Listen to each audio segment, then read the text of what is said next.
I definitely haven't put the lid on properly. It just went fucking everywhere.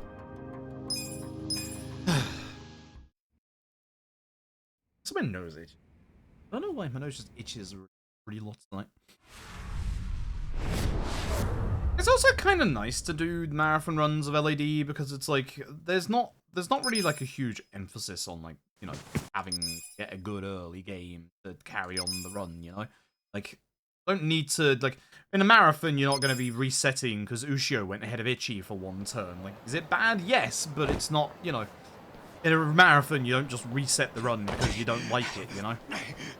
You don't just go, oh, I didn't like that start, I'm going back to the start.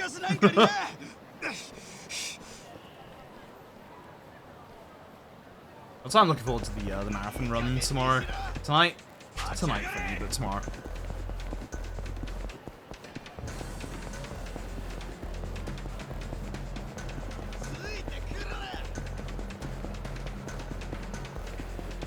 Longer, yeah.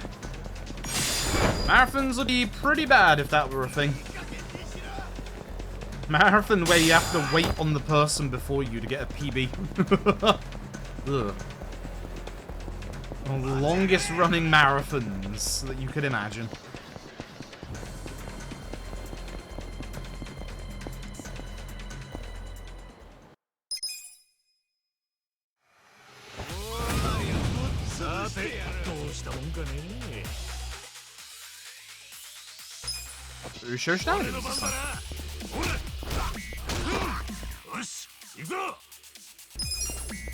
Yeah, I'm still trying to get the other VODs up on YouTube, but the whole not rendering them into the HD is really getting on my tits now.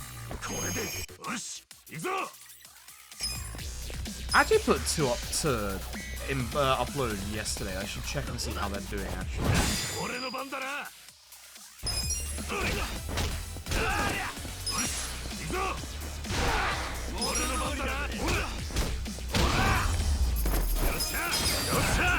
Okay.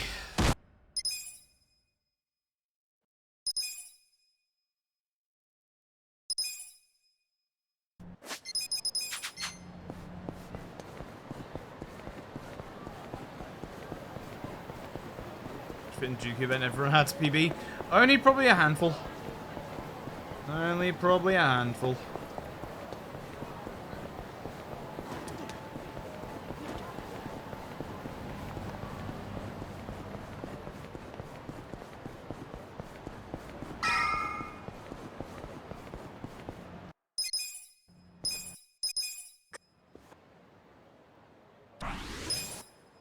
I think it'd be more than one. I think it'd definitely not be double digits.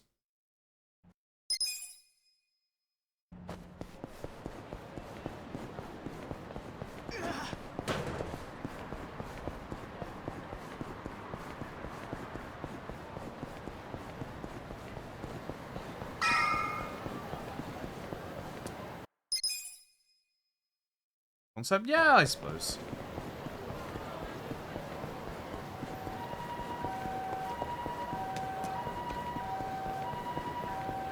And that begs the question, do people practice their games before the marathon? Because if they do, they're just going to keep setting PBs.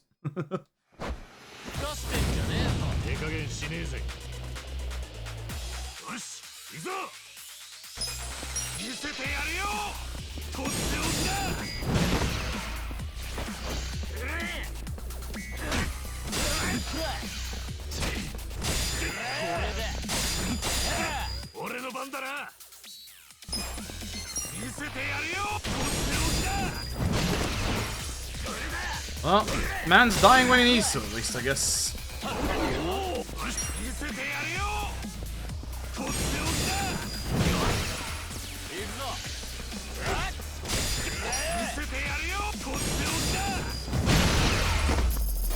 Double 37s with both stuns in a row. That's good RNG. Alright. Alright.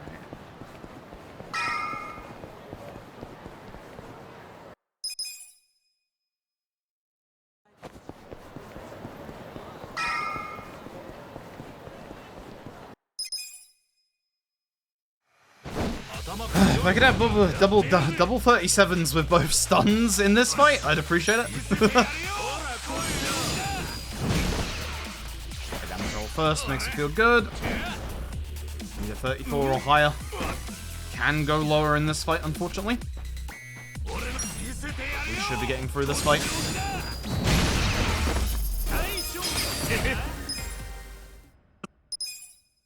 Good fight.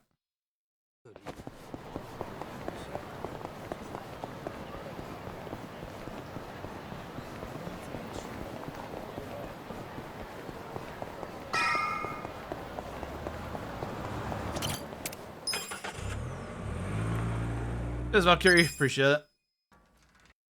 Oh, that's interesting, Maddie. It's actually really interesting. It is actually quite a neat concept.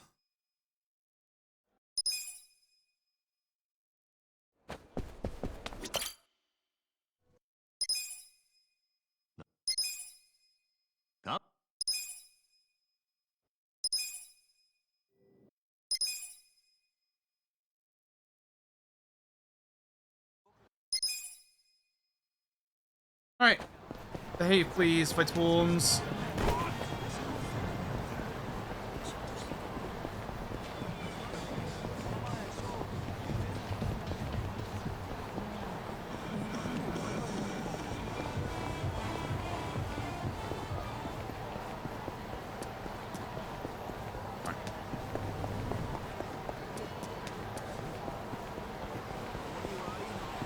Yeah, pretty good. Yeah, I feel pretty good. Nice. Nice.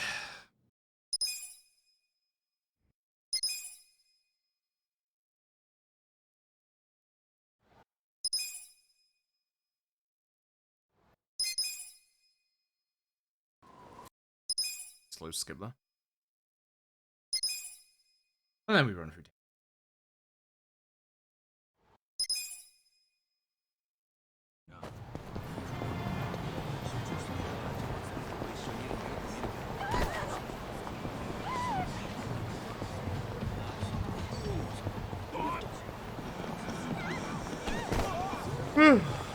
Oh, yo, excuse me. I don't know why I'm so tired this evening.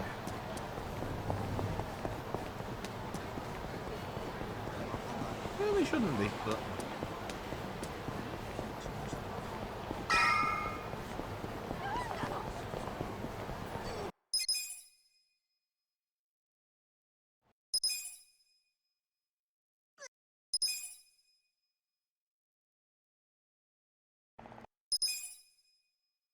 Right, once again, hope the next fight goes well. Yeah, I should be getting out of this next fight like the 6:30 mark, and I'm only entering it at the 6:30 mark. That's been the problem with chapter 1 today so far. Am I just sliding in the background? I swear to God.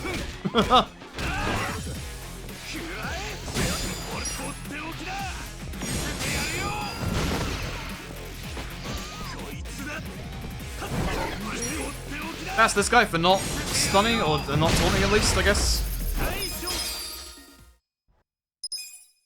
He's behaving quite nicely today, which is good.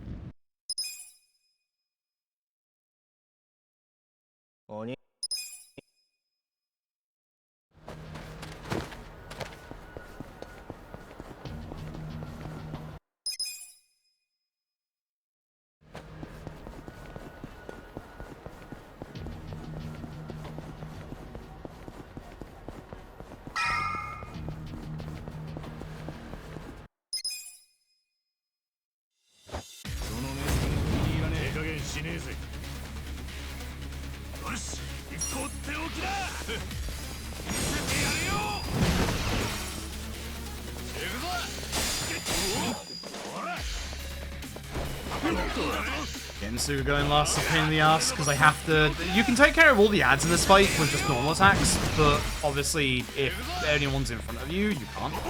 You really are doing the slow attack every single time as well. That's the fast attack. That's all we want to see right there.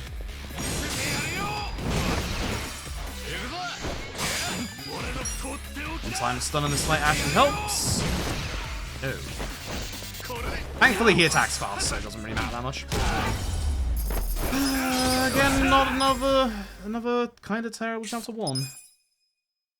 Because the trouble is, the chapter 2 we're up against is really good, so I can't exactly come out of chapter 1 like to my place. The RNG we need for chapter 2 is absolutely unreal. Like it's a gold that's taken like a good like almost like year to 2 years to get there, so it's like ain't happening. Ain't happening, let's put it that way. I need to make sure that I can save as much time as possible. Chapters 1 and 3 are my big time saves in the early game. Chapter 4 is hell.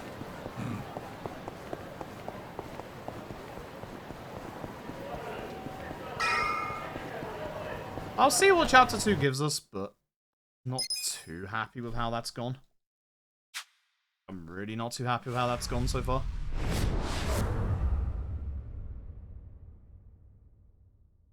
I just don't want to keep like resetting to chapter 1. You never know, we might have a decent chapter 2. But usually when we get to chapter 2 we lose 20 to 25 seconds. That's just not good enough.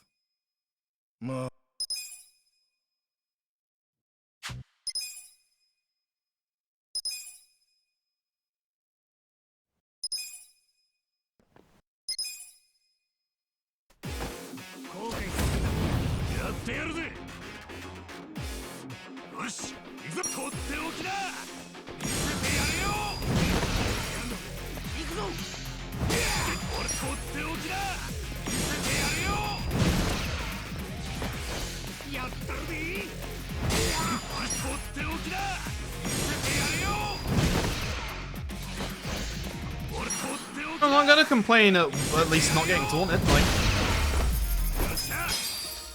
Obviously not the best fight you can have, but still a decent fight. Pretty good fight.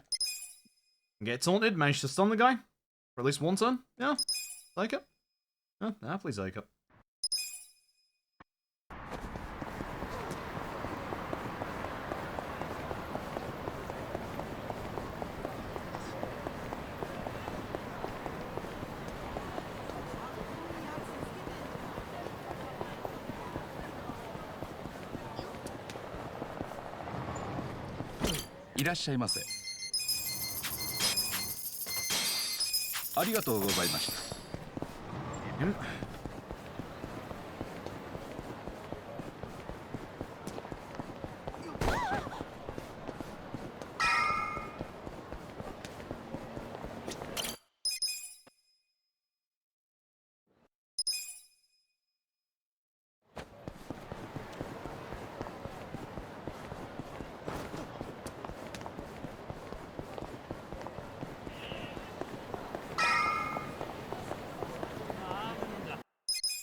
I was a little worried about that. Works out. And this is one of those fights where stun doesn't really help this fight, but if you get it, it saves you like half a second.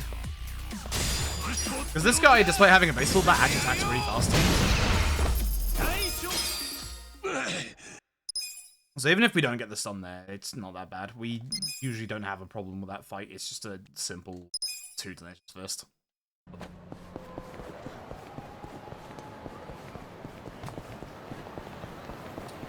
Like that.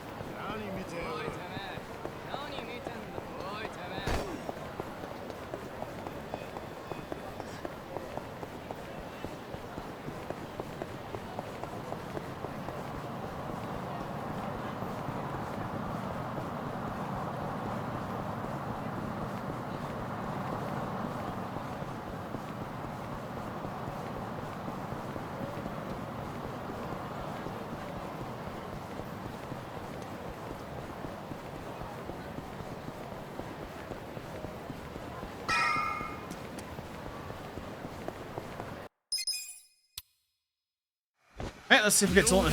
It doesn't matter if we get taunted in this fight. If we get taunted, then we normal attack anyway. We want to come out of this fight with a certain amount of MP, which is 33, which is after, obviously, the next Station's Fist. Stun here can help a little bit, because it stops us from having to sit through his taunt animation if he casts it. Otherwise, good fight. Very good fight. Very, very good. You don't really... You save a little bit of time if he uses taunt there if you stun him, but otherwise... Not that much time.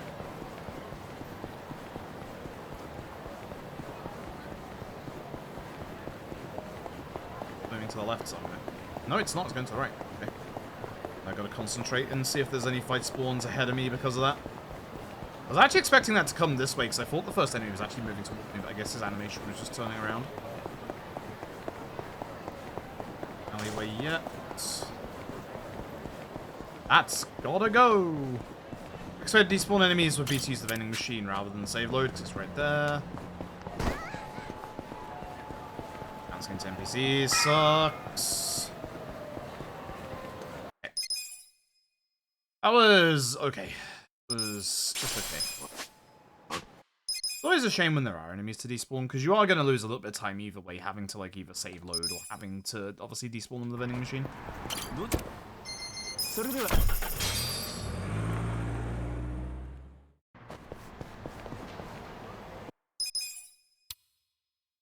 It stands for Power Up with Pride. It's a marathon raising money for the Trevor Project. I did K2 there yesterday. That's the wrong person. That's not good. I don't know how the targeting did that, but sure. Please no stay now. That was a fucking stun as well. Are you fucking kidding me? Thank God it missed.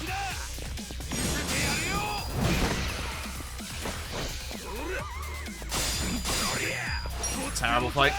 Even if it crits, terrible fight. Thanks. Thanks. Appreciate it.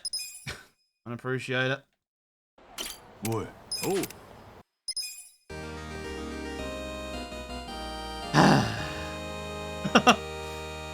This is worst RNG.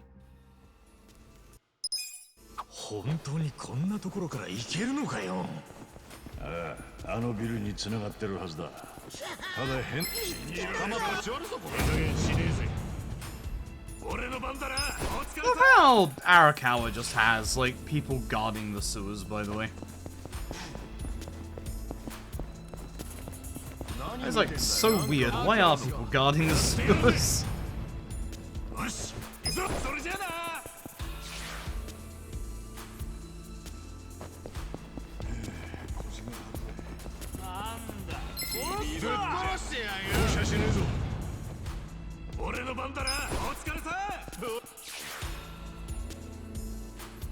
Just imagine like going to work that day and being told by Arakawa, hey, go sit your ass in the sewers. Oh, excuse me.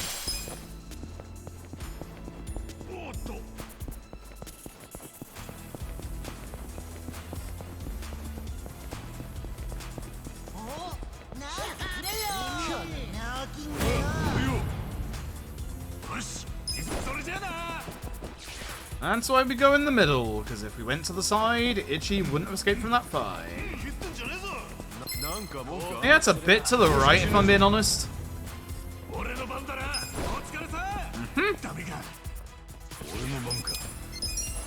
Yep. Yep.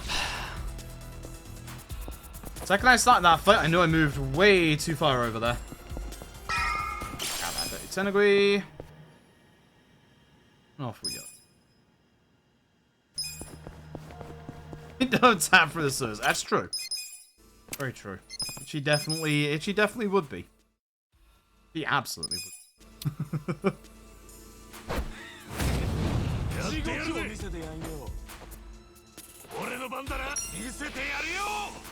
Excuse me. Fuck, it actually with the slow jelly roll again.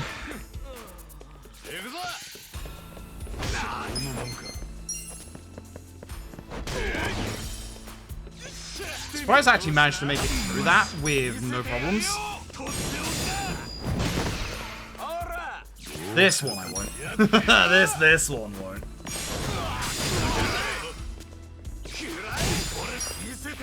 It's gonna be great.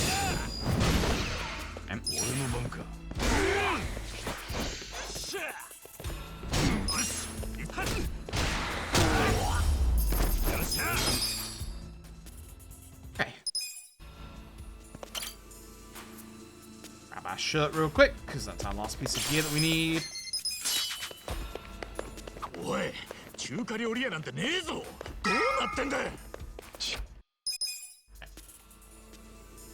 This fight's been giving us a couple of problems over the last couple of weeks. Hopefully this one goes a little better.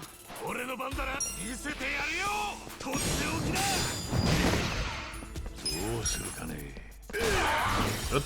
Dash and high damage roll.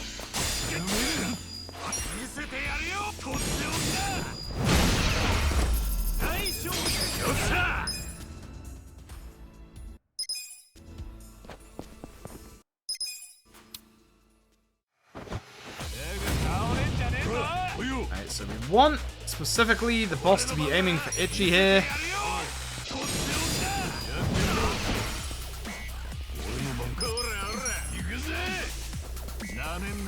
He might aim for it actually, that's unfortunate. The other enemy, yeah, just really got up into Itchy's face.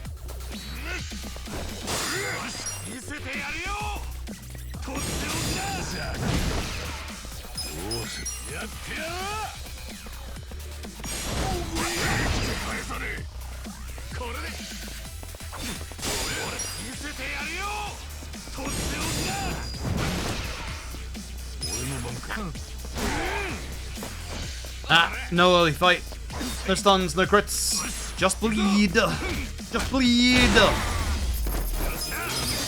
That is like the third or fourth late crit in this run so far. I'm noticing this, Itchy. Stop this shit.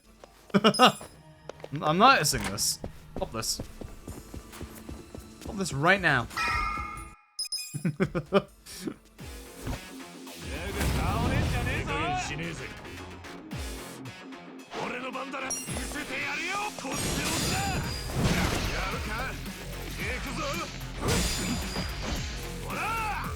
Someone's taunting us in this fight, that's for sure.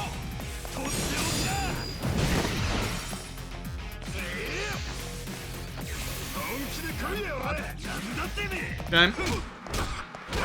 Massive shame.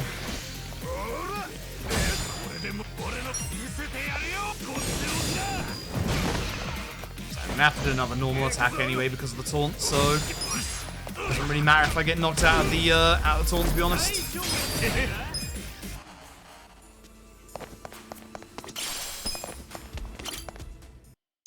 Alright. Let's go. My time here is not good. Very not good.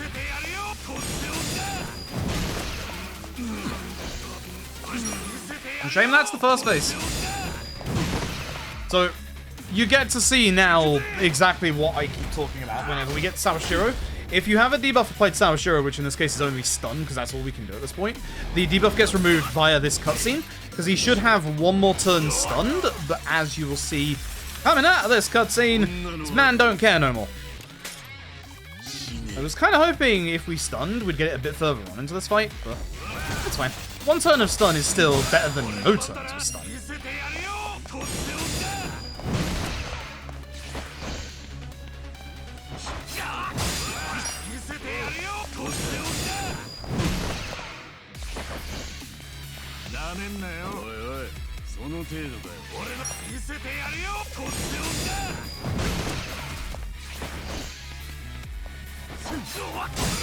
I don't think we're getting Cold Fury skip. I think it's going to happen after this hit.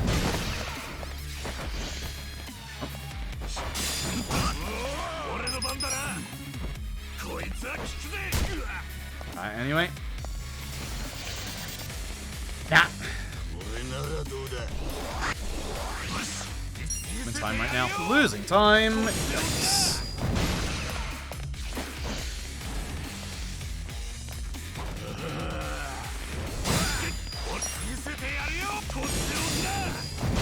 Let's see if it uses Jetty rolls over on itself. It needs to be able to not bleed time completely. It did not. Yeah, that's really bad luck. That's like 25 to 30 seconds time loss.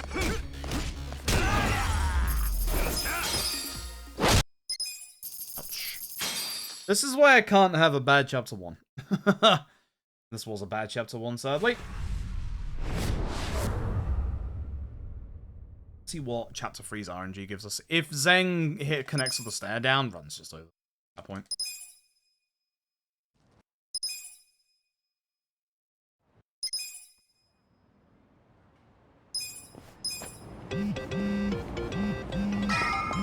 It's that one run we had about a month ago where we had like absolutely amazing RNG. Where we were literally like 45 seconds ahead going into chapter 5. That was a good run. So sad that run died in the end. Mid-game messed us up. Quite rare the mid-game messes us up, but yeah, it was Ragey onwards. Wasn't that the run that died to Ragey 2? I think that was the run that died to Ragey. Which, that's painful. that's bloody painful. Sometimes expected, but painful.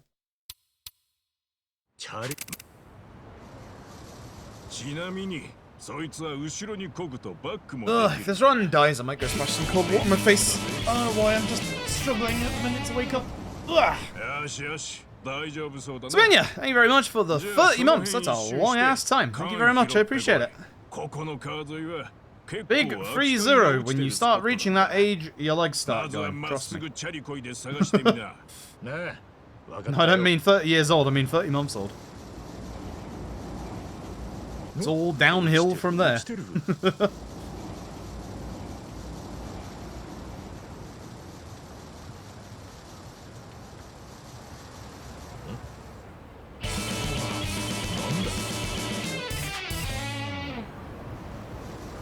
Hey, Animated Elf, thank you very much for the 4 months, I appreciate it.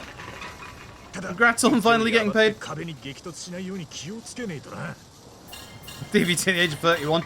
I mean, to be fair, my body started collapsing around the age of 26, so... Alright,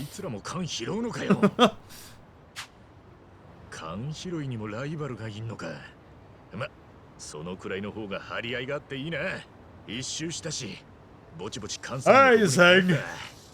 Alright, Zeng. Alright, Zeng, let's see what you got today, shall we? See what kind of a mood Zeng's in. Actually, that's something that I wanted to ask you as well, chat, because I'm a big fan of, Frax's XCOM games. What's, if anyone's got it, what's their Marvel's game like? Midnight Suns? Because, like, the initial previews of it weren't that positive. New job, fair. I hope the new job is going well. It's always scary when starting a new job.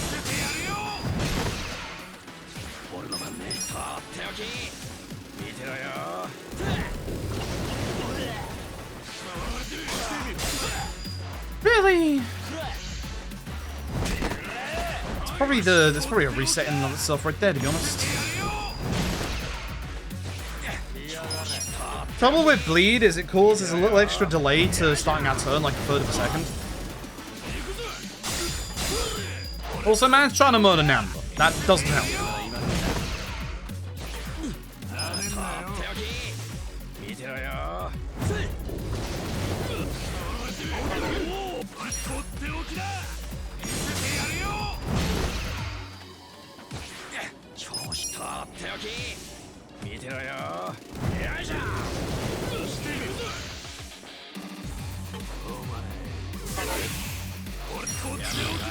Hate this man. I fucking hate this man.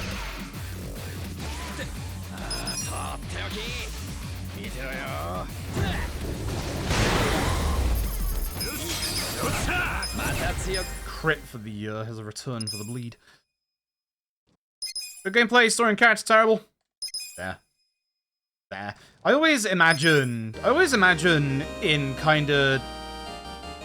in games kind of like that, where you have like a collection of like actual characters that get really like complexly detailed and like their source material and stuff, that you're never going to be able to balance that kind of like, obviously like storyline telling for like a whole bunch of like people together. Nice to hear the gameplay's good though. Very nice to hear the gameplay's good though. Because I absolutely love like I love Frax's gameplay. So. Huh?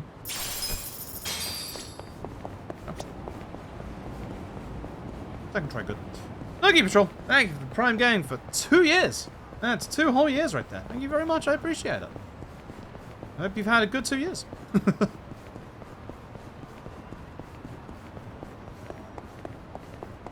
is probably a reset at this point. This has been pretty terrible, the start to the chapter so far. I also do want to just get going with a run at some point, so that's kind of why I'm just pushing on. Like, this run's definitely on its actual last legs, but I just want to make sure. You never know. We could have a dramatic turnaround. We could have a dramatic turnaround in this chapter and the next. Highly unlikely, but it could happen. It is possible. It is doable.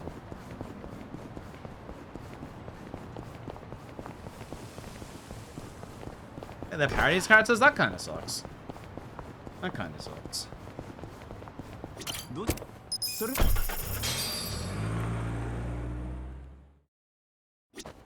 Yeah, it sounds like one of those to maybe wait on a sale on then. Is fair enough. I am hoping they'll do XCOM 3 next. I do hope they'll do XCOM 3 next, because I really like their XCOM games. I do quite like XCOM 2, even with the harsh kind of like time limits to stuff. Interested in seeing what they would do to balance that out with a third game, honestly. There's one down there, could be one up here. Be good. Be good, be good. Good. Like, if I get no fight spawns here, I can save a bunch of time, for example. Like...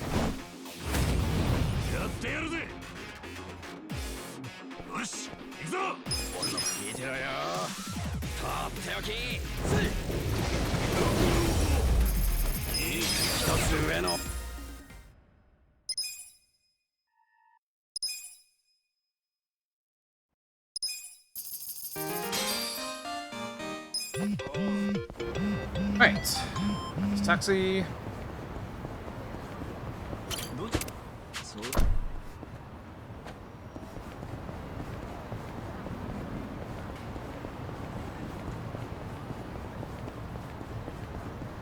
Double fight spawn, that's rare.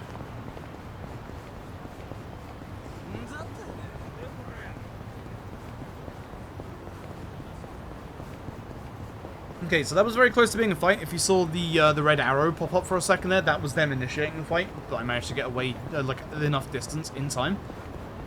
I was quite lucky, if I'm being honest. Stay red, stay red, stay red. Yeah. And the nice thing about this is the actual traffic lights are tuned for the traffic. So if you see a red light, it is a red light. It says you can cross the road, you are safe to cross the road.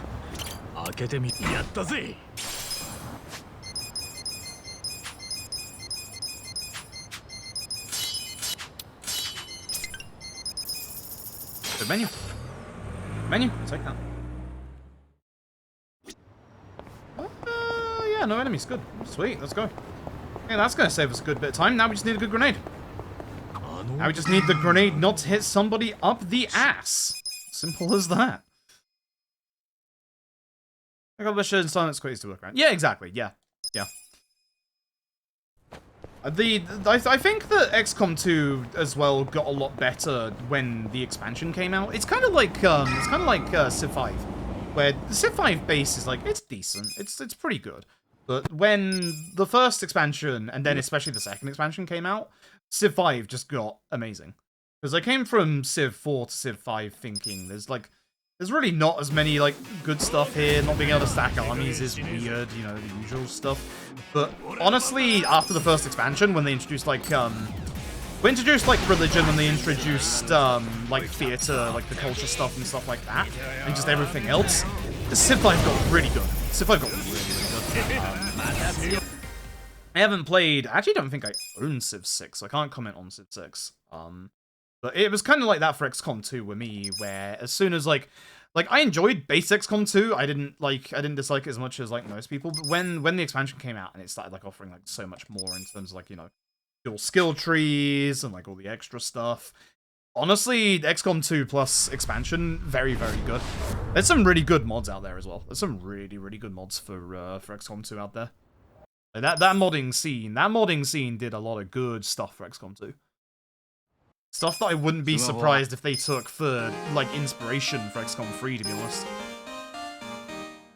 Civ 6 is also like that? Yeah, that's fair then. Excuse me. Wrong person. I was like, wait a minute. Wait a minute, that ain't right. that's not the person I'm supposed to do. Not a dachi. You don't hold the traffic wand, my dude. But I quite like the added like chosen that like kind of follow you around in XCOM 2.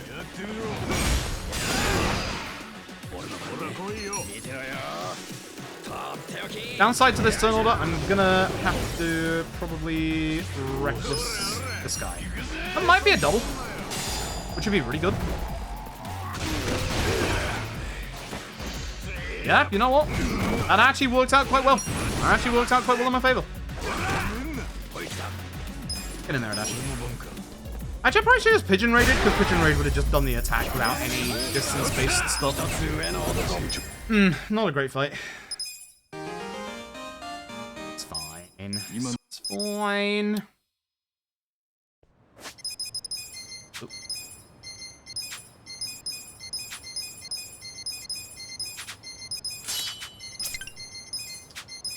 Right, it's only 2 at this point, because we don't have that many taxis. What about that? My brain is so attuned to doing up by 3 for this taxi spot, but no, not yet. Need one more taxi.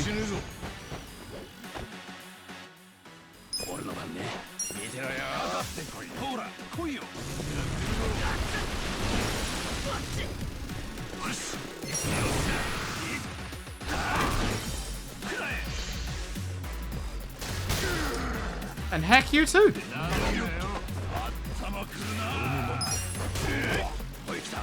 Oh, he actually gets to go for Ichi. Heck you. I have to do the opportune attack. That sucks. That's also a time loss in that fight as well. Ew. This is, this ain't going well so far. Let's start this chapter 4. Not good. Very not good. Lots of little time losses here and there. Very not good. And this chapter is really hard to save time in. Not good. Very easy to lose time, but very hard to save time. I need the good turn order against this guy, so as long as Ichi goes into a dachi, it's fine.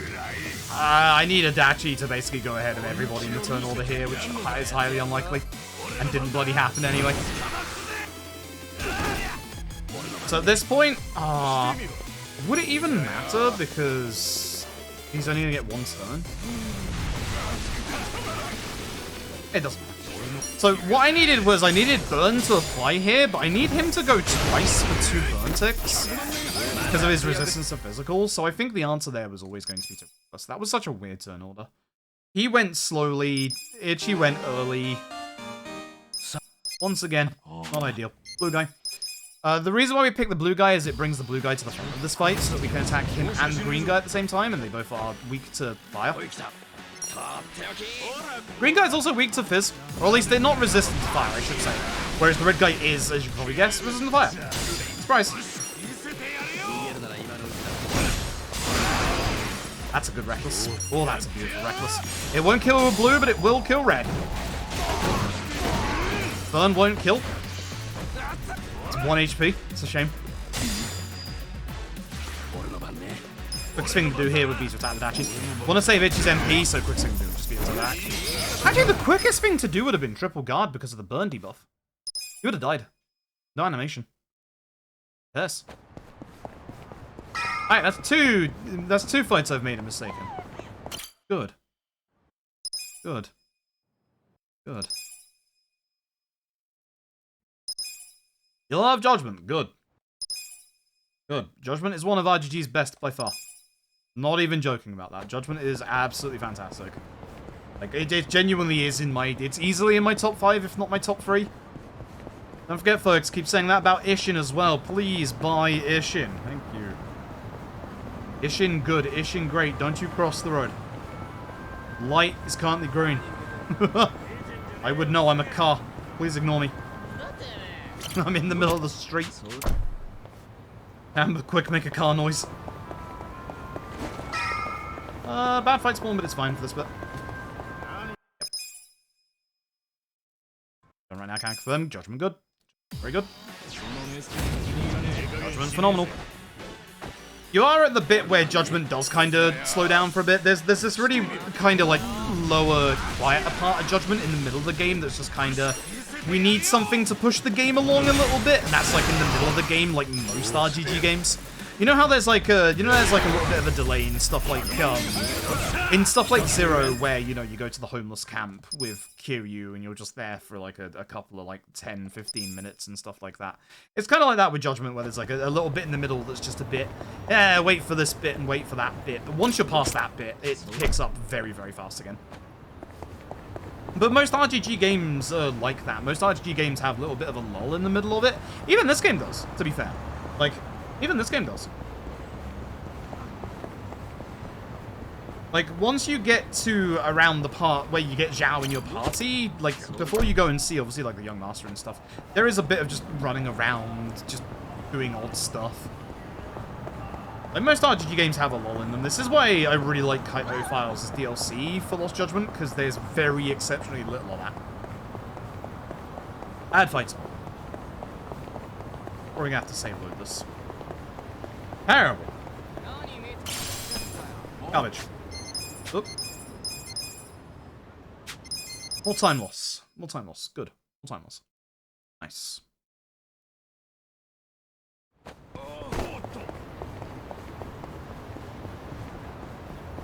Solo journey? That's weird. Very weird.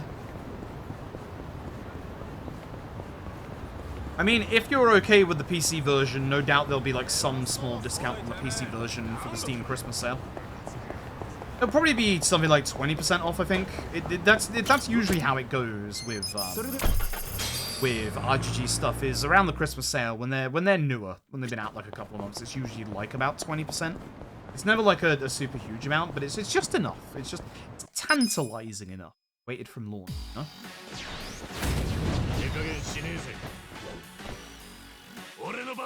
I do also recommend, if nobody does have Judgment, that you buy the bundle on Steam, because the bundle gives you Kaito Files for free, and as I've been saying, Kaito Files are good. It's not like there's a big metric in terms of like DLC that RGG have done in the past, but Kaito Files is easily their best.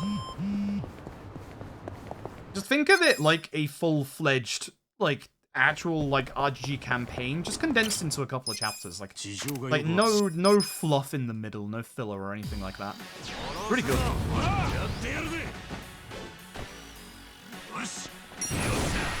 Feel like when it just starts this fight. Hey, we've got at least 2 odd stones at this point.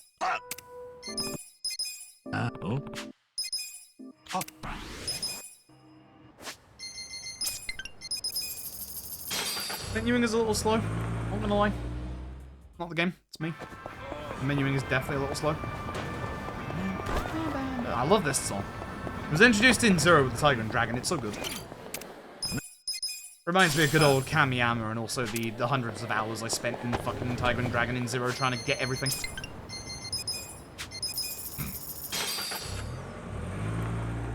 It's Power Up with Pride, that's their Twitch channel name. They do charity marathons every couple of months. They are raising money for the Trevor Project. I did a run of K2 yesterday. The Tigers broke through Feel the Heat. Exceptionally upset about that. I am still actually very upset about that. That run actually wasn't too bad up until the Tigers. For what was essentially still my derust period of K2, when I hit the Tiger fight, or like when I hit the chapter with the Tiger fight, I was only 45 seconds behind PB pace. Oh. So, yeah, those Tigers fucked me. I'm mad. I still wouldn't have PB'd anyway with the pace I had, but I was doing pretty decent pace. I was actually quite happy with that. Boom. Hate Itchy going first in this fight. Itchy first in this fight is garbage. Itchy first in this fight is terrible. Good, you did hit the other one. I was wondering, because we need to hit the other one to make sure it goes reasonably fast. I think I've got every single odd stone so far, so we're pretty good.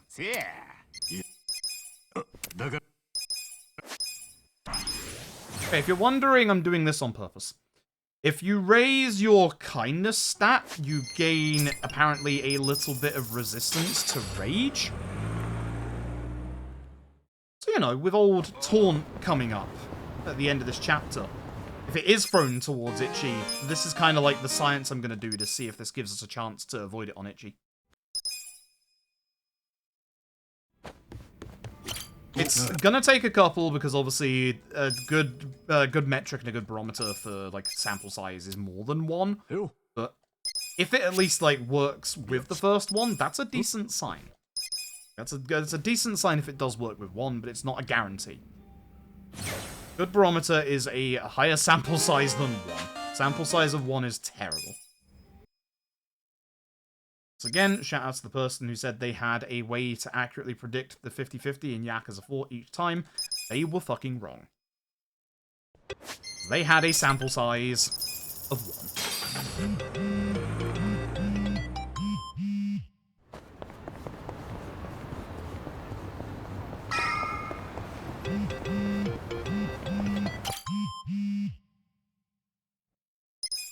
Number first, please. Very much Number first, please. Number first, please. Balls. What the fuck is this? I'm just gonna go for this guy because he's standing up. Like, that's the only reason I'm going for this guy.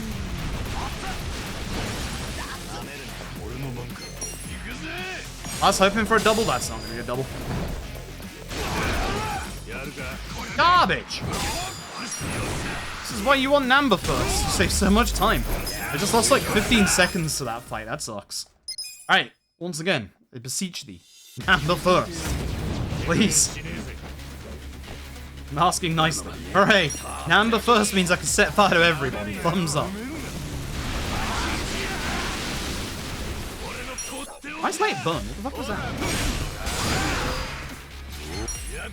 That might not be a double, but it should be. I'm hoping it is. Good. Nice crit. Very nice crit.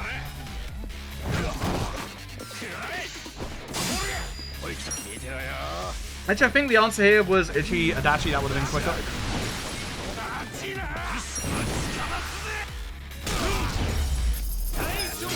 Ichi would have tag teamed the other guy and Adachi would have just punched that guy. Still fine. Still quick. Still okay. Just could have been quicker. Health ring from that fight that gives us 5 extra strength, which is a set piece, because the set piece is massively RNG. Fuck this set piece.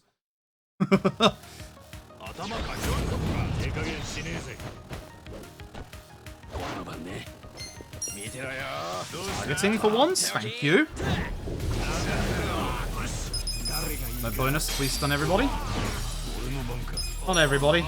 At least we're quite close to like every enemy we need to hit. Everyone is kind of spread apart here, which is a problem. Ichi will take care of these two, and then Adachi will have to take care of the last one. Shame, but yeah, it's what we have to do when they're spread like that. Not too bad, still like reasonably fast-paced, but definitely not the fastest you can go there, unfortunately. I can ignore the odd stone because I have all the odd stones that I need.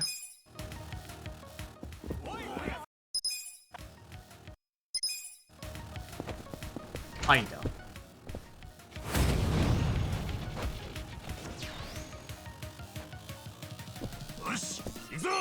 Ichi first is not ideal. We do want to hit everybody with Mega Swing, but you can hit everyone with Mega Swing once you've Pyro Dodged Hyder. So, not ideal at all. Please summon back up, and actually please put yourself into position to at least double or triple with Reckless.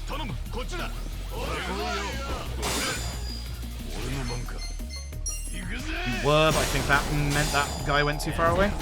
No, I still got him, that's good. I don't like Ida's HP being that large still. Okay, we've got Namba to deal with him. We want to take care of Hayashida. Hayashida, who just came into the fight, is weak to Pyro, but he will cast Taunt, like, immediately. That's at least a double, so that spreads out the damage onto Enomoto as well, which is good, because he needs a little bit more damage to die. That stops Ida from doing any shenanigans. Namba's dying. I'm just going to backbust at you. I think we need both Namba and Adachi to kill this guy. This guy's HP is quite large. I don't think a normal attack kills, but we're going to do it anyway. Good. Good. Let's try at the very least.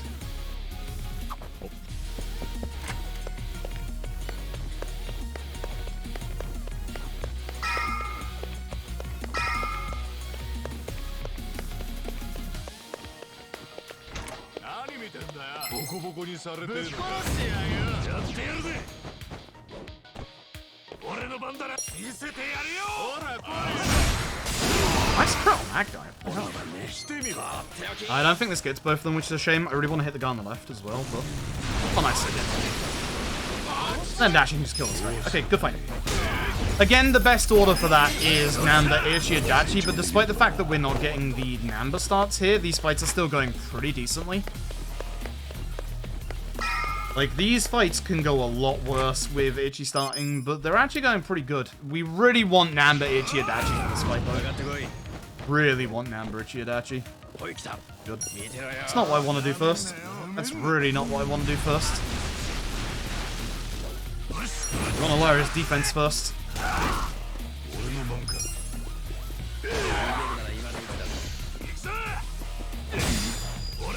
Now, I'm going to lose that opportunity attack. I wonder if at this point it'd be better just to go through. Honestly, his HP should be at the point, so I'll just do this. Nice crit. Nice crit.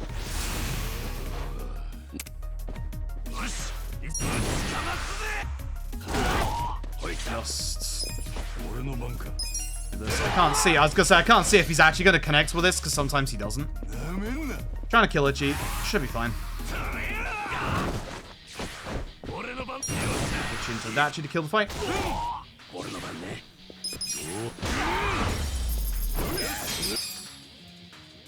Okay, fight, I guess. Bit weird at the start. Didn't exactly lose time.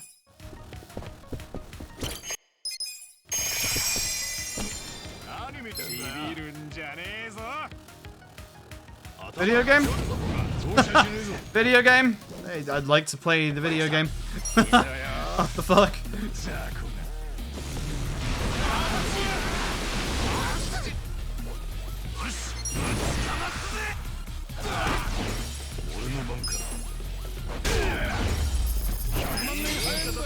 Very good fight.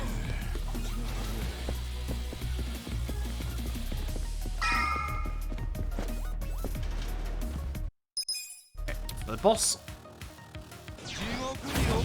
Am I here? 44-24? It's not bad. Good start. Everything just take care of both hands.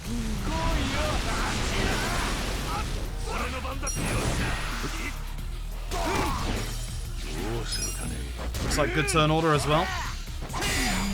Oh, not good turn order. Damn it.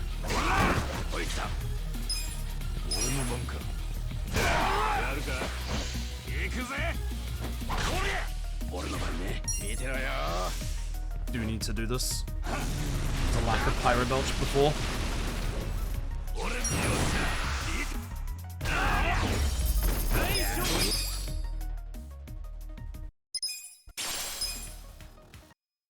Nice, I got that right as Ichi started to move. Okay, good fight. This place, despite the fact that I had the bad turn order most fights in here, hasn't actually been too bad of a set piece, to be honest.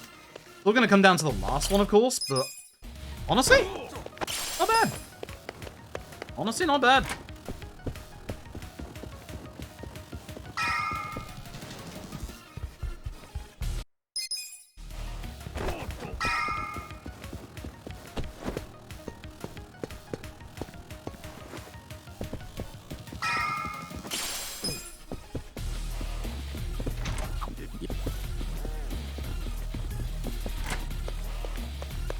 Alright. The RNG fight. Let's see how it goes, shall we? Let's see how it goes. The set piece hasn't actually been that bad. It can usually be either a lot better or a lot worse than this. It's actually been a pretty average set piece, and that's not a bad thing at all, actually.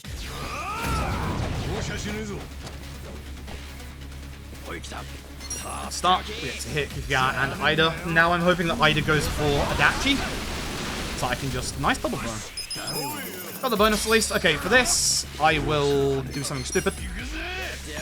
I'm hoping this hit Ida as well, but I hope it doesn't wake him up. And it woke him up. Cool, he's going to heal. Massive shame, because that was a crit. So he's going to heal Kikugawa. We just kill Ida here. We just kill Ida here. It's a bit of a shame. This is going to cause me a little bit more time loss, but... if I could get both here. He's moving.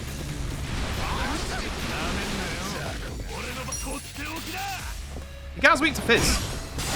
Yeah, Ida dies to the burn. That's not bad. Shame you didn't get aggroed out of that, because now you're going to taunt. Okay. We'll see who he taunts. Hopefully he taunts Adachi. I thought Adachi dodged out of the way of that, even though it's not an attack to dodge. Nice follow-up. Rare. Don't really want it. There we go. Again, we're going to need a bigger sample size than 1, but that's a good sign. It's a very good sign. It's mid-time here. Another follow-up? My god! Itchy! It's not bad to get a follow-up. 2 is very good. That's a good amount of extra damage. It's not exactly fast. This might actually kill Kaseyama because of it, though. Yeah, bastard. Not attacking with Nam, but Nam's attack is really slow. Decent set piece, bad chapter. We're not in a good position, like, time-wise, because we're gonna lose time. It takes, like, another 40-45 seconds to finish the chapter. I think we carry on? I honestly think we carry on. I don't think that's the worst. It's not the worst chapter 4 we'll ever have, like, at any time soon, but, like, it's not bad. Not bad, way worse. Well, Bill, thank you very much for the Prime Gaming performance. I appreciate it. I did actually level up my kindness in this one, yes. Again, we're going to need more than a sample size of 1 for whether that obviously, like, helped with that, but I leveled up my kindness, and it missed, so that's a good starting sample size. Obviously, more than a sample of 1 is the important thing. We're not just going to praise it to high heavens and say, yes, that's the answer after 1 miss. 2 misses. There we go. Two misses. That's the sweet spot. I'll honestly take only losing 2 seconds to a chapter 4 where pretty much every bog standard fight was pretty bad, but the set piece went really well. So, not bad. Not bad. And that just goes to show you how a good end of that or a good set piece can just change everything in the chapter. So, I have to make a tally pretty much. I'll try it again tonight with Power of Pride. Because it's not like I get anything for doing the other dialogue choice, so might as well. But good start. You should help against Zeng as well. No, because Zeng is Fear. Zeng is Fear. One of Zeng's ads has taunt, I think, but Zeng himself is Fear. You never see the taunt from the ad though, because they die. I'm fairly certain kindness, yeah, only affects taunt, so I don't think it affects Fear in any way, shape, or form.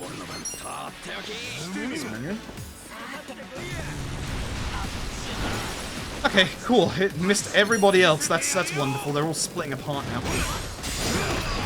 Oh, great. Excellent. This is a bad fight.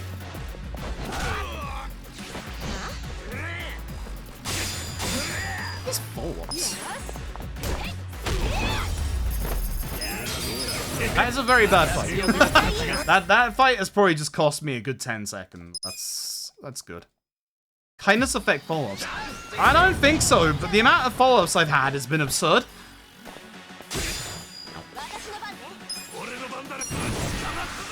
I was really hoping for the Adachi fast, but no Adachi fast, only Adachi slow. It was the exact right timing to not get him to stagger. Now I have to use this because of obviously him being stood up. Add Eternal there. If it could have been Namba Ichi, Adachi, that would have been really good. Could we not? Shit, I was pushing this to hope that Adachi would have a fast enough agility roll after last time. Huh.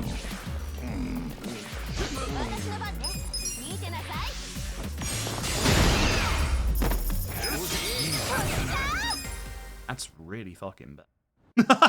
That's really fucking bad. Holy shit, that's a terrible fight. Wow. I can't believe it, Adachi actually almost died there. I'm actually kind of stunned that Adachi almost died there. So for those of y'all who keep like wondering whenever I say, you know, can Ichi really die to that fight? Consider this. Ichi might have more defense because of the armor than everybody else. Ichi doesn't have as much HP as Adachi does. If all of that goes on to Ichi, like, Adachi's latent defense is, like, actually almost, if not better than Ichi with armor at this point. So, literally, Ichi would potentially die if all 3 attacks were to go on him. Bond, yeah, Bond rank does affect your things as good. Does affect your follow-up attacks. And yeah, there is no more time for any of those. Plus, we don't want to do them anyway. Honest.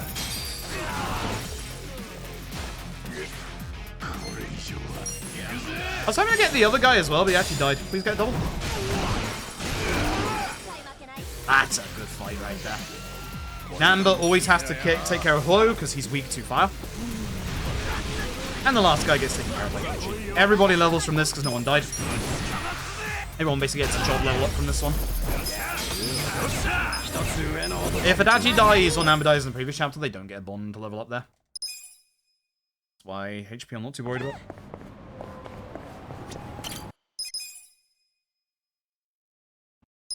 I think it's one of those things that's just RNG. It's exactly why I'm not, like, jumping to the rooftops and saying, you know, that kindness level up caused me to miss the taunt. Because I have had the taunt miss against Ichi in the past. It's a good sign that, you know, there may be something there, but I'm not about to just go all out and say, yeah, this is the thing that's going to save Chapter 4, etc. I'm surprised I managed to get that in time, to be honest. I didn't have to do that with Namba's current bond level, but just in case. And no, I didn't get any extra if you're wondering about the bond gift giving glitch. That's the amount you normally get for Namba at that point. I was watching it, wondering if combining it with that cutscene would make me have more, but no, it was the same amount. It's the exact same amount. I was actually genuinely very curious about that, and I've been curious about that for a little while. I'm going fast. Fuck you, Zhang. Please no, Liu Mang's there. I'll be very mad. I'm okay with that. I'm actually okay with Zhang hitting me normal. Genuinely. How did that one enemy get on the other side of Zhang after... What the fuck? Alright. Shit, I wanted to hit as many ads as I could. This isn't gonna hit many ads. Jesus Christ. Targeting system, what is your fucking problem? Please target Zhang. Just please target Zhang. At least this will kill one of the ads. And then Psycho can take care of this guy.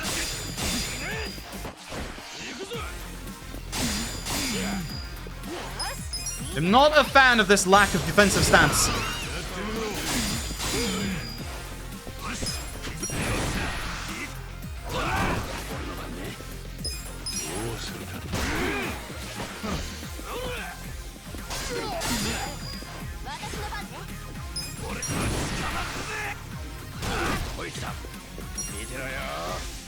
Should be close enough in the corner that it doesn't miss. Alright. I mean, that felt pretty good, but I don't think that was that much faster, to be honest, because usually he would just waste time with his stances and not actually attack, which is, like, really quick to skip, so I don't necessarily think that was quick. Or quicker, I should say. It was quick. It was a quick fight. But I don't necessarily feel like that was out and out quicker than, obviously, usual.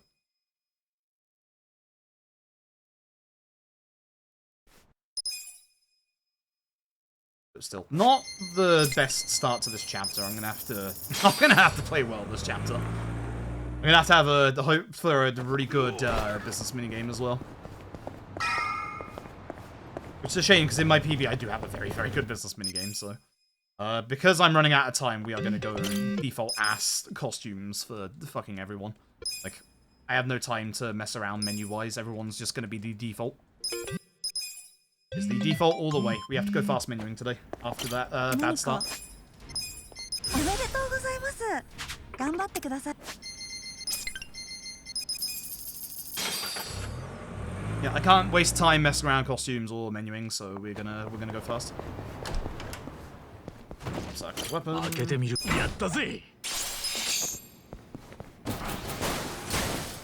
It's a video game? Thanks, Dragon Engine. Do love you to bits, but like the fact that again sometimes you just don't register where the fuck your confirmation triggers are is ridiculous. Unreal Engine, please fix this. Thank you. I love this engine to bits, but that stuff is so fucking annoying. It's really annoying in 6 as well with the poem stones. Having to like look like directly at the poem stone sometimes is a pain because of the angles that you have to take. Oh, cap. Give me the cap, you don't give me the bloody lift. These bloody Kappa statue pictures as well are just infuriating.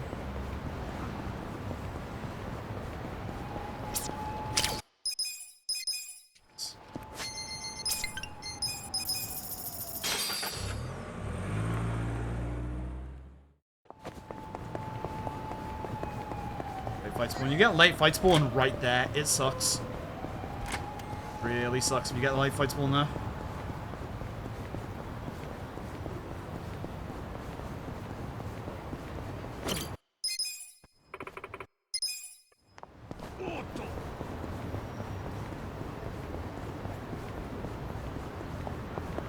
Good. So this is a spare bundle link conversation down here. If Namba has died twice, then you have to get this one. Otherwise you can't finish the run. We'll die in this chapter. But then there, I'm just going to go to this side. Try and get their attention early so they stop. I can run past. You can use the pillars in the station to break their line of sight. Hopefully not a bad fight spawn here. Good. Thank you for dodging. Okay.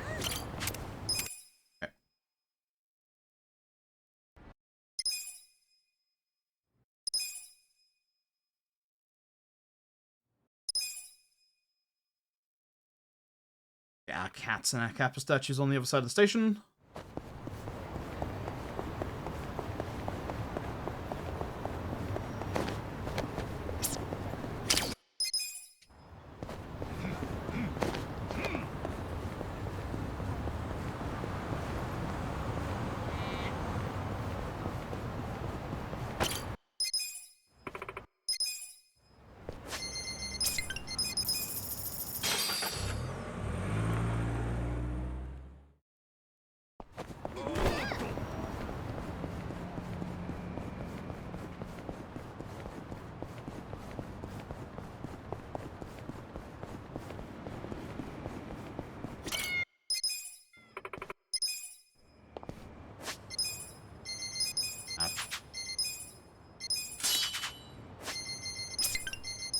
Menu.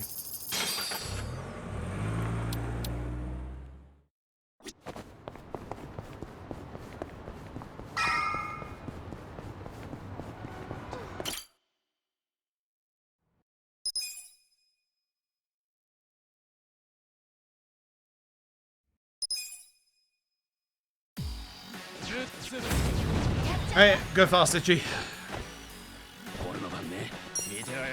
That works, but I need Itchy to go fast. Actually, that works really well. Ah, I didn't realize the other guy was also still alive. That sucks. Hopefully I'll get him with a Reckless from Adachi.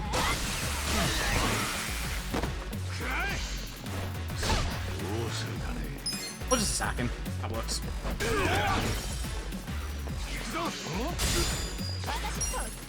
I'm gonna start, that's good.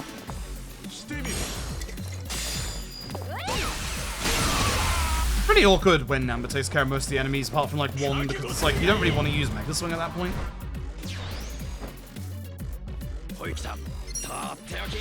Yeah, at least two.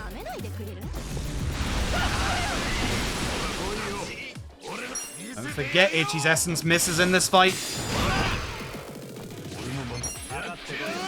And that's the fight. Good fight.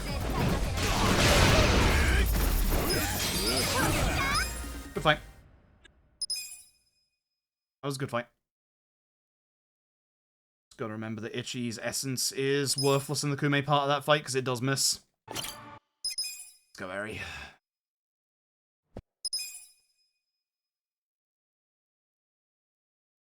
So this will be where we basically either salvage the run here or just run is this game. It's gonna be complete RNG. Whatever happens is gonna be like either fast or slow, so we'll find out. Hopefully fast. Hopefully fast.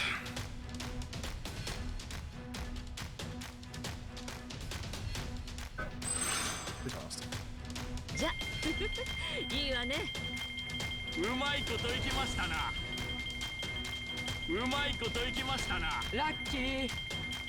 反省しないとね。今回のね。やべえ。厳しい。ランキングがダウンしました。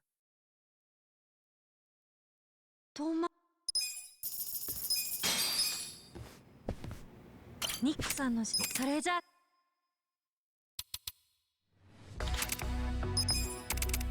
Staff in the right places. Tomei, I, omelet.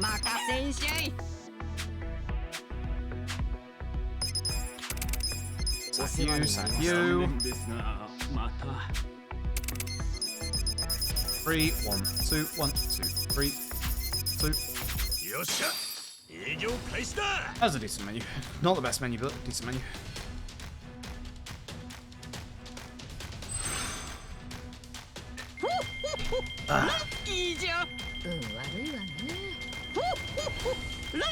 Now we just at the whim of RNG. Now we just need, hopefully, a really fast business section. As little pop-ups as possible, please, and... So I'll skip this, otherwise it puts you at the back of the room with a longer load. A cat on the way as well.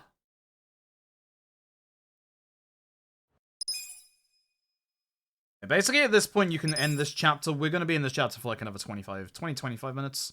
Not as many as 25, honestly. But 10 of those minutes, or about 8 of those minutes, are dedicated to the business minigame. So we're going to go back and run through that. Unlock Eri. Hell yeah, Eri.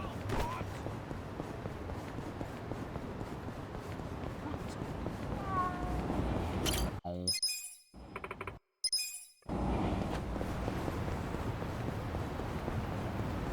Taxing the way through.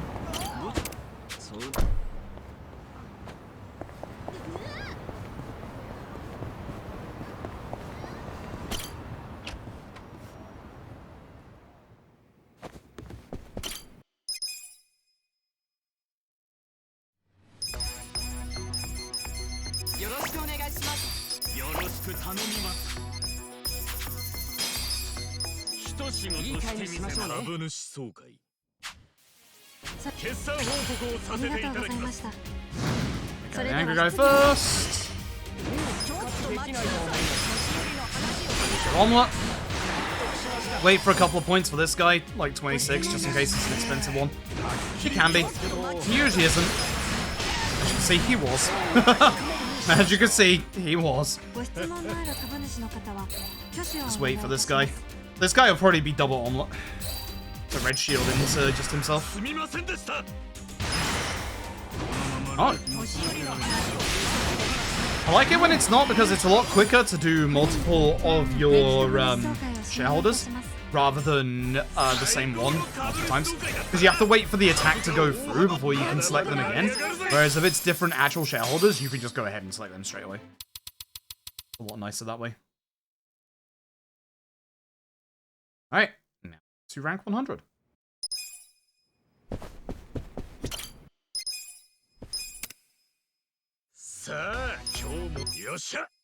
Now we hope for literally 0 pop-ups. My PB had very few pop-ups, which is the problem. We're already doing really badly in this chapter. These first 2 part-time hero fights were not good. Japanese in Duolingo? I'm about to tell you something you're not gonna like. Stop using Duolingo. Duolingo is good for European languages. It's not good for Japanese. It's fucking garbage for Japanese. That's a lot of pop-ups already. I hope that's just like there. 営業開始だ Duolingo is absolutely garbage Japanese. Duolingo is good to kind of like refresh yourself on like what you've learned in Japanese, but to learn actual Japanese, Duolingo is garbage. What I would suggest instead is something like the trouble with learning languages is there's no, and especially with something hard like Japanese, there's no like one easy do this method because it's different for everybody. Oh my fucking god. Take your wage raise and get the fuck out of my face. You're killing my speedrun. Holy shit. What I would suggest for learning, especially Japanese, because Japanese is a fucking hard language, toss Duolingo out the window. Reason being, and it's a very easy one, like, Duolingo basically only wants you to memorize kind of like the kanji and what they mean, whereas that's not gonna help you in the long run when Duolingo very early on teaches you the kanji for glass, which is one of the hardest kanji you can learn. Can I stop getting pop-ups? Have I forgotten to put U-block onto my Yakuza Like a dragon? Is that what's happening here? I'm getting so many fucking pop-ups. Losing so much time. The kanji for glass is one of the hardest like kanji to learn, and for some reason you don't use it that often. How many times in English do you use the word glass? Like, and we're not talking glass as in drinking glass. We're talking glass as in like window glass. Like, you don't actually use that often, but for some reason Duolingo, Jesus Christ, Duolingo wants you to learn that exceptionally early on. What I would highly recommend, and there's two methods that most people use. It's gonna be basically your own prerogative as to whether it works or not. You have basically, I can't remember the actual name for it. It's like a synonym style like learning way. So the way that I initially started learning Japanese was a site called Wanikani. You can get a trial of the first few levels, and what it does is you learn the radicals that go... Yeah, I find it. You learn the radicals that go into each kanji, and then what happens is you get reviewed on it after a couple of hours. So you learn it through the lesson, an hour later you get tutorialized on it, or you get asked like, what is this, etc. Then it goes to like 3 hours, then 5 hours, then like 24 hours, and then 48 hours. So it helps you retain every single one of like the radicals and the kanji with examples, and also using actual mnemonics. I find that mnemonics help a lot, and also it helps you with the onyomi and konyomi, which is how you pronounce the damn fucking things. Whereas Duolingo doesn't do that. Wanikani has a free trial which you can do, however, you do not want to use just Wanikani. You're going to learn fucking fast that learning a language requires a lot of effort, because Wanikani alone is not going to help you with the grammar part of Japanese. For that, you're going to want something like a textbook. There is, again, would you believe it, not one out there amazing textbook that is the one-stop shop for everything. The textbook that most people use, and the one that I would also recommend alongside something like Wanikani as a service, is Genki. Genki. The Genki books are very good. They come with audio CDs, which are very good, because that will help you with the enunciation of a lot of Japanese, because it's very different. This business section is fucking garbage, by the way. It's actual garbage. There are other things I would also suggest. Anki, Anki is a kind of collection of... It's a collection of, like... I can't remember what they're actually called, but they're like these kind of, like, lesson cards. You know how, like, most people make up, like, you know, short lesson cards of, like, you know, like, phrases and stuff for, like, university and stuff like that. It's kind of like that, but digital. My fucking chicken won 2 awards. That's how garbage this is. The chicken is too good. Stop that. This business section is fucking garbage. Like... But there is another method that other people use. It is the method called RTK, which is called Remembering the Kanji. So that is a book, again, you can buy on Amazon. And the whole idea behind it is you remember the kanji. Funny that, like, the whole point behind it is you remember the kanji. So the book will show you the kanji and the English meaning behind it, and you gotta remember it. That works better for some people. genuinely works better for some people, and it's much better than Duolingo, because both Duolingo and WaniKani, the way that they do the times to learn each of the kanji is they split them into basically levels, and it starts with the kanji that, unsurprisingly, you will use the most in Japanese. I had to think for a second there. So, it will start with the kanji that you will see literally the most. So, it won't start with random ass glass kanji that has like 12 different fucking strokes to it. It will start with something like sun, which doesn't just mean sun, it has many different meanings. But it's used in it's literally the most used kanji that you will see in literally Japanese. And that's the first one that WaniKani and Remembering the Kanji will teach you. Whereas Duolingo doesn't teach you that straight away. Duolingo is absolute fucking garbage to learn Japanese. It's good to remember what you've learned, it's good as a supplement tool, it is not a tool to use to learn Japanese. I got a little bit heated there. Fuck Duolingo. Duolingo is terrible for Japanese. Duolingo is very, very terrible for Japanese.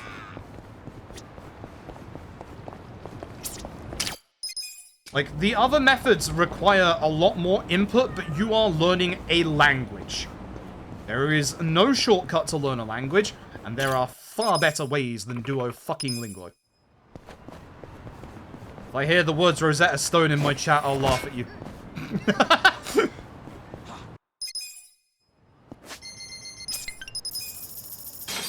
Online courses? Okay, I don't know about online courses, but in terms of online stuff, italki. Italki is a website that you can hire online tutors that put up their time and services at like certain prices. You can see them, they're all like individually priced. And then you can sit down with like lessons with them. You can schedule a time, sit down with lessons with them, and then go over stuff. For example, the tutors that I have seen... Like, concentrate on my shop. The tutors that I have seen, for example, the vast majority of them that use italki will ask you, please buy X textbook, like, obviously, Genki. Most of the time, it's Genki that most people ask for. And then they will start to teach you, they'll like say, you know, start from here, learn this, and then for our lesson, we'll go over what you've learned, and we'll see, like, you know, what you've learned from, like, this structure and that structure, for example. But yeah, do not use Duolingo. Duolingo is a waste. It is absolutely garbage. Good supplement to remembering and going over what you've learned, but to actually learn the language, absolute garbage. Do not. Every other method might require a lot more effort, but trust me, I learned far more with WaniKani and Genki than I ever would have with Duolingo. I'm not saying Duolingo is bad for every language, because obviously I haven't seen what it does for every language. I've heard it's good for European languages. For something like Japanese that has so many different connotations to like all of its kanji and actual radicals, yeah, no, don't use Duolingo. Absolute garbage. Absolute garbage. I'm not saying you can't learn Japanese with Duolingo, but I am saying you will have a bad time if you do. Duolingo's structure is very good for just like supplementing what you've learned and just like quizzing yourself. It's not good for learning. It's really not good for learning. If you are learning something as hard as Japanese, do not cut corners. Do not cut corners in the slightest. The thing you need to remember with learning Japanese as well, you are going to take years. It is a very hard language to learn. It is exceptionally rewarding, but it is a very, very hard language to learn. Do not take shortcuts. Just take your time and learn it. Learn it properly. You will thank yourself in the long run if you learn it properly. Just got demotivated. That's the thing about like stuff like WaniKani. And the thing with like remembering the kanji, if you can motivate yourself, is with WaniKani you get into like a schedule. Like WaniKani will tell you, hey, your next lesson is in like X amount of hours. I have to think about whether that was X there for a second. It's X and then it's all circle. Duolingo offers no incentive outside of, hey, we got these fake-ass leaderboards against other people, which is just absolute garbage. but WaniKani setting you times that you can go back and do the reviews yourself when you want. Like, you literally set your pace. With WaniKani, you literally set your pace. I highly recommend not going too fast at first, because that's a trap I fell into very early on with WaniKani. But the nice thing is you can slow yourself down. You learn at your pace. You select the reviews and you learn as many as you want to learn. If you feel one day that you can go for, like, you know, 10 reviews instead of 5 reviews, do it. Like, remembering the kanji says you should learn, like, 25 kanji a day, for example. That's the whole, like, thesis behind it. But with WaniKani, you will constantly have those kanji and, like, radicals come back time and time again for a good couple of months. Like, the way the system is made is so that it retests you to master the kanji after, like, a month or 2. So, when you do the reviews, when you've done the reviews enough, you basically master that kanji, and it then gets out of the system. You won't see it again. Because at that point, you should know what it is. So, essentially, like, once you've, like, finished the review and you've moved up a level, the kanji that you've just learned are still going to come back in your reviews, but the time's going to get longer and longer. So after that 48 hours, it's then like a week, 2 weeks, a month, and at that point, when you've done it enough, you'll basically burn that kanji and it won't come back. But the nice thing is, if you got lucky and you're struggling with it, you can unburn it and bring it back in.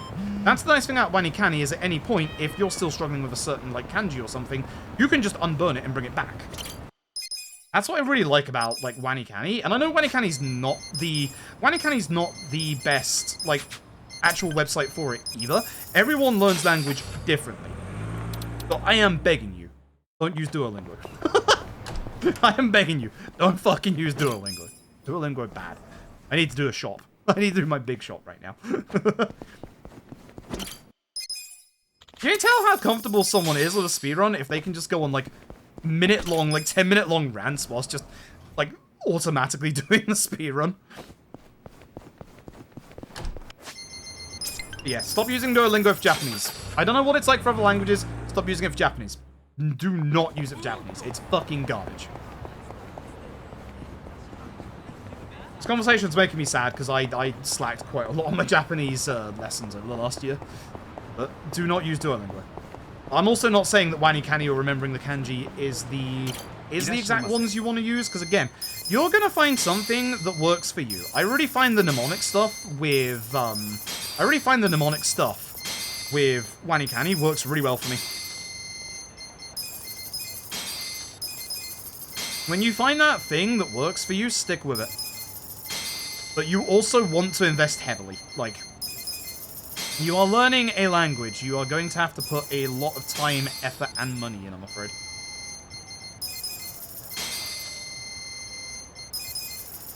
Four. 7. Study. 3. Thick-eyed even. 18, 20. Yep. 28. ありがとうございました。 Statue. いらっしゃいませ。 8.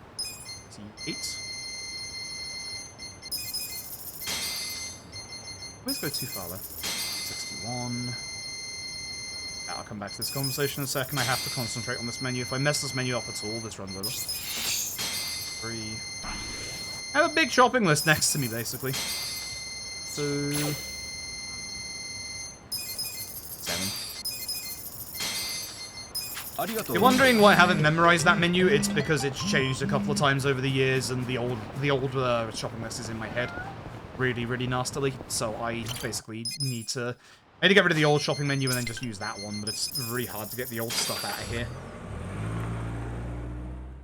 Did I forget to plant my seeds on the way out? I think I may have forgotten to plant my seeds. Which... No, I did, actually. No, I did. No, we did. We're good. We're good. Good. Don't smash anything you want to learn.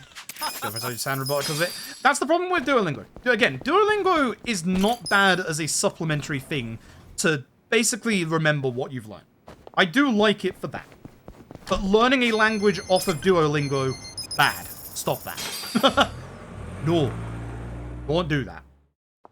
No, don't do that.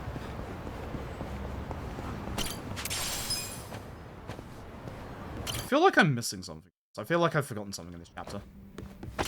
いらっしゃい。 2, 10. 2,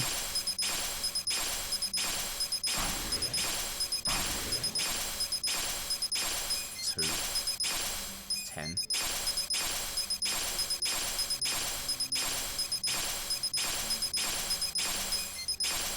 ありがとうよ。 I don't think I've forgotten anything. No, I haven't forgotten anything. It should be Itchy's weapon now. And then blacksmith. Yeah. Yeah, I think we're good. I think we're good. There is basically a whole bunch of online resources for learning languages. That's the good thing about, like, the internet, is there is a whole bunch of really good services out there. And the fact that people can also tutor you, like, with their time is really, really nice as well. So, again, you're gonna have to find the method that works for you. I tried both remembering the kanji and wanikani, and for what I wanted for Japanese, wanikani plus, like, other resources like Genki, etc. That was the method I wanted. That was the method that worked for me. Flashing light warning, by the way, coming up here. It's not that bad, but the screen is going to flash white a couple of times while I'm in here. So just as a heads up, I will tell you when that's gone away. But just as a warning, there's going to be flashing white lights in this bit, so just look away and I'll tell you when we're good. Good broom. Bandages. Get the fucking ruler. Take yellow. I've got one spare odd stone. 1, 3. Flashing light is gone, folks. Yeah, there are some people that struggle with flashing white light, and yeah, this game just does it in the blacksmith. We're going to the blacksmith about 4 times in the run. That's the first time, so I'll warn you every time we are going back to the blacksmith. Woman. Post. Again, defaults today because I've lost time massively at the start of this chapter, so we have to go fast.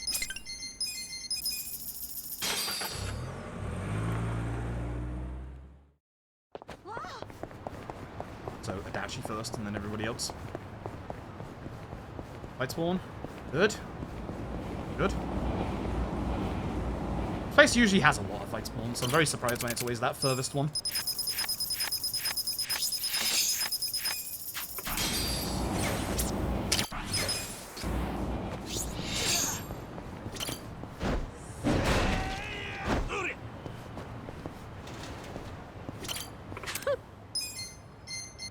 Gold safe keys, 10 smoke bombs, 2 gambler's ties. Yeah, I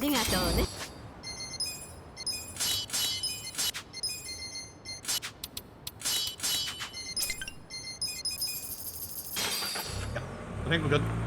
I think we're good. That's it. I don't think I have forgotten anything. Ew! Ew! Bad fight spawn. Ew! God awful fight spawn. Terrible fight spawn. Leave me alone, fight spawn. Ew. Okay. Makes sense in the mnemonics. That's true. Yeah, that is a downside to wanikani. Yeah.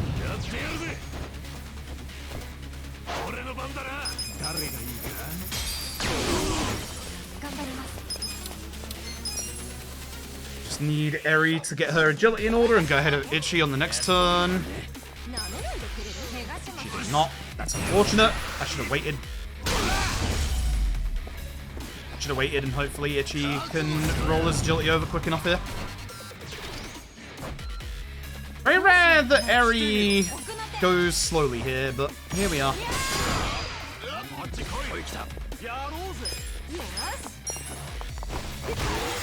Eri with the double.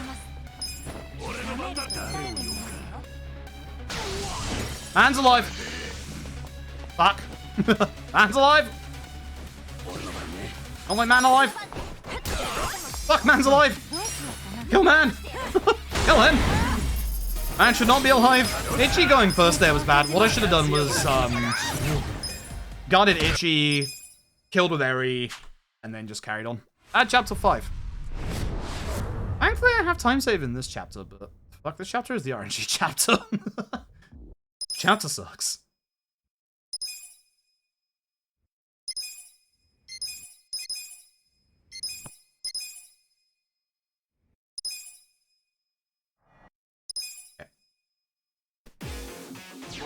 Good grenade, please. Good grenade, please. Just hit Yan in the face. All I care about.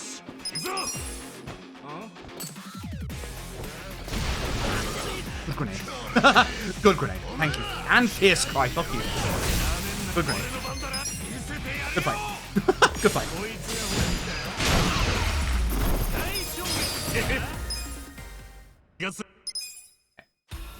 Skills for Eri. Not Senbei chop, rolling kick. No, scatter. That single target healing.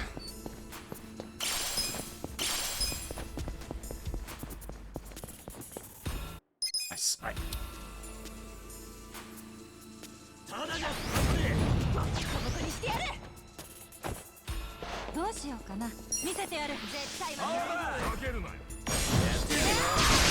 Nice.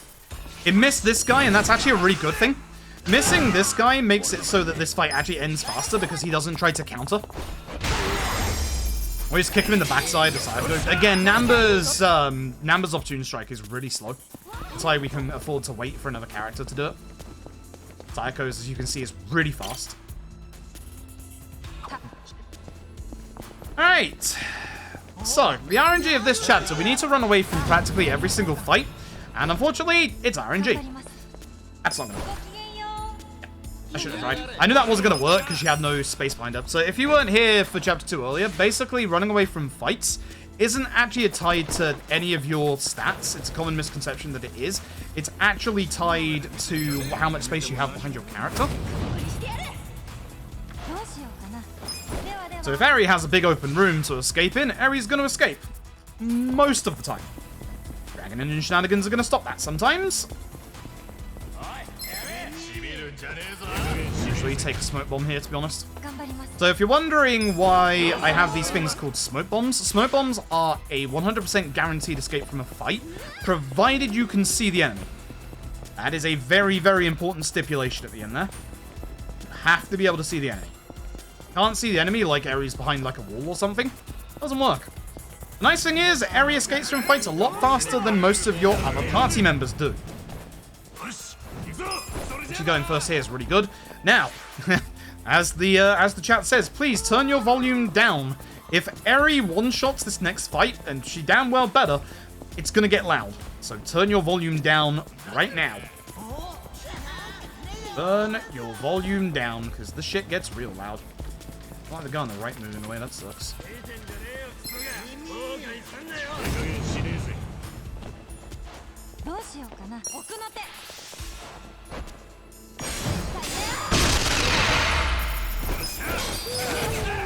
Oh, it's always for the crit. It's always for the crit. The crit makes it louder. I get that 10 decibels louder than you do, so shit gets like really loud. I hate it. I hate it so much. But essentially, keep your volume lowered for this next fight as well. This one only gets loud if Eri crits, and Eri is going to be one of our 2 big crit lords at the end of this run. It's still pretty good. 3 odd stones. I need 1 odd stone from the last fight we're going to do down here, which usually drops like between 1 to 8. So usually you have a good chance. This might not work as an escape. Did. Okay. Sometimes that doesn't. It's really weird. We have 1 more fight to escape from the chapter. Yes, I'm floating right now. If you collide with an item, once you come out of the fight, you just float for a bit. It doesn't do anything. We can't use it for speed tech, sadly. What we want to do is run along this wall. That gets the attention of the enemies early so that we can cut this corner. No, I bounced off the end. So what I did there is something we like to call displacing our hitbox. If you bounce off a wall like that, what you actually do is you push your hitbox in the direction that you get pushed away from. So it went to the right there and went towards the enemy. That's going to become a problem in the finale. But if I didn't bounce off that wall, what I'd have been able to do was just cut that corner and avoid that fight completely. But messed it up. Not surprised I messed it up. It's cost me like a good 5-6 seconds, which is unfortunate. But, oh.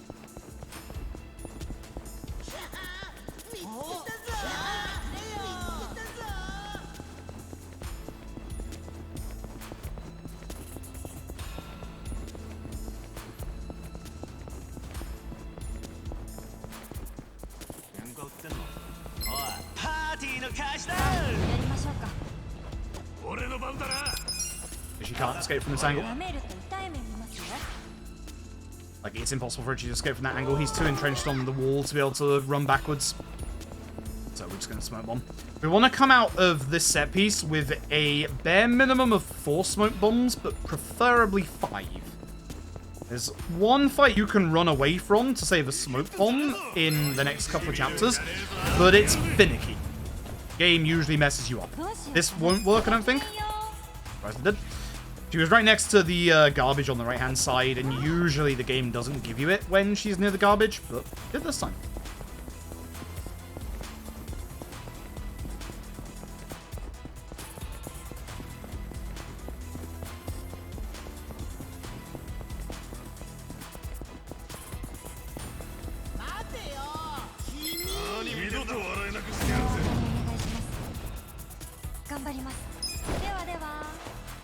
That one can get a little tricky as well, just because she has to run into the corridor and the dragon engine sometimes says, hey, this wall is too big for you to run past.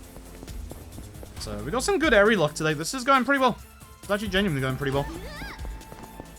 This one's another tricky one. It's either going to work or it's not going to work. I'm hoping Ichi goes first. Ichi going first pretty much guarantees you escape from this fight. Nice, good job, Eri. Want to grab this safe in the corner here. This contains a hat. This hat gives a little bit of extra magic that's going on Sayako, because we're going to be using Sayako for a good couple of chapters. But the hat is not strictly 100% necessary, but it does guarantee we get through the boss at the end of this set piece in one go, like in one turn, without it having a turn. Whereas without that hat, sometimes you can low damage roll with Sayako, and she won't kill the boss. Turn your volume down one last time. This is the last time. This one usually doesn't work, and I lose a bunch of time to this one. I usually lose a whole bunch of time to this one, to be honest. More to the left. You need more to the left so I can hit people on the right. I think this is going to fuck up massively. Find out.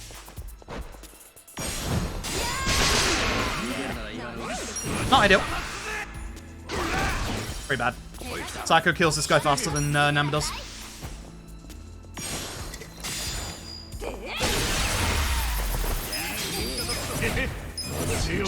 8 odd stones? Literally the max. Good shit. Good shit. So with that, we know we're going fast at the end of this. This is probably another smoke bomb fight. It usually is. Sometimes Eri is in the corridor and actually manages to escape in like a really weird angle. Didn't this time. Ichi should have aimed for the other guy, but essentially what you saw me there, that's an advanced technique that we can use in fights to escape from fights. If you target an enemy specifically, then you will run away parallel from that enemy rather than in a slightly randomized direction. That way you can tell the game, hey, I want to escape this way, straight backwards. These two fights are two of the hardest fights to escape from in here. I don't know how Eri decides to go, like, you know, that direction, like 210 degrees, but like, works. It's good. Never complain. She shouldn't run in that direction, but she does. It's pretty weird. This fight's weird because you got like a whole bunch of room in this fight, but for some reason the Dragon Engine sometimes says no. Like sometimes the Dragon Engine just says you don't escape from this fight, and you just have to wait to smoke bomb here. It's a giant shame. This is the last floor. This is the harder fights to escape from, for the most part, but usually they should be okay. There's like one more manual fight to escape from here, which is nice. But yeah, this set piece is too long. Even casually, it's just too long. Should not be this long. It's this long to try and prep you for the boss, but it's way too long. Way too long. Should not be this long.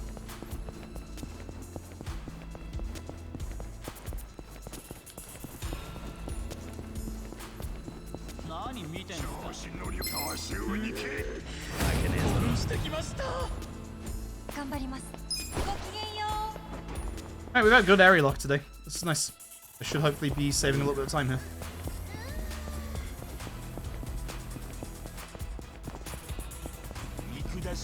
Yep, I should be saving a little bit of time. This is nice. Even if these last two fights mess up, this has been a decent set piece.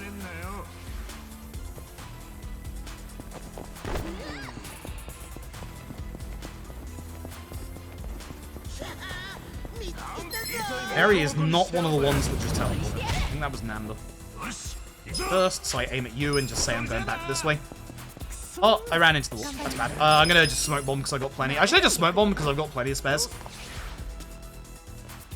My angle was a little bit to the right than I would have liked. If I went to the left, I could have just aimed at the guy in the middle and just ran straight backwards and it would have worked. But, oops.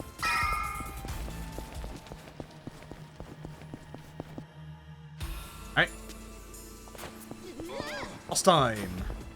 So, because of the felt hat on Psycho, it's guaranteed we get through this boss in essentially one turn.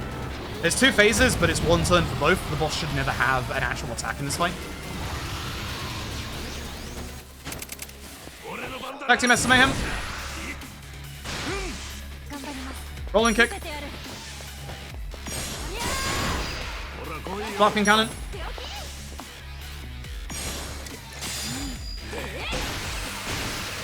Pigeon Ray. The excavator is actually resistant to fire. It does enough damage, thanks to the felt hat. You can do enough damage, as I said, but it's a little tight. We need to get Eri to level 16, so we need to Kiwami drink her just in case. We have the very good turn order, which is nice. When an enemy is on the floor, you need to wait for them to stand up to hit them fully with Pyro Belch. You do not for Sparkling Cannon, and Sparkling Cannon will keep the enemy on their feet once that move is done, which means that Psycho into Namba is absolutely perfect. Don't have to wait an extra 3 seconds in this fight. We get called a dick because we collected 3 weapons of the detective variety. Thank you, video game. Appreciate it. Good set piece. Good set piece. Very good set piece. Very good set piece. I don't like the runaway system. I don't think is that much of a pain for the speedrun. It has, you know, it's a little temperamental, but like I really like it. It actually gives us meaning to like movement and positioning for fights. I like it a lot. I like it a hell of a lot. I hope they do keep it. I do hope they keep it. Once again, folks, flashing light warning. Gonna be upgrading 4 weapons in total, or 2 weapons 4 times. So just look away for a second. Full take. I almost went for the wrong one again there. Jesus Christ. I think cards. That time save I just had is gone. You can look again. Flashing lights are gone. They don't last too long up until the last time we go visit the blacksmith. That's gonna be a long one. We're in there for like a minute. This fight is a bit of a pain because this fight is actually escapable. It looks like it's a fixed fight. It's actually not. Itchy going first is good because Itchy usually runs away from this one. Eri has a really, like, somewhat rare but kind of common chance to just not escape. Weird. We're also now hoping that Eri goes first in this next fight. That'll make this next fight go a lot smoother. If Itchy goes first, it's a little bit more problematic. It depends what happens in the fight. Good. Very going first, we thumbtack this guy, which gets all 3 of them. That's the important thing. Itchy then tag teams this guy. If they're facing the correct people, like if this guy wasn't next to Namba, I'd be able to just attack the other guy. But because he's looking at Namba, I have to do Pyro Belch and then just attack this guy. Normally, Namba can attack that guy and just kill him in 1 hit. We don't have to waste time on Pyro Belch, but because the other guy was too close, he would have attacked me if I went through. This is the one Kappa statue that you can actually miss at this point. It's the one Kappa statue you have a second chance to get. And now we go shopping. Big shop. Time for rings. Time to become Sonic. Not you. Okay, that's fine.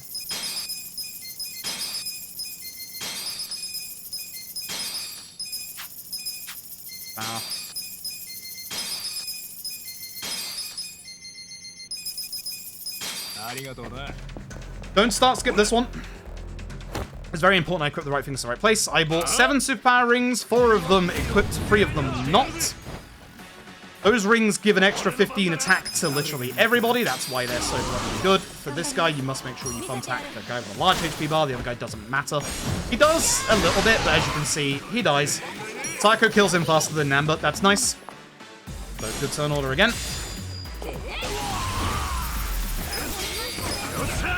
I can be ahead after the split. This might be a goal. This actually might be a goal. This was a good chapter. This isn't like a massively long fight, but it is a fight that can take a while. Vitchy first. Summon Robson. Eri needs that EXP, as we said, so give her the Kiwami drink. Namba sometimes doesn't kill Takabe, so just go for Psycho. Psycho guarantees kills Takabe. I've had Namba not kill Takabe a couple of times, so if the Psycho goes after Namba in the turn order, do it. If Takabe goes after Namba, it's still worth trying to kill a Namba. Not a gold, but we're ahead. Good chapter. And a Prince 42. Thank you very much for the Prime Gaming, I appreciate it. Good chapter.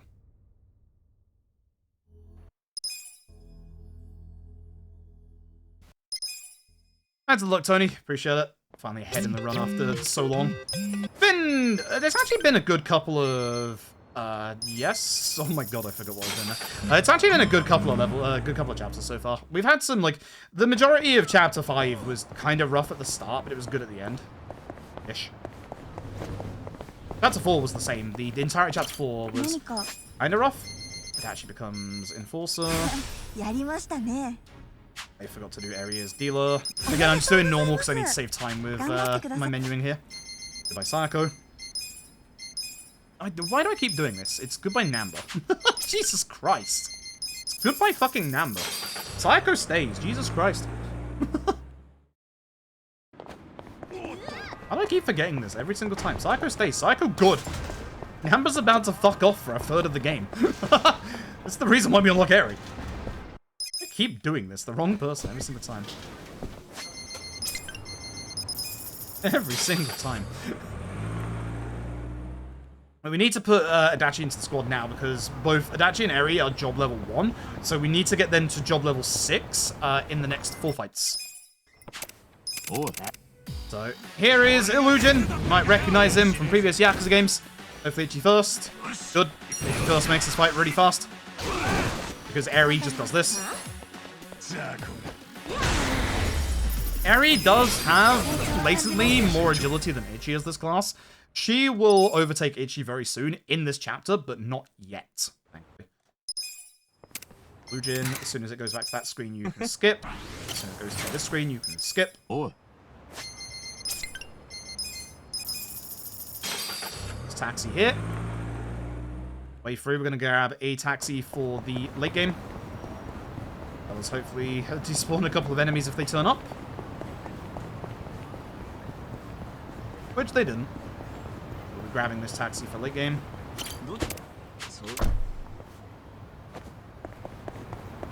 Bad fight spawn, don't like you. Don't like you at all.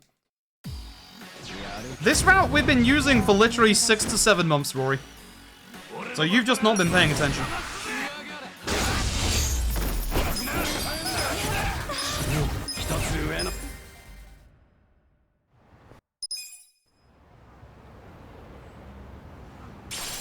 Hold it.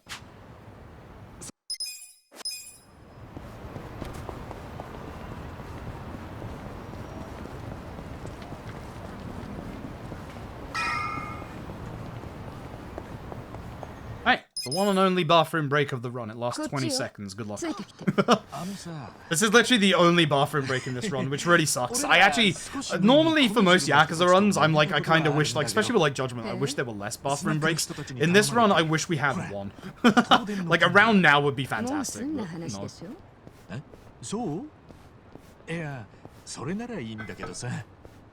It's like one Yakuza run I would actually genuinely like a bathroom break in. So.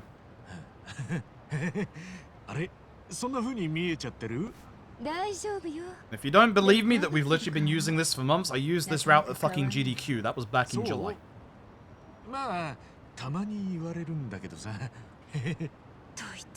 Using it a couple of months before that as well.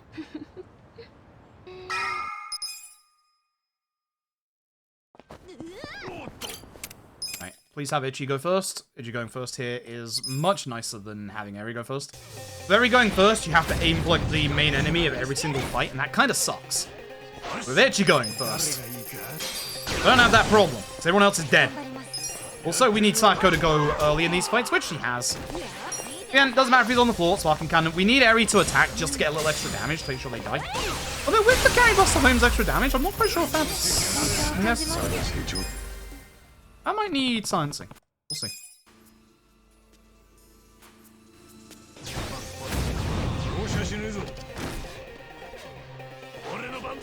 Illusion.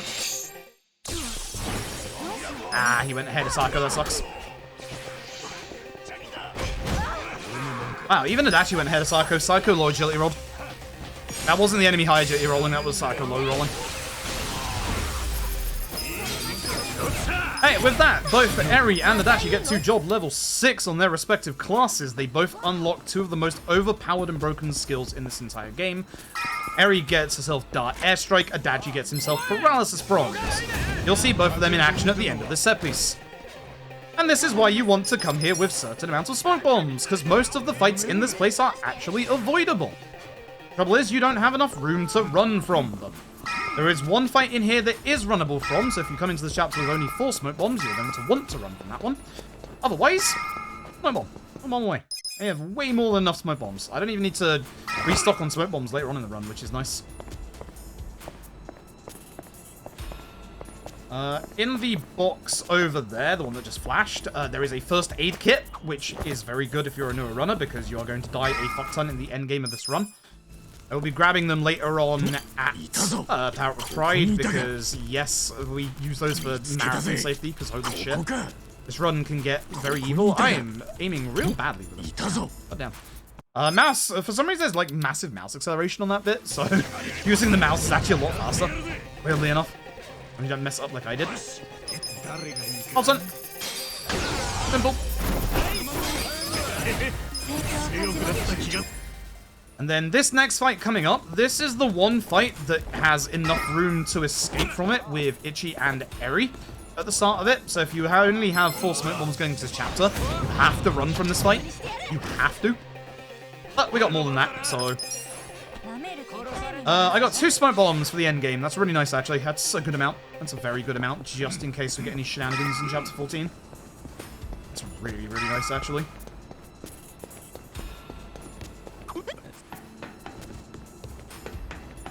Over here, in this side room, this is Adachi's upgradable weapon. Slightly stronger than his default. With Eri, you want to put on Jackpot Chip and Dart Airstrike. With Adachi, put on Shield Blast and, whoops, a Daisy, Paralysis Prongs. Gear, Eri doesn't need anything, it's just Adachi.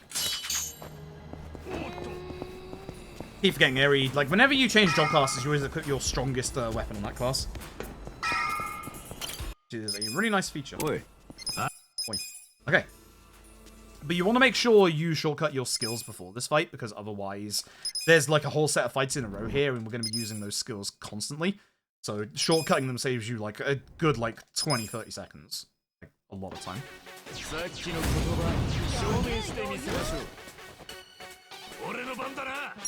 Ideally, you want Eri to go first. Dart Airstrike has this really weird thing where if an enemy is next to a wall, the dart can actually miss the third dart.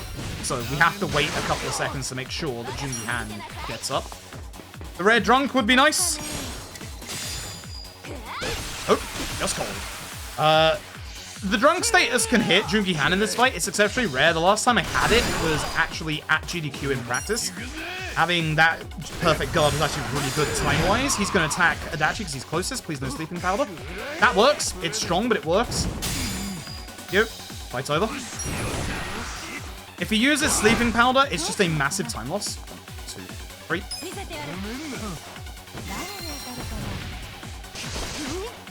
Because obviously with sleeping powder, as you'll see here, Psycho and everybody else just doesn't have enough damage to take care of Jungi Han.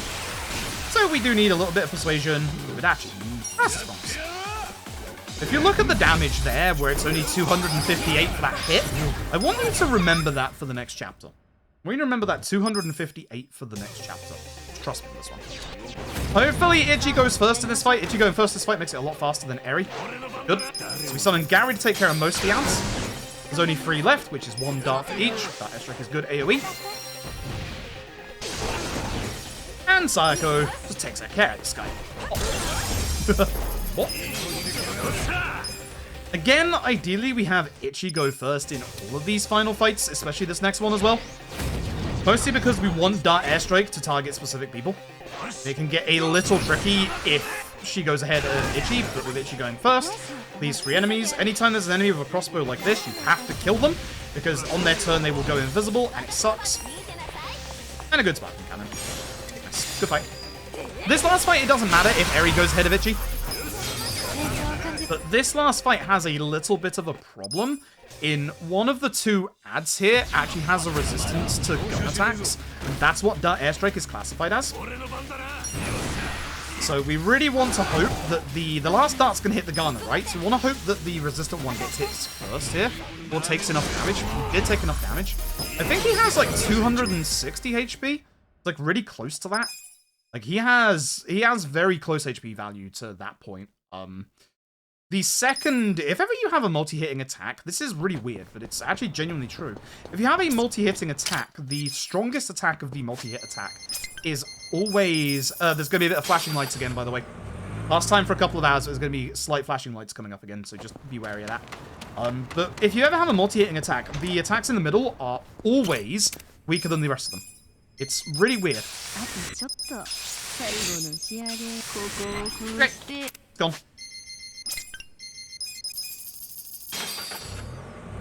Fight spawns. Keep an eye on my minimap.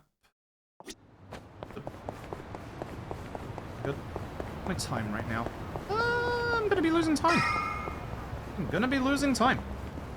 Quite sure how. It wasn't that bad of a chapter, but gonna be losing time. Chinatown has some of the highest concentrations of fight spawns in the entire game, and we have to run through here a couple of times, which sucks. We are just going to either be saving time or losing time to Chinatown in this run. Like, there's no in-between. So we have to keep a close eye on where the fight spawns are. That one to my side there is perfect. Genuinely perfect. Because with that fight spawn, it usually means there isn't a fight spawn down the end here, which means we just get to run through Chinatown. It is a very good fight spawn. If I could have that fight spawn every single time, I would take it. A very, very good fight spawn. Shame I lost 12 seconds there. I'm not quite sure how, but it's fine. Most fights went really well, so I'm kind of surprised that we lost time there. This is the shortest chapter in the game, and one of the shortest chapters in any... Damn you, Adachi, I want to speak to the hot one. Yeah. One of the shortest chapters in any RGG speedrun. It should only last like 2-3 minutes at most. The downside is what happens in this fight before it. This fight determines whether we gain or lose time in this chapter. This guy is going to take a shot at Ichi at the start of the fight. If he misses, then we just get to go fast in this chapter. If he hits, we have to heal Ichi. It's a pain in the ass. We have to go to our item screen to do it. Even with a guard, we still have to heal Ichi. Shame. Shame. Massive shame. Massive shame. That was so close. That's a massive shame. That was a nice crit. That was a really nice crit. He was like 1 or 2 HP off of dying. That sucks. Toughen Z on Ichi.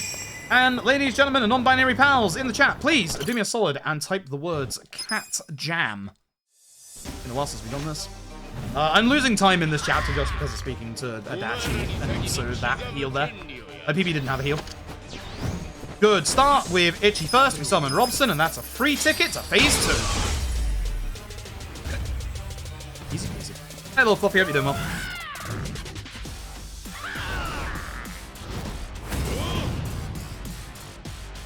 So I have to keep an eye on the turn order here.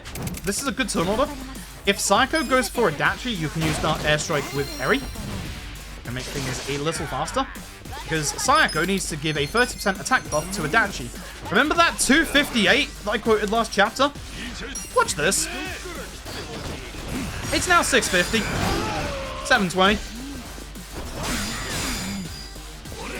That is the reason why you upgrade your weapons. Sure, we also have, obviously, the extra damage from the Muscle Soda, but your weapons are your big source of damage in Yakuza Like a Dragon. They're a better source of damage than getting 1 or 2 measly level ups. This, we can guard with Sayako, we can attack with Adachi, and you're probably about to see why you have to heal Ichi. Okay. Didn't actually hit Ichi, but yes, if that hits Ichi, that can damn near kill Ichi. From full HP, even with the armor. So that's the reason why you have to make sure that Ichi lives. There are guard strats for that fight that I came up with. They're fucking terrible. Ichi still needs to, like, almost perfect guard to survive. It's fucking horrendous. It is actually awful. It is actually genuinely garbage. I actually saved 3.5 seconds? What the fuck happened in my PB?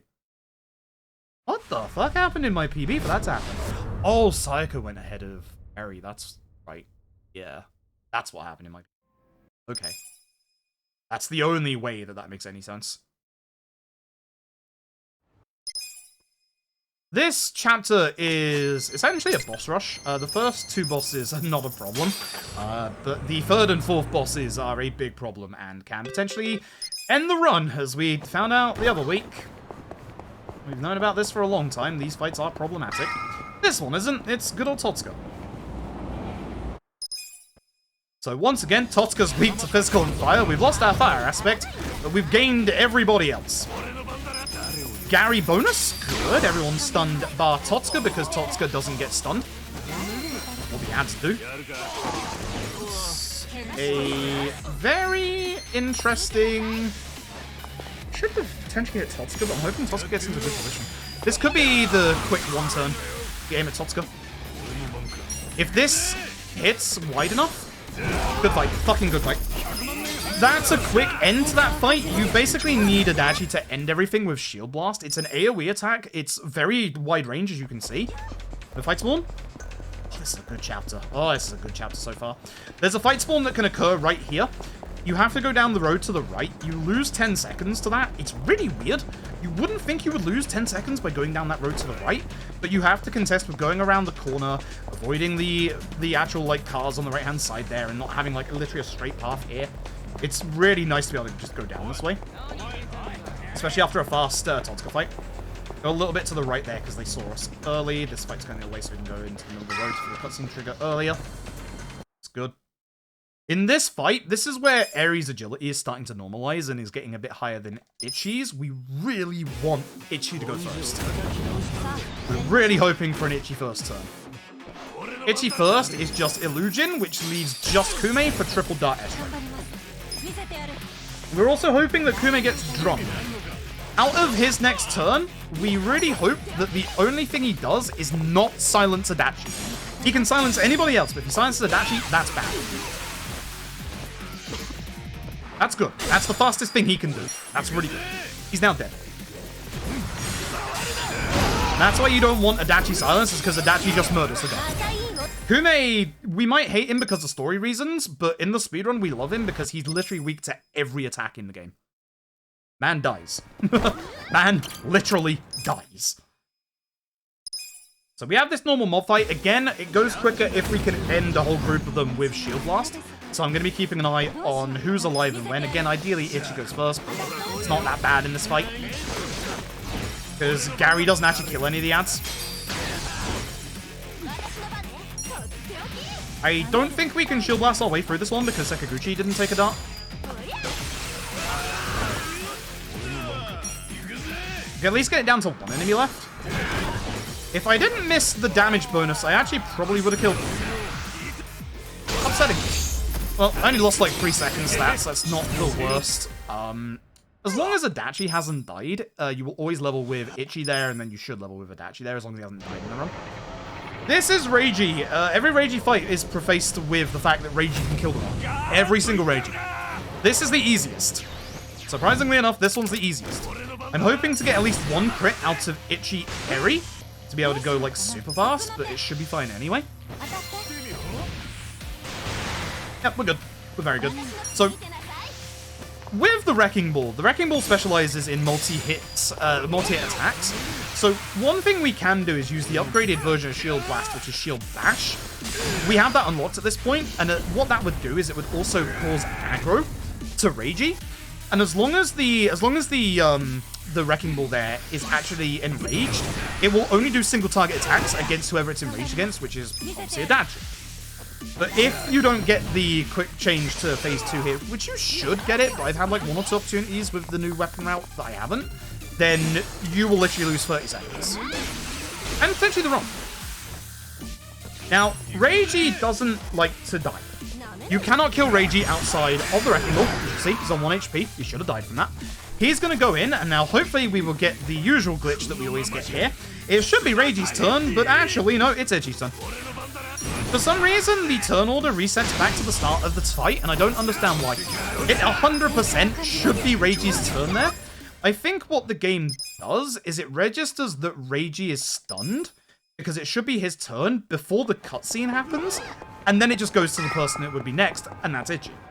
I think that's what happens there. It's weird. It should not be my turn there, but it is my turn there, like 99% of the time. Rarely the game doesn't glitch out, and it gives you the actual turn order that it should be, and then Ragey kicks your goddamn ass. Loses you another 30 seconds. Great. Boy. This is Ragey 2. This is where I worry for the run.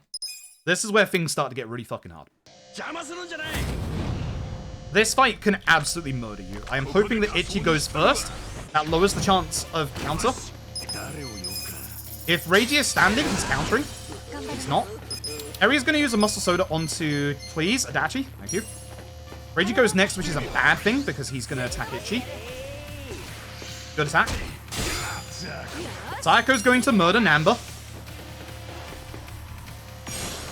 Now, unfortunately, we can't get the counter, I believe, with certain moves. So I can't get the counter with Paralysis Prongs. But hopefully, because Adachi is in front of Ragey, he should focus on him.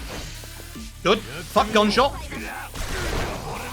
Gunshot murders. That is on Adachi, who has basically our highest defense in this entire fight.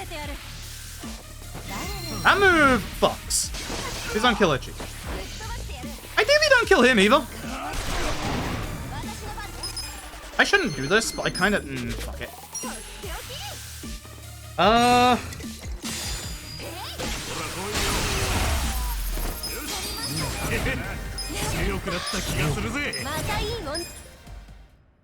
So the reason why that's bad, I need Adachi to gain a certain amount of EXP during the run.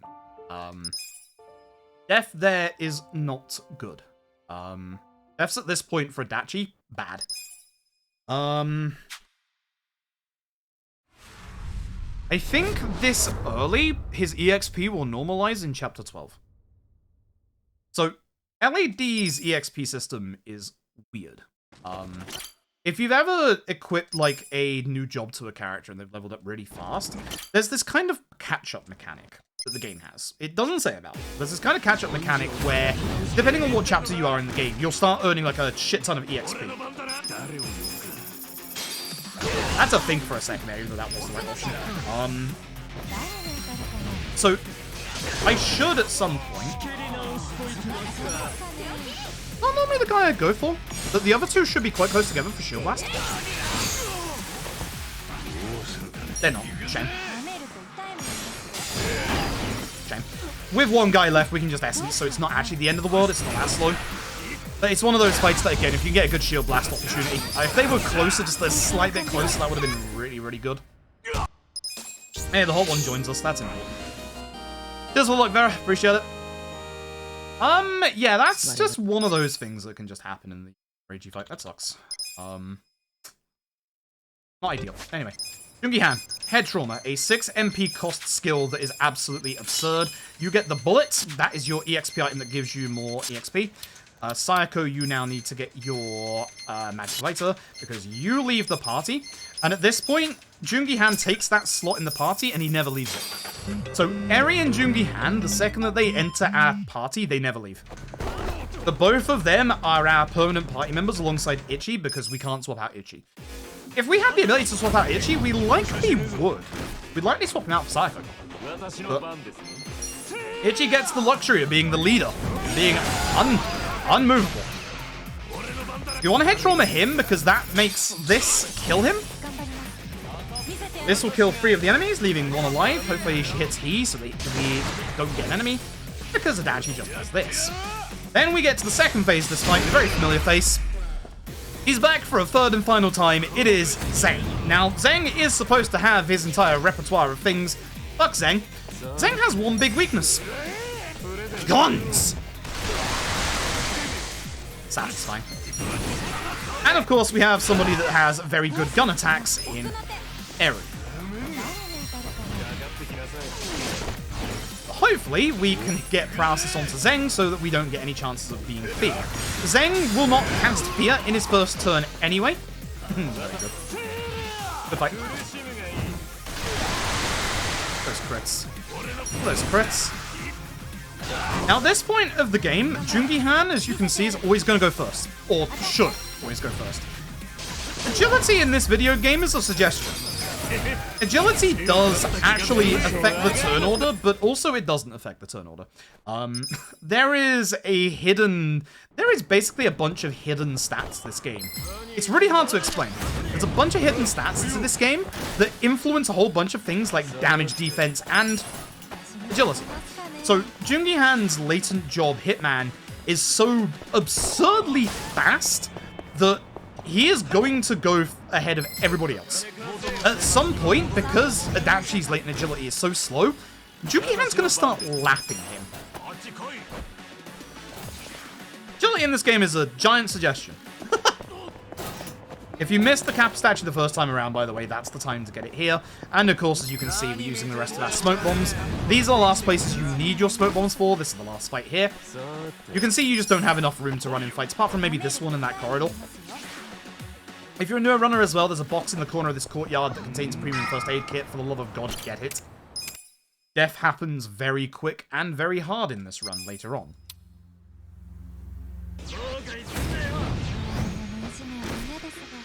Let's fight. Punch this man. Punch Cat. Summon the lad Robson.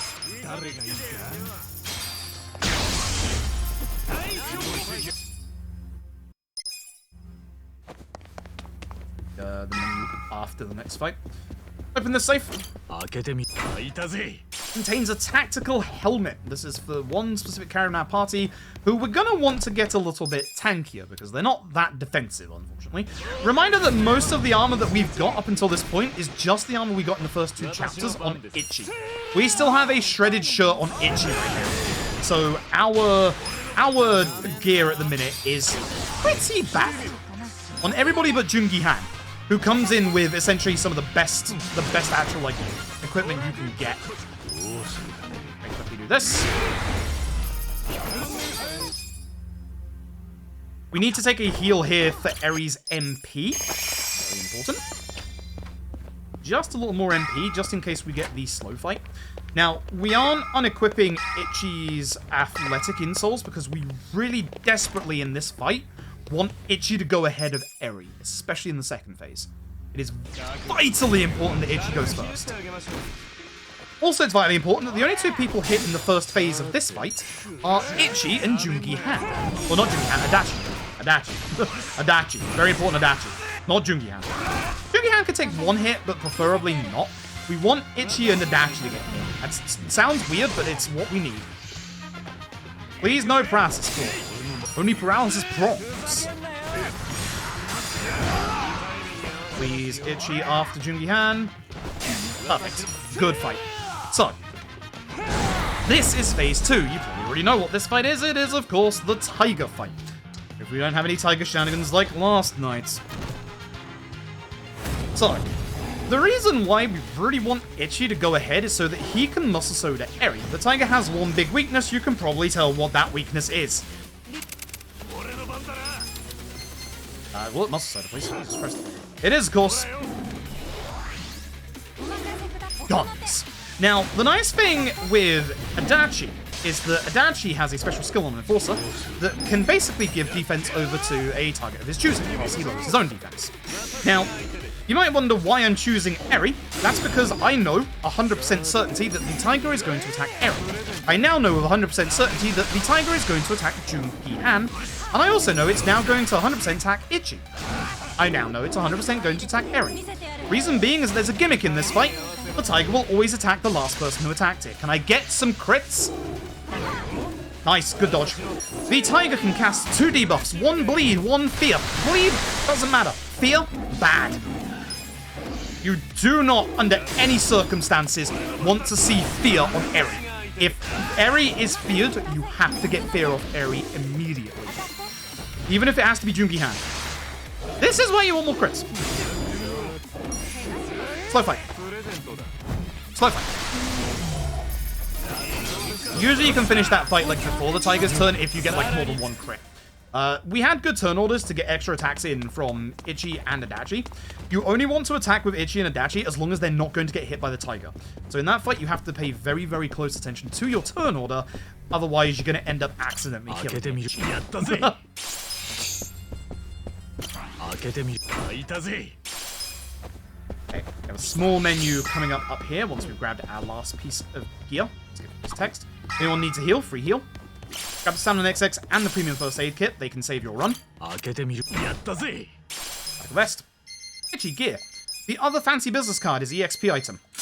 Eri, optimize. At this point, Adachi should be in the third slot of your party, and everyone in chat should be cat jamming again.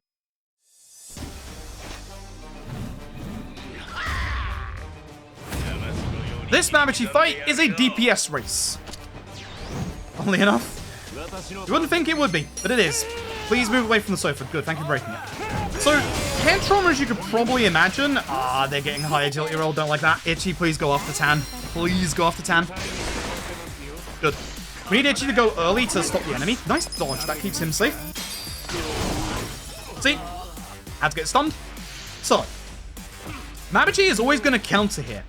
He's going to take one turn to uncounter, then the turn after that, he needs to be at a certain HP threshold to go into his actual attack that gets past the HP block in this fight. So at this point, we need to do enough damage to Mabuchi, which is about half. We should do that. Eri's 2 darts to take care of the ads and 1 to Mabuchi. Itchy will do the rest of the damage needed. Yep, that's good. We're good. Very good. When you see Crimson Aura, there is no HP block in this fight anymore. You can just go completely Han. Mabuchi should mostly aim for Jungi Han in this fight. And it's at this point in the run that it is so very vital that neither Adachi nor Jungi Han die. Or at least aren't dead at the end of a fight. They need all of the EXP they can get. That is not ideal with the paralysis, but it should be fine. This should kill. We did good damage.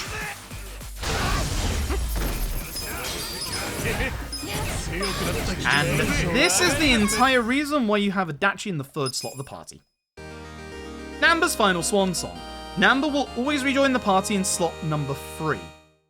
Always. Unfortunately, it's a fucking ragey fight. We are hoping in this fight, RNG-wise, that Namba goes massively early.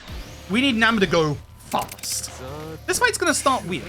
We're going to start with Headroll on Ragey, as you'd expect, but then we're going to attack the guy with a crossbow that's right in front of Eri right now. Targeting system. Thank you. You'd also think we'd use a summon like usual. No, actually, we're going to use Tag Team Master Mayhem on Ragey. Namba, please go early. Good, that's early enough. We'll take that. Him hitting Itchy is bad. Don't like that. But Namba does that. Counter. Please no fear. Good. If he feared, I would have to take an extra turn to remove Namba from my party. But with this, I can now just go completely as normal to plan. The only worry I have is Itchy's HP. Nice crits. So with Itchy, we're gonna... Oh, I got the bonus as well. So the bonus on Gondala removes an extra 10%, very nice, of both Ragey's HP and on attack and defense, I should say. Which is going to make this fight even faster. This, so far, is a good fight, as long as he doesn't use Essence of Rage. Good fight so far. Very good fight so far. The only downside is that Jungi Han's agility is so fast, he usually goes after people that knock him to the floor, so we have to wait. You don't have to wait too long in this fight, because he has to run halfway across the arena to get to his target. He should aim for Jungi Han here. Good. Oh my god, my agility is so good today. I actually probably shouldn't attack with Adachi here, because it's probably going to be slower than just Dart Airstrike. Itchy can kill faster than Eri. Good fight. Also, you'll notice that Itchy went from level 28 to 32 from that fight. We are grossly underleveled at this point of the run, and everything hits like a goddamn truck. Thankfully, when I say everything, I mean so do we. Like, even we hit like a truck. This is why upgrading your weapons is so goddamn vitally important. Alright, before we end this chapter, we've got a little bit of spring cleaning to do. We need, in the next chapter, or not the next chapter, the chapter after the next one, 3 billion yen. We are story locked without it. So we need to get a little bit of money, and there's one very easy way to get that money, and we've been doing it over the course of this entire run.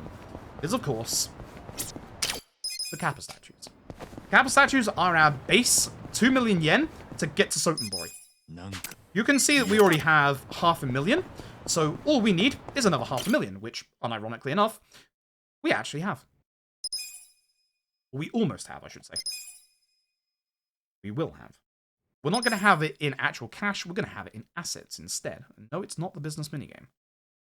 Also, turn left, camera out, cap a statue. That's definitely, that would have been picture number 10, so I know that's correct. That's absolutely the last cap statue. You haven't missed any. If you haven't missed any photos and you don't get photo number 10 for that cap statue, you've missed a cap statue. Done that before.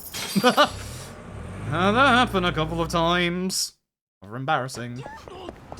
Here we gotta go see the Hobo Chief, and then we have... Oh, that's a bad fight one. That's gonna have to get despawned. Do you all despawn him?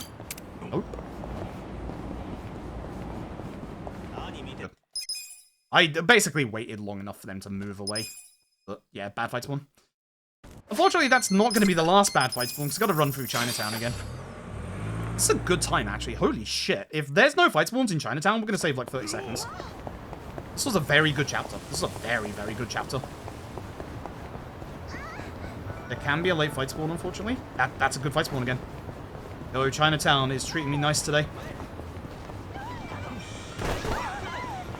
Chinatown treating me real nice today. God, I love it when Chinatown cooperates in a run. That's a goal. Can't tell you how nice that is to see going into this part of the video game. We're basically coming up to the end of the mid-game. This is where things are going to start to get real nasty. Here comes our 7th and final party member. It's our boy Zhao. You'll never see him again. Our boy Zhao joins the party far too late to be of an actual impact compared to everybody else. As said earlier, the way that you get damage in this run is that you basically use weapons. Your weapons are your big source of damage. We don't have a weapon for our boy Zhao, therefore, 1, he doesn't do damage, and 2, the only thing that Zhao actually, like, gives to the group at this point is knife attacks. Bit of a shame we're gonna learn a real damn good knife attack in the next chapter. That's a bad fight spawn. I should be able to... yeah. Funnily enough, you'd think you want to go to the left there to get to the cutscene trigger. You don't. The cutscene trigger is a bit sooner on the right-hand side there. So even if there's a fight spawn running towards you, go straight. Just focus on just running forward and you'll be fine. Also, you'll see that I'm doing this side fight, this SOS quest. That's important. It is one of our 3 dirty speedrun little secrets for getting through that. That's the person I wanted to fucking attack with. Shit. I'm so used to Jungi Han going first. I'll lose a little time, but not too much, because these enemies are only level 15. Whoops. Whoops. I'm so used to Jungi Han going first. Fuck me. Eri going first there is actually amazing, but I'm so not used to it, I keep actually accidentally gutting a turn. Fuck. Fuck. As you can probably guess, Dart Airstrike kills those enemies. As you can probably guess. Dart Airstrike good. If you haven't gathered from this run so far, Dart Airstrike good. Hey GK, hope you're doing well. So, we need to go see the young master. Thankfully, Adachi knows a way through, but we have to go here and trigger the story before we can actually go to the story point, so... This bit, we have to be very careful. You'll see me looking at my screen right here, because I have to be very close to attention to see if there's a late fight spawn. There is a fight spawn that can appear right now, right here. And you have no time to deal with it if it does spawn in. So it's a really nasty one. It's one of those late fight spawns that can happen in the Dragon Engine. If it does happen, you have to do the same mode trick. There's nothing you can do. But you can go back to the taxi if you want, but that's slow. For this fight, Robson. Crassus. Not a normal attack. Crassus. It didn't register my down D put. My down D put. Okay. So at this point, that's the end of the chapter. We just have to go and meet the young master, and then we end the chapter. But to survive this endgame is really nasty. People don't like it when I say this because of how hard the endgame of this game is. You can finish this game at the lowest possible EXP value you are at, which is levels, currently we're at, 32, 33. I would know, I've done it before. Wasn't a fast time, but I've done it. I literally have proof recorded. But we're gonna do something. We're gonna do something that makes the endgame actually survivable. We're gonna do one final sub-story. This is, of course, Mr. Masochist. Mr. Masochist is going to grant us a poundmate that, despite the fact that it doesn't do any damage, is one of the most overpowered poundmates in this entire game. God, I love this guy. Menuing is bad in this chapter. I'm going to lose time. I ran the wrong way. I've got bad menuing. I'm going to lose time. After that really nice chapter previously. This fight spawn, thankfully, is far away enough that you can just get to the vending machine to get rid of them. You also need to pay attention to the minimap in case there's a fight spawn down here in front of Mr. Masochist, just in case. We actually have a quicker way to deal with Mr. Masochist now, which is nice. Which isn't actually a part of my PB, so this actually should save us time. Don't start skip here, for the love of God. So, here's the thing. We can't deal any damage to Mr. Masochist. See this attack right here. What we're going to do is use 2 Tag Team Essences of Mayhem, because for some reason, using Tag Team Essence of Mayhem gets rid of a really long cooldown on Mr. Masochist's turn there. For those who have seen the run previously, you'll have seen that he basically takes like 5 seconds to do his attack. Same here. But here's the thing. For some reason, Tag Team Essence of Mayhem stops that. And to get through this fight, you have to trick the game into saying that you've tried to do damage by attacking twice, which is what the Tag Team Essence of Mayhem are. Using 2 Tag Team Essence of Mayhem there save you like 7 to 10 seconds in that fight. I'm not even joking. How the fuck in 2 years of running this game we never tried that, I don't know. But it's fast. It's good. Pinkleroy, thank you for the Prime Gaming for 3 months. Appreciate it. Faster in the Popo. Reward part-time hero. 2 million yen. We're at 2.4. If you're around 2.4 at this point, you have enough money. Now, if Itchy dies any point in this run, at this point, that is run over. Because when you die, you will lose a chunk of that money. And when you lose a chunk of that money, then you won't have enough to get to the Soap. The actual odds of that happening are exponentially low. But it's not mathematically impossible. We wouldn't ever let it get to that point, but it can happen in the next fight. Can happen in the next fight. We will not let it get that low. I need to ask the Power Up with Pride staff whether I'm calling him Mr. Masochist or Mr. Feels No Pain tonight, because I'm not quite sure what their stance on him is at this point. I will ask them before my run. I'll do it when I stop streaming. Like, hey, yo, I've got to go get this pal mate called Mr. Masochist. You want me to call him Mr. Feels No Pain instead? Why is he called Mr. Masochist? He likes being punched. Don't worry about it. Oh, don't worry about it. Punch this guy. Eri going ahead of Itchy is a very bad thing. Ugh.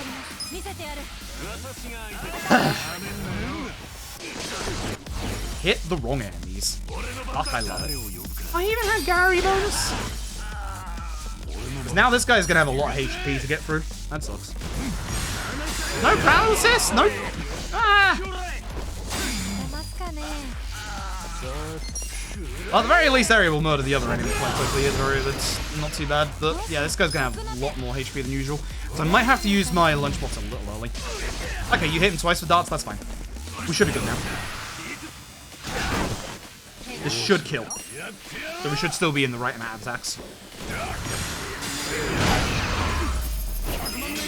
Yeah, we're still good. We're still good. Okay, so this next fight is a 2-phase fight. There is a boss in the second part of this fight. We're definitely losing time in this chapter. We are 100% losing time in this chapter. Nice. Hit this guy with head trauma. This guy is really hard to target. Usually Eri goes ahead of Itchy here. It's a shame, but it is what it is. I wish that Itchy would go first, but she hit the right person at least with Dart Airstrike. So as you can see, Robson takes care of pretty much everybody else. This guy has a whole bunch of goddamn HP. So killing him is kind of rough. In fact, we are killing him a lot faster than we usually do, which is not a bad thing. Does this kill fully? What's that fucking crit? Matoba. There's a special rule to Matoba. Now, Itchy is going first, which is going to make this fight go very fast, because what we're going to do is we're going to use Gondaro. Or his attack, and more importantly, his defense. Now, Matoba here, he is a boss. His name begins with the letter M, ends in the letter A, is 6 letters long, which means that Matoba has a resistance to gun attacks. Now, we do have to use a gun attack here very briefly, just to make sure the ads die. Watch the damage that Matoba takes. But this is what sounds like a very specific rule. it's going to turn up again. So basically, if everybody in these fights aims for Itchy, that's how he dies. He's not dying. Downside is I have to wait for him to stand up for head trauma. Head trauma does a whole lot of damage. It's worth waiting for, sadly. So instead with Eri, instead of using Dart Airstrike, what we do instead is we just pop in with a good old jackpot chip and hope that we get that lucky crit. Nice. With him after ahead of Jungi Han, we can just pop this. Now, fun fact. This is one of a couple of fights. Thanks. This is one of a couple of fights where Itchy's essence can actually miss. And funnily enough, you might think that's a bad thing. Depends on the turn order. Because having Itchy ahead of Jungi Han can make it so that Matoba gets up on his feet faster to get head trauma. Here it would be very bad if it missed. Good fight. Damn. Shame the rest of the chapter was terrible. That was a good fight. Still saving time. Alright. Chapter 12. This is what we like to call the end game. The end game of this run is fucking nasty. The end game of this run is actually pure fucking evil. So, go to Eri. We need to get her a little bit of EXP at this point. It's time to go back to Speedrun Secret number 1, actually, because number 2 was Mr. Masochist. Remember, there are 3, so we're going to go back to number 1. We're going to head down here. There's something we actually need to do. We need to open up the second-hand shop that we started all the way back in Chapter 5. But first, whilst also avoiding this set of enemies, go to the right. Here is the second of those SOS quests in that 3-chain I talked about. Ideally, Jungi Han goes first, and he should do. Good. This guy doesn't go down fully to a dart airstrike. Man is resistant to the dart, but he isn't resistant to getting punched in the head. There you go. But he is weak to it, he just has a lot of HP. That is number 2. That unlocks the third in this quest of SOS quests, and that's important. Operate. Skip. Bottom option. Text skip. Yeah. It looks a bit weird, me text skipping. This looks slow. I promise you, it's not. This is the second of 2 long loads in this game, but if you start skip, basically you lose time to it, because the load list doesn't count. The game doesn't count it as a load.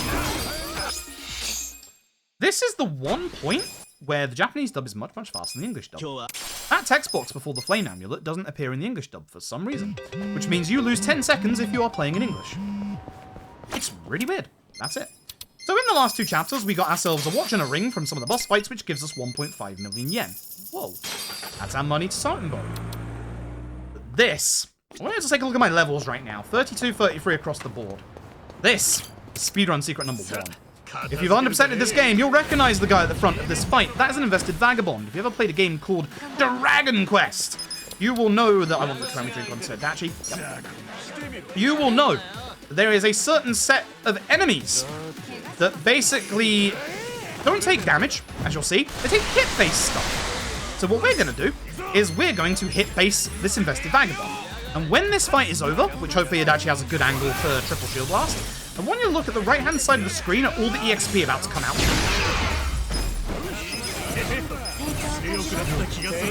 That is a base 500,000 EXP to everybody. To those of us with our job cards on, Itchy and Eri, we actually get ourselves almost 1 million.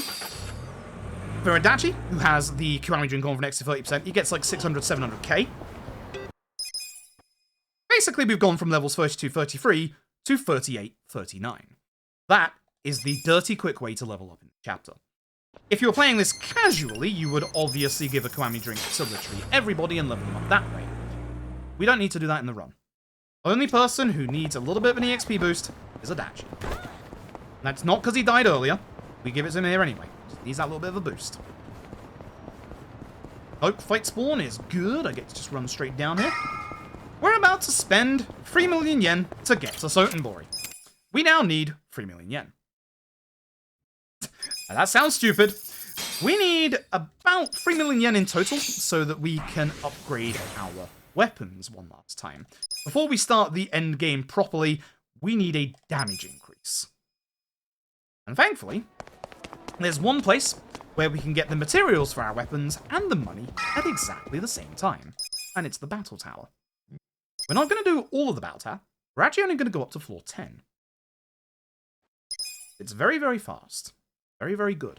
Gets us levels, gets us security, and we're still not fully comfortable for the endgame. We're also going to finally spend those gold keys that we picked up earlier on in the run and open up some of the gold safes around town. So, some of these things like the Mirage Coat there should be pretty self-explanatory. It's a piece of equipment for the chest. Some of the pieces of equipment like this, the Gallant Binding is an accessory. These are going to require a little bit more explanation. The Gallant Binding gives whoever equips it 100 extra HP. As you can probably guess, they're going to Itchy. This chest contains a hat. This hat has actually got very special properties to it. This is the Minister's Hat. The Minister's Hat gives you an extra 10% damage to all elements. So fire, lightning, ice. But here's the interesting thing. It also gives an extra bout of damage and applies the element to any poundmate that doesn't have an element to it. So Gary Buster Holmes, Nancy. Well, used to be Nancy. And also Robson. So basically, every single poundmate that we've got right now is about to get an also 10% damage increase. It's very useful. And it's time for speedrun secret number 3. If you're struggling with everything in the endgame of this game, buy these. 2 rocket launchers. Anyway. Skills. Itchy. Roast Typhoon. Stab menu. Lucky Punch. Divine Shot. Gear Itchy Optimize. You need to very specifically get Namba Shoes. You also get your 2 superpower rings, because at this point, damage is not necessary, or EXP is not necessary on Eri or Itchy. Itchy is going to get the magic stuff. Slow menu. I need to do that a different way. I did that in the wrong order. Unfortunately. So, if you were paying attention, you will have noticed there that the shoes that we equipped to Eri off of Namba were actually worse than her current shoes. You might be thinking, what the fuck is that about? Eri is too strong of a party member. We need to nerf her. Specifically, her agility. It needs a massive nerf, because the ideal turn order for the battle arena here is Jungihan, Itchy, Eri. For reasons that you've already seen, but should become obvious very, very soon. Now you might be wondering, why did I just buy 2 rocket launchers? This is why. Jungihan, take the stage.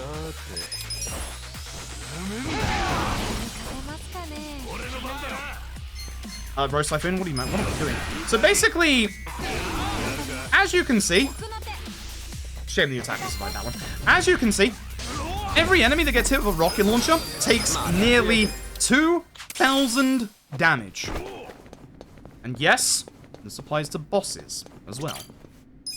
The rocket launchers are a very, very dirty little secret that we have in the speedrun, because most people don't buy them.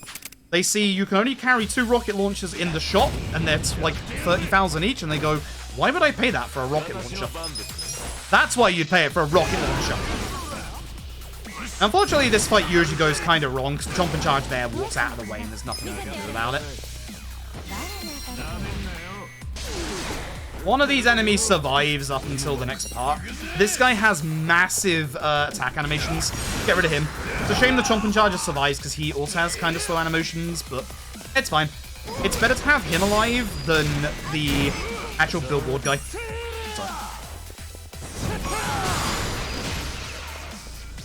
Let's use Jungihan and Itchy. I'm fairly certain he has a resistance to gun attacks. So we're getting a couple of rewards as we do these floors. You might be noticing I'm walking past a couple of these reward boxes. That's intentional. That's intentional. You'll see why. Anyway. Let's try on this guy. Summon the Robson. And then that should be that last guy left alive to get that airstrike. Yeah. So because we have the magic accessories on Itchy and we have Ares 2 superpower rings, we have enough damage to take care of that enemy. However, the old route required you to have Zhao shoes on Adachi as a just in case, which is also the case for this run right now. Zhao's shoes on Adachi are the actual fastest shoes that we've got, apart from maybe the Reverie shoes. And you might be wondering why we've put them on the slowest party member. It's not because of us wanting him to go faster than our party members, because he never will. It's to keep up with the enemy. Now this is what we like to call DRD. Dart, Rose, or Divine Rose Dart even. The Divine Shot, Essence of Rose Typhoon, Dart Airstrike. This is the entire reason Eri is going third in the turn order. Because when Eri goes third in the turn order, after Ichi and Jungi Han, there are far less enemies for Dart Airstrike to spread over. That's the reason. In this fight, pay attention to where the enemies start. The guy on the left, you want to manually target with Jungi Han. The person who gets targeted with Divine Shot takes more damage. I would have liked him to take a crit, but it should be fine. If that does enough damage, he might be next to the wall, so one of these darts might miss. Hopefully good. Nice. And with that, we're on floor 5, so we're going to start grabbing some of these items. Beginning with a weapon for Zhao. But Farub, about 20 minutes earlier, you said we don't get a weapon for Zhao? Correct. Every weapon, beginning with Zhao's from this point, sells for 1 million yen. This floor has a condition on it where every physical attack is a guaranteed critical hit. Oh, the Master Gambler survived again. That's unfortunate. He is not supposed to. Thankfully, this is why we have Adachi.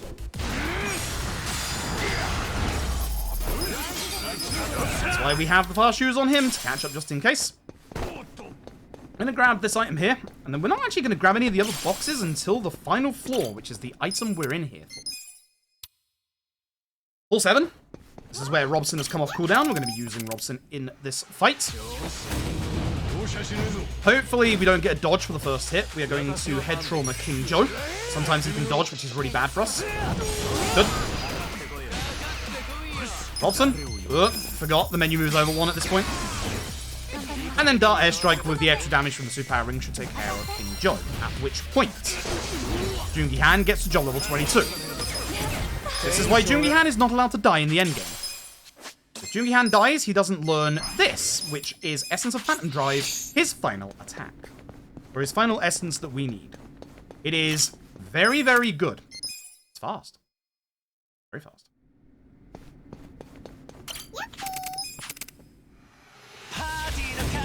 So, it doesn't quite do as much as head trauma in certain situations, but as we said, very fast. And still does a lot of damage, especially to enemies that are weak to knife attacks. So, as we said earlier, despite the fact that boy Zhao came in the previous chapter, there is someone who gets a better knife attack than him, and it's Jungi Han. Our poor boy Zhao now has literally 0 use in this run at all. Which is a giant shame, because our boy Zhao is a good lad. He's a very good lad. No.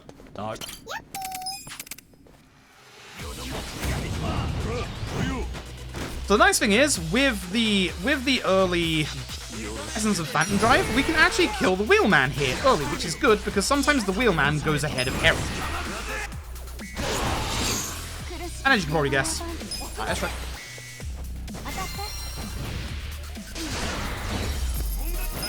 Didn't need to crit. Good respect it. So we're getting money and materials from these fights. The important thing is literally both of them. As we said, these materials are going to go towards our next big weapon level up, which is coming up once we're out of here. And the nice thing about this fight is you don't have to do anything with Jungi Han. Jungi Han just guards. Because Eri and Ichi just clean everybody up. That was pretty decent battle tap. Nice crits. And with that, we get the Damascus Ladle. That sells for 1 million yen.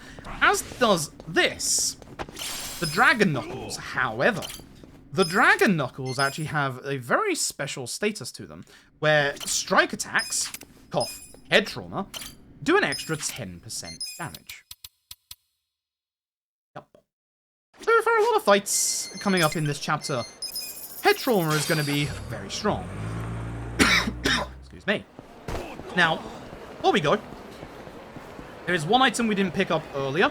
The reason why we didn't pick this item up earlier is because it would have messed around with the optimize we do on Itchy. Wait specifically until the end of the battle tab. You can probably guess from a thing that is a rainbow hat, that thing raises your magic damage exponentially, so as you can probably guess, that's going to Sayako. Sayako might be benched right now, but Sayako is going to be coming back in the endgame of this run, because Sayako is going to be one of our highest damage dealers. She might not be in the party right now, but she is genuinely one of our highest damage dealers still. You can probably guess why I'm back in the episode. I want me some rocket launchers. And also we're going to sell those weapons we got, specifically the ladle and the Chinese saber. Do not sell the dragon knuckles. At this area where I am in terms of like trying to get PBs, it would be the end of the run.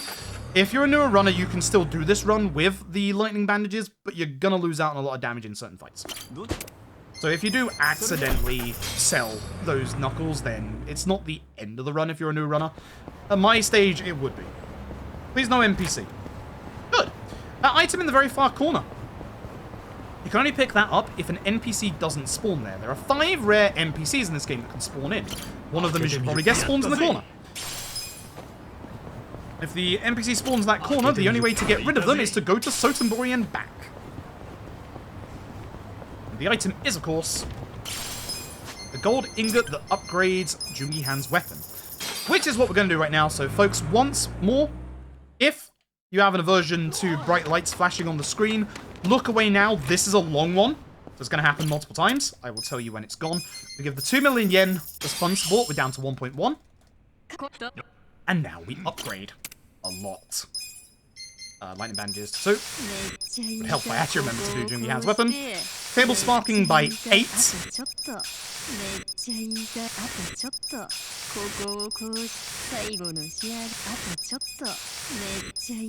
by 2.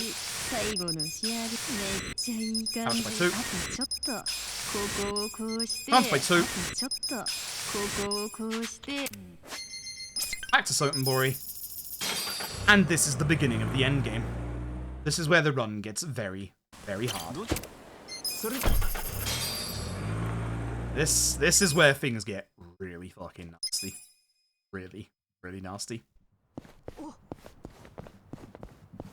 Yeah, flashing light's gone away. You can look away if you aren't looking back now. Oh, obviously all our essences are going to be a little flashing lights. Grab the War God's Keystone through the fence. Very important. We are on a stealth mission. Stealth mission. Stealth mission. You can get into 2 fights in here before you are kicked out. There is a little bit of speed tech where you get the attention of that guy. If you mess it up, you will get thrown out and it will cost you a minute. It will only save you about 6 seconds. So, I don't like doing it. I did it once in a run. I don't like doing it. It's a little nasty. You might think that waiting here all this time is going to be losing us time, but as you'll see on the next floor when we get there, that guy is going around the corner. So his timing is now perfectly timed with our timing for us to just go this way. Otherwise, we would have to fight that guy and take him out.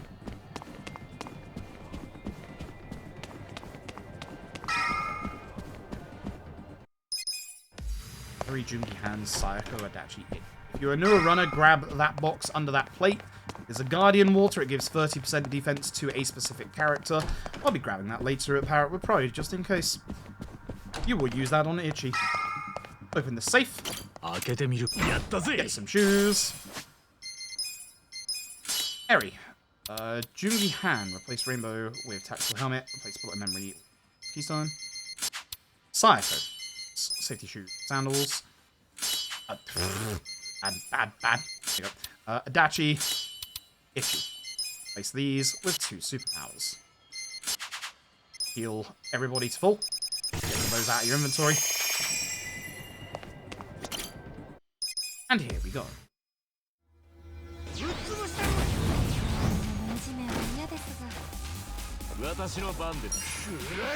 Divine Rose. And this is where the hard part begins, where we're literally 10 levels below the bosses. We start with these two.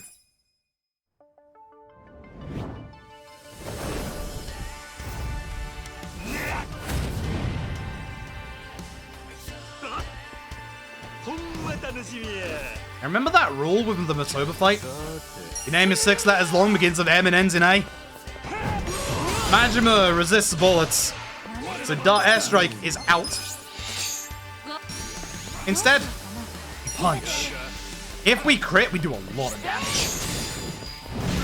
Which we didn't, so we won't get early doppelganger phase at least. This is where your perfect guards have to start to be very good in this run. Once again. Wait, please. Wait for the head trauma. This makes it doppelganger phase, at which point Ichi's guaranteed to go next. You would think we use a rocket launcher. Incorrect. We have another way of dealing with the doppelgangers, and his name is Robson.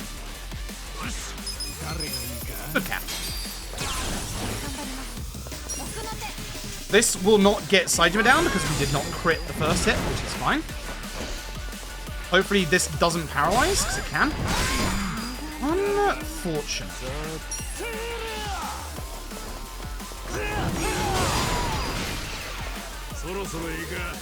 Saejima's in a very good position here. Adachi goes first. We are going to do two things to Saejima ASAP. Hit him with a fucking rocket launcher. You need to get Saejima down as low HP as possible, as fast as possible. Good double. Very good double. Majima will always buff. If you can hit Saejima with 2 rockets for his turn, he will always buff. Downside. Majima's next turn, good double. We can't damage Majima anymore until they've used a specific skill, which is going to happen on Saejima's next turn. No paralysis is beautiful. This is a very, very good start. I will heal Eri just in case. If Majima attacks Ichi here, runs over. This is why we heal Eri.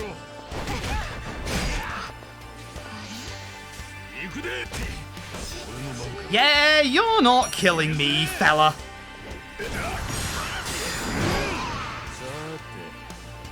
Heal with Jungihan, because Ichi does more damage to the weapon with Rose Typhoon, and we might be able to kill Majima.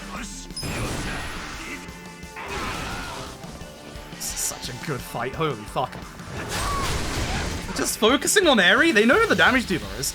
So, Majima might be resistant to Dart Airstrike. Oh, that's bad.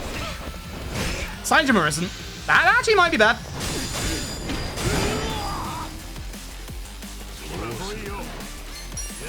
Maybe this kills Majima this way.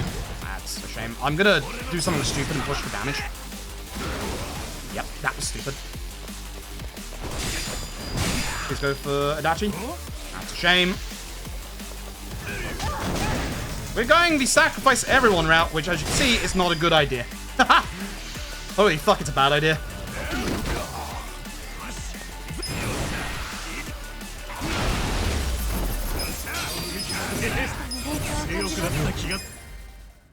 The only one you want alive at the end of that fight is Adachi. And obviously Ichi. Little scary at the end there, not gonna lie. I just didn't want to waste time healing.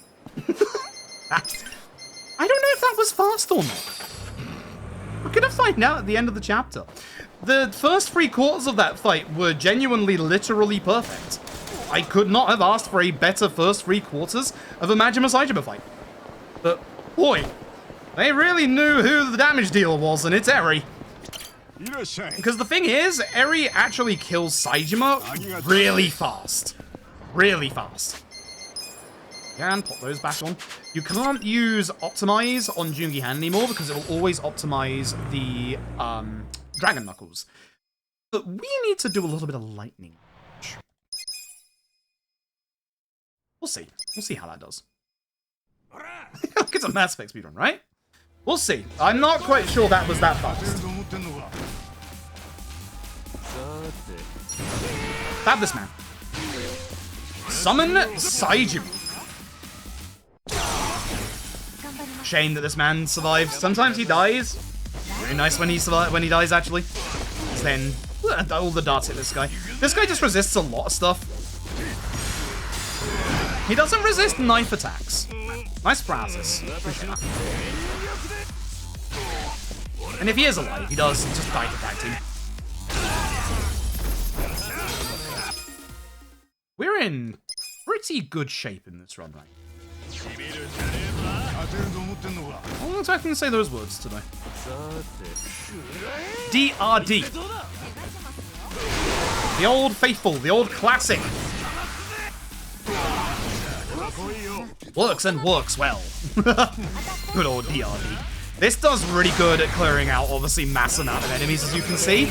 And the fact that Dart Airstrike is just really good at solo targets as well, because it just hits a singular target, makes Dart Airstrike one of the most overpowered attacks in this game. It's absurd.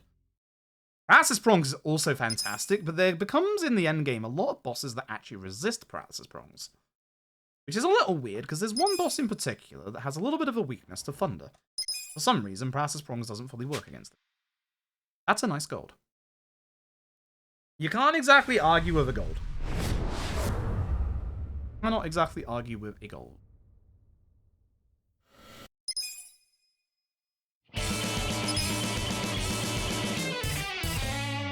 I have a lot of time saving my game. Hi. Hello, Bubster. Thank you for the 19 months, I appreciate it. I have a lot of time saving my life, actually. I have not that much time save in this chapter, but in chapters 14 and 15 I do. Final run through Chinatown. You've been so nice to me today. If you could give me the exact same fight spawn again, I would appreciate that. I don't think it's gonna. Add it all the way down there? It is. Oh, no fight spawn in Chinatown, excuse me? Ow. Chinatown behaved so nice today. That's absurd. That is actually absurd. Got that taxi earlier, so we're going to use it now.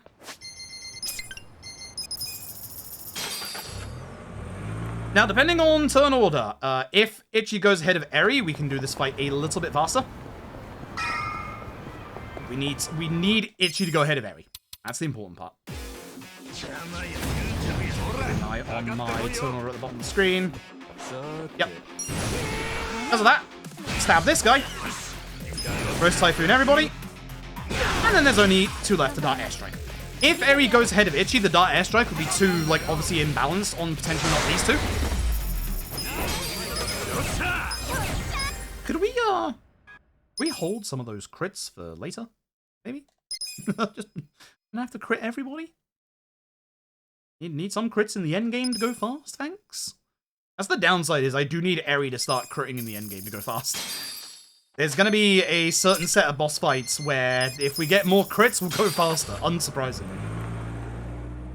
Also, despite being a minute ahead, we can lose all of this run to a singular fight later. We'll know which one it is. Well, actually, that is multiple fights. That's actually multiple fights. Monkey Boy 18. Thank you for the 11 months, I appreciate it. It must be damn hard work. Yes, yes it is. Very stressful. Very stressful. You don't usually get runs like this that actually go pretty decently. This is going to have a really hard fucking endgame to run up against if this does. All the politics bus. Gotta go become politician. Like Kume with words.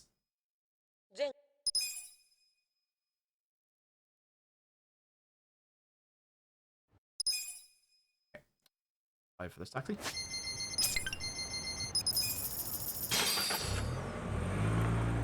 This is going very well. This run is actually going very, very well. The last couple of chapters have been very, very good. This is good fun. Even if the run dies at this point, I'll be quite satisfied with how this run has gone. It's been very good practice for later as well. So.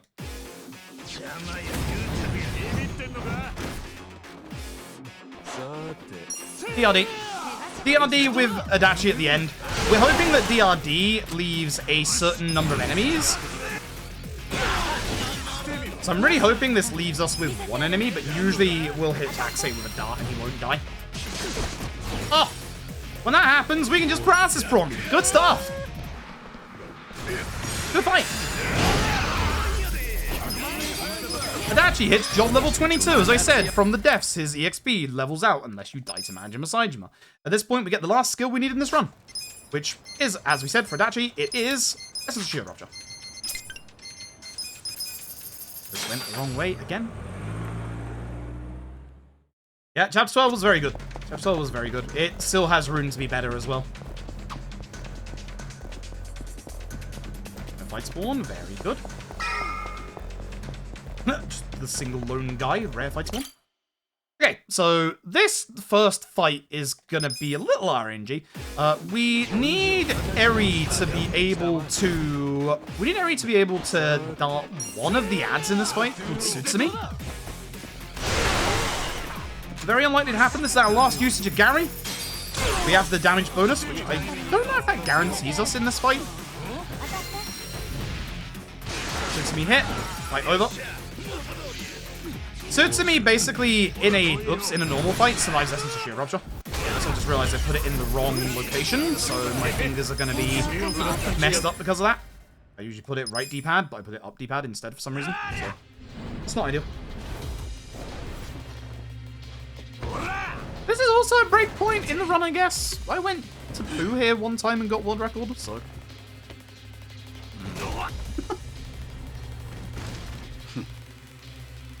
As you can probably imagine, I didn't come back in time. I had to wash my damn hands. So. God, I would love the RPGLimitBreak run luck again here for this fight. We're gonna do our best single target damage against Sawashiro, mostly because obviously we want him. I should have done the essence, it does more damage. Mostly because obviously it does the most damage, but also because it keeps Sawashiro on that side of the room. We want to see that. Blade of Enmity, he just stands here. Nice job, India. If he uses Blade of Enmity, he doesn't actually hit you. It's great. But you need him to be on that side of the room and us to be on this side of the room. Also, this is how much extra damage we do with actual Phantom Drive, as you'll see. That's why we're supposed to use it. Var Mutilation is gonna fuck me up.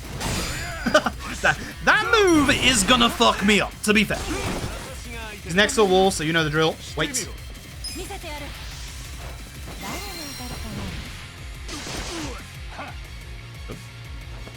Phase 2. In my opinion, Phase 2 of this fight is the nastiest phase, even nastier than Phase 3, because usually in the speedrun we can actually lock down Phase 3 quite nicely. Phase 2, Sawashiro's normal attack is going to become an AoE attack. If the second attack hits, apparently it doesn't matter if they go to the fucking ground or not, as we found out, he will do an opportune attack. He also has the chance to stun one of your party members, which he usually likes to stun Eri or Jungi Han. Our damage dealers don't fucking do it.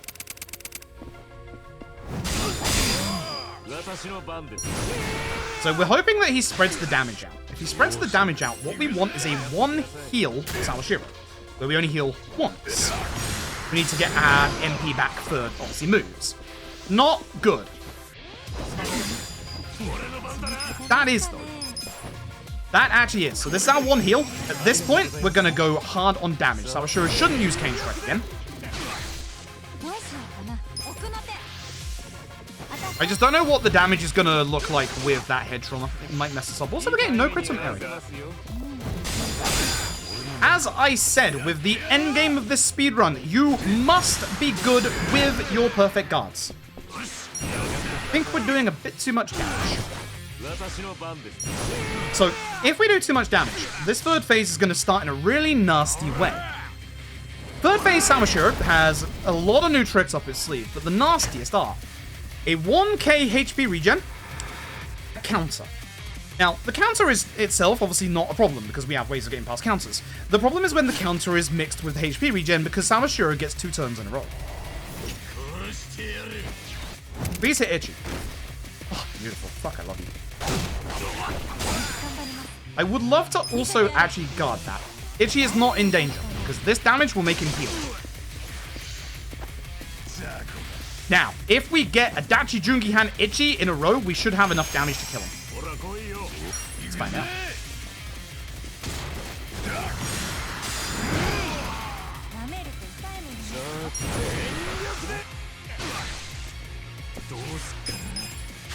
We're not going to risk it. I don't think I would have done enough damage with Itchy. I think that head trauma messed me up. Ideally, I would have been able to keep hold of that rocket launcher. That's going to make the next chapter a little trickier. I don't think I would have done the damage with it. So if he would have gone to his next turn, he would have got his 1k heal off, and then he would have potentially killed Itchy. That head trauma at the start of the fight cost me. Cost me badly. So, oh well. Not only am I going to lose time here, but this is a potential time loss for the next chapter. Although, the next chapter just so happens to be the hardest chapter in the speedrun, and has 2 fights that can just fucking end the run anyway. Unfortunately, I have 1 less rocket launcher for one of those fights. That's a problem. That is a big, genuine problem, actually.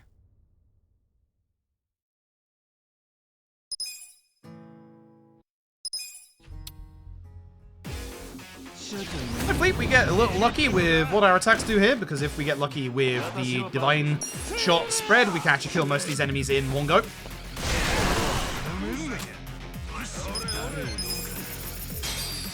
Oh, one slide. One slide at which we just died. Shame. We could actually wait until it's actually turn and use essence, I suppose. Yeah. Would have been a bit faster. Whilst I'm here, I want to put it on the right button because it's gonna mess me up if I don't. I'm gonna lose a little time to put it on the right button, but I'm gonna lose way more time if I don't put it on the right button.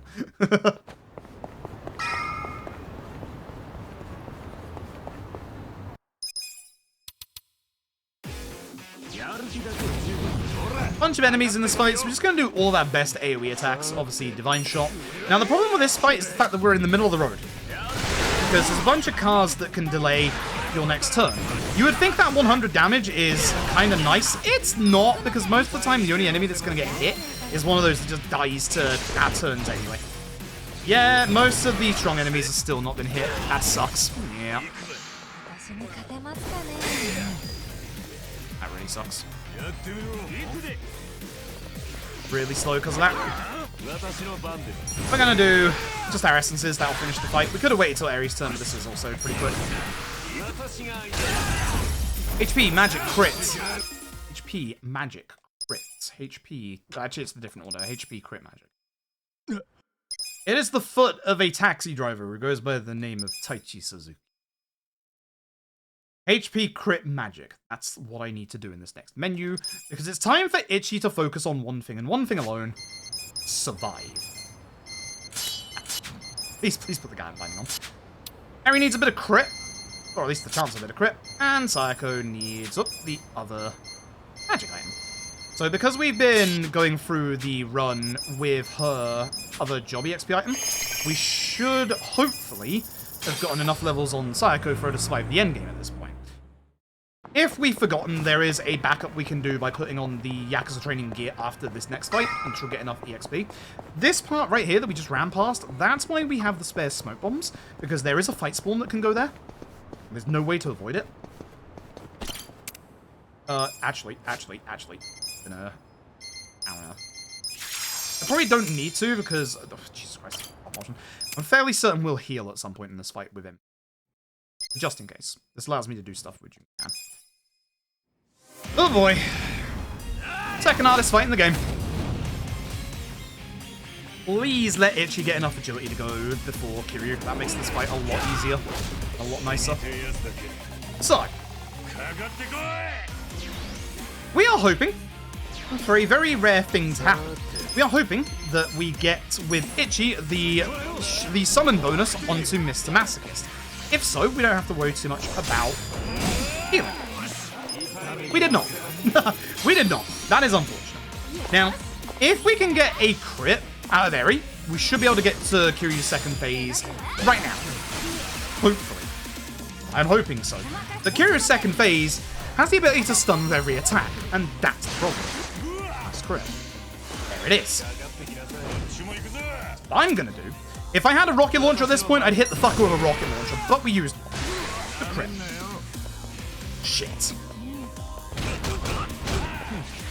Now here's the thing with Itchy. We don't need to waste healing items, because Itchy has a self-heal. Thank God that didn't stun. Still could, by the way.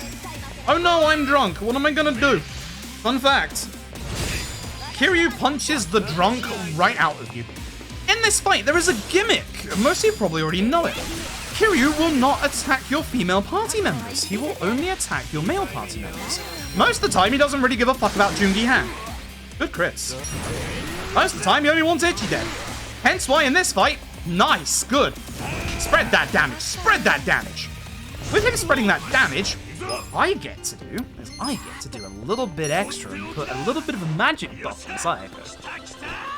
It's a bit cheeky. I probably shouldn't, because now I can't get into the next phase that quickly. But what I can do is now heal. I should have done the HP MP one, but I'm a bit worried about Joongi Han if he gets attacked again. Yeah, the nice thing about being drunk is that Kiryu, if he attacks Ichi too many times, the drunk goes away. This will get Kiryu to phase number 3. As you can probably guess, he's going through all of his stances. This is beast mode. Get him the fuck out of this stage. Do not let him stay in beast mode. Also heal on Ichi, for the love of fucking god, heal on Ichi. Beast mode has a move, Beast Mode, where that attack can actually hit twice. And that will kill. Normal attack is nice. You don't see normal attack very often. I like that. This is a good carry fight. This will be enough damage, and it also gets rid of the defense buff that he has. This will be enough damage to get him into his final phase. At which point, yeah, this fight's over. This fight's pretty much good and done. Good fight. His Dragon of Dojima Legend style. What are you going to do? Are you going to go into counter? Oh, you're going to try and kill Ichi. Also, all of these animations are based on the animations from previous Yak games. I probably shouldn't use the cocktail again, but the fight should be over at this point.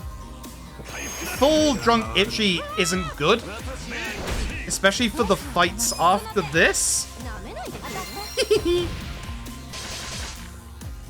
This is why I'm glad I put Psycho's buff on, because she's doing way more damage.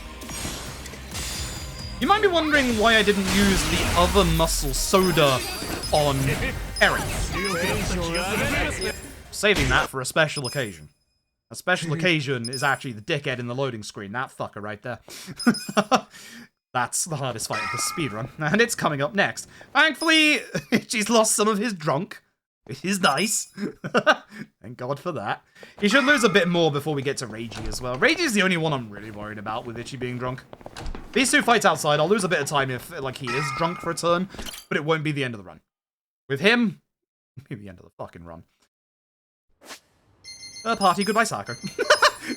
Thanks for helping with that fight. Genuinely, really do appreciate it. I didn't look at Joongi Han's MP. I should have done, because his MP is the important part here. Oh, it's full. That's not necessarily strictly true, because the other important person is Eri. This is why picking up the Tarana back in Chapter 4 is really good, because we can use it on one of them here. I think Eri would have had just enough MP, but it is a bit tight, so just gonna make sure. Video game? Video game? The guy at the front is weak to getting stabbed. We stab. Ah, the bonus. Good, everyone's stunned. Very, very nice. So the guy in front, as you can probably guess, he has a lot of HP. So we're going to hit him with all that best single target. The paralysis is good, because that'll hopefully stop him doing anything. Lightning Slash ain't the best, but at least it isn't him doing his buff. The bleed bad. Bleed bad. I don't like that. It's going to cause me to lose time getting to my turn. Bleed bad. But I bleed you as well, so fuck you. Throws into darts to take care of the ads. As you can see with Joongi Han, keep stabbing. Keep stabbing. Look at this damage. Absurd damage. This should kill him. Good, Ultra.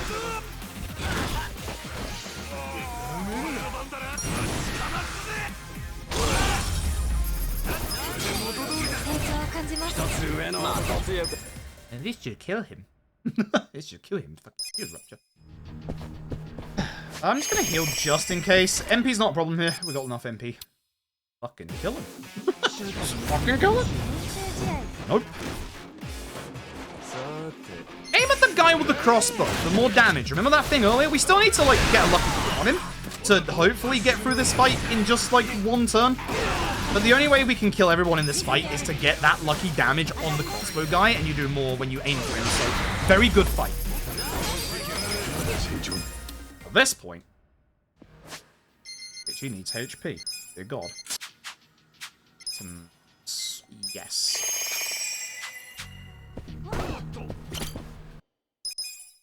Hardest fight in the entire run. Right here. Fuck this fight. If I get the Masochist defense bonus here, it makes this fight not even, like, easy, but it makes it a lot more bearable. God, I hope I get it. Hey, remember that time I said we're saving a muscle soda? Yeah, it's the time.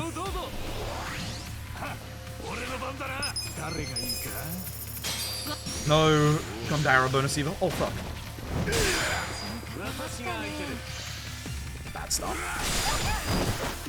Very bad start. Please double dart, Reiji. So the double dart is random, whoever it picks. You want it to be Reiji. With it being...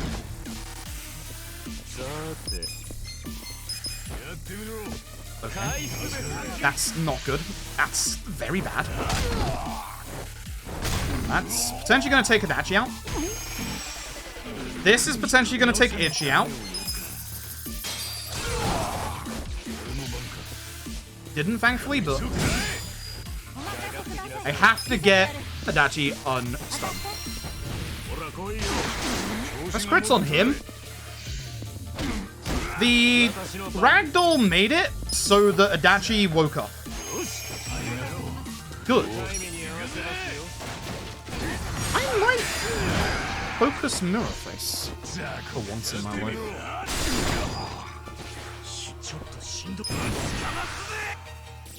Got nothing left to do with Ichi. Usually Ichi's just stunned to death at this point. That's a good skill. That's a good skill because it does literally nothing. I forgot to optimize Jungi Hand. Alright, we're doing this instead. That's not good. No fear.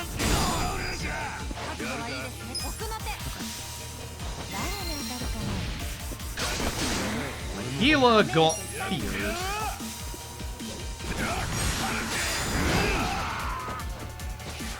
I'm gonna push Fear. This is a bad idea. I would not push this in a marathon. Oh, Adachi. Oh, Adachi. Oh, Adachi. You're beautiful. Malicious Grin is a very special fear that only affects you for one turn.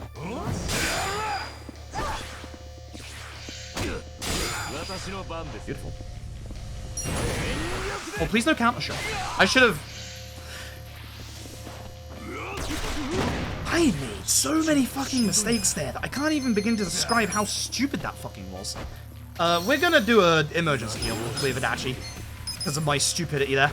That was a very bad thing that I just did. Don't use essences in this phase of the fight. For the love of fucking God. Don't ever use essences because he has fearsome counter shot. That shit hurts. Instead, just let him shoot. If you are gonna essence anyone, essence Mirror Face. Really? Yes, this should do. I'm actually hoping he counters this. Okay, good, he's aiming for Eri.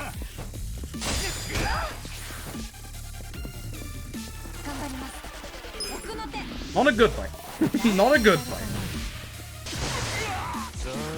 No, we heal just in case. I'm running out of big heals, which I need to keep just in case. Please no counter. Good, thanks. No whammies. no kill. Ah. Ah.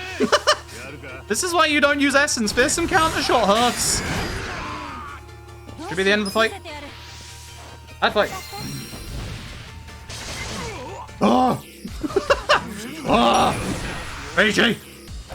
Please!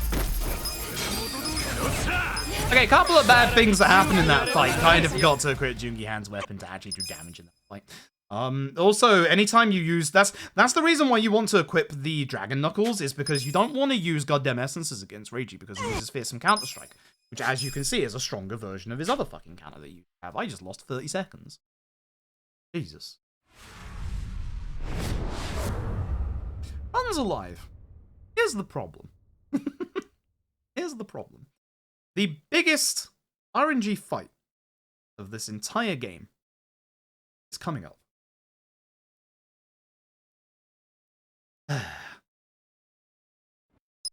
Biggest RNG fight of this entire run is coming up.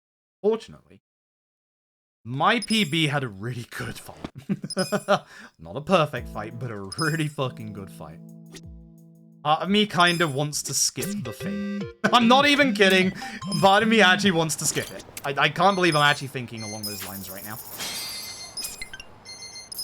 I basically have the shopping trip to decide. I don't like this. I don't like this at all. Enemy on the right shouldn't be a problem.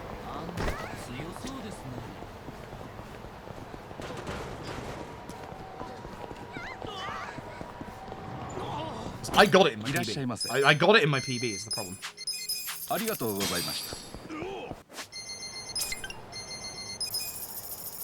can't when I'm ahead. Not when I'm this far ahead. I can't. I can't. So, the thing that I am mulling over is the final gold safe. This one right here. This gold safe contains a very specific accessory. This is the Curse Substitute. The Curse Substitute is a special item. You can only get 2 of them in the game. The other one is in the Battle Tower. The description on it is a little weird. Essentially, the Curse Substitute stops you dying to one-hit kill attacks, which sounds cheap. It is. There is only 2 bosses in this game that hold a one-hit kill attack. Unsurprisingly, one of them is fucking Amon, because of course it is. It's fucking Amon. The other one is unfortunately still to come in this run. It's a massive shame.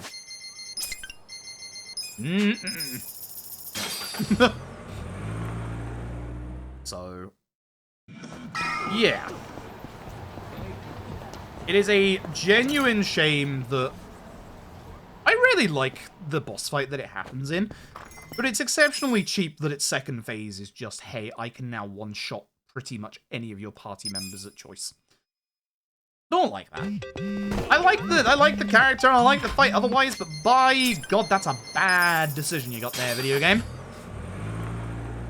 Either way. Is the finale. I'm surprised we got a run to the finale today. Other than, obviously, hopefully the marathon run later tonight. I'm surprised we got this run to the finale. This run did not start well. It has ended, other than the last 2 chapters, pretty damn well. I should have the other weapon.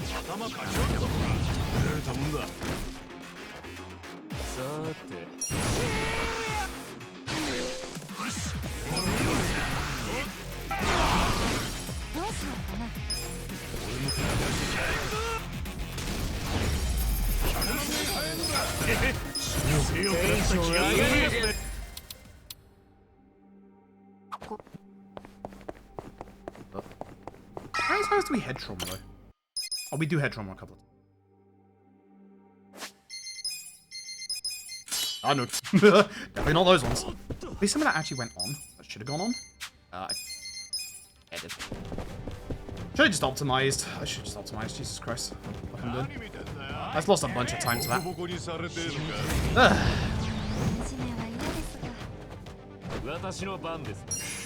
What you'll find about that Platinate is that you can monetize it. You just won't get monetized. You just won't get money from Russia.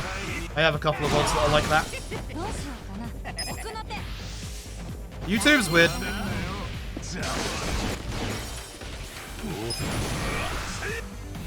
So this finale actually has 3 fight skips. If we mess up those fight skips in any way, shape, or form, we're losing a giant chunk of time. Like an absolute giant chunk of time. So, here's hoping that doesn't happen.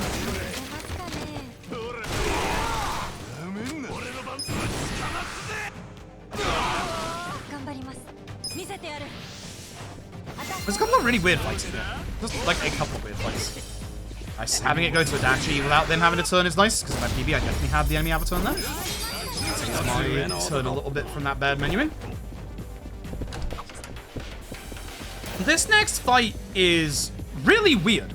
So, these first 2 enemies are both going to attack Eri, and they're both going to go ahead of every one of our party members. And they would also go ahead of our party members if we were level 99. I'm not joking about that. I don't know why that's a thing, but it is. Please hit everyone. for Junior.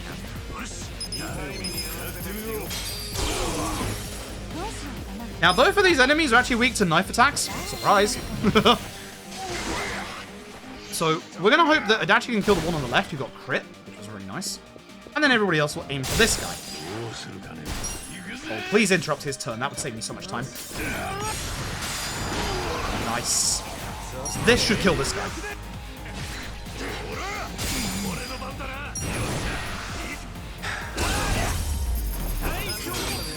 How many times am I going to say those words and have to eat them literally seconds later? That's like the 4th time in this run. We're low damage rolling and I don't like it. Anyway.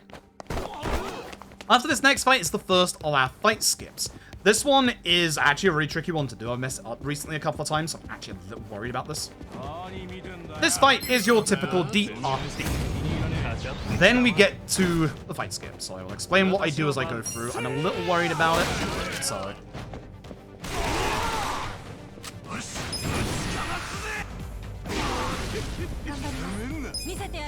Out to oi. Oi. Alright, so. In this next room, you want to go through the door, immediately cut to the right, then run left. You want to go to the left, cut over here, and go through this door. If you do it fast enough, you skip the fight.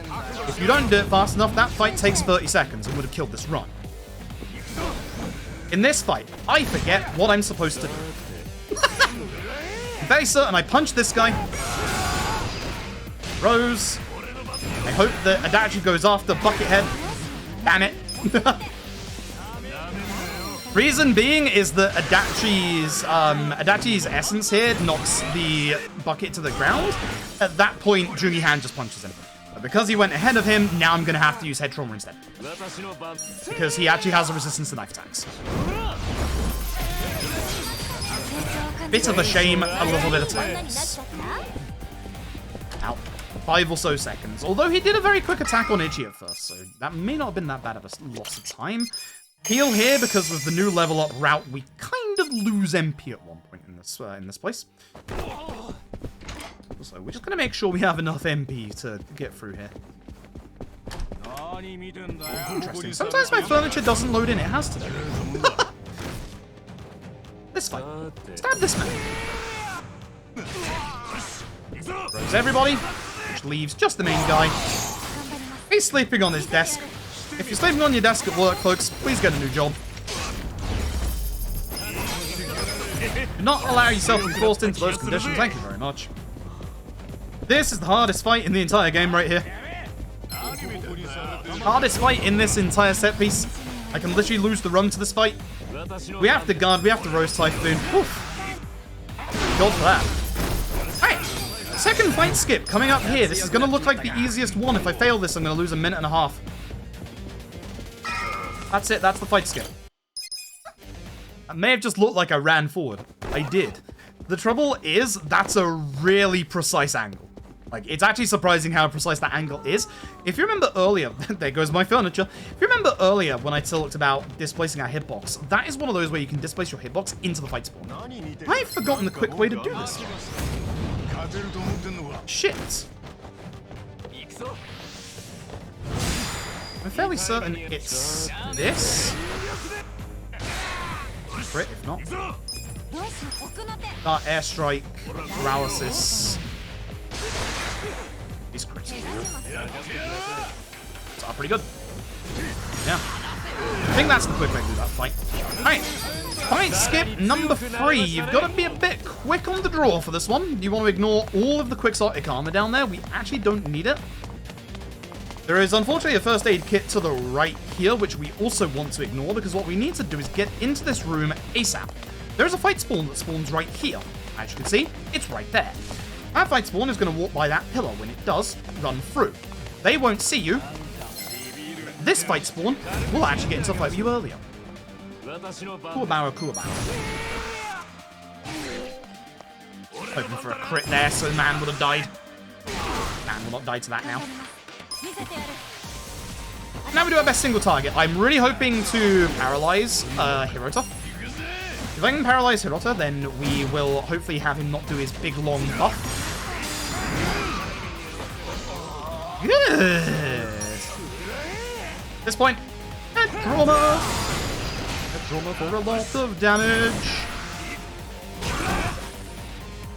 By the thing, I hate that he's gonna take a dart. One of them's gonna miss unless I wait. Oh, that's my girl. Oh, that's my girl. She is getting in the spirit early. 2 more fights before the biggest RNG fight of this entire run. You don't actually need the heal here.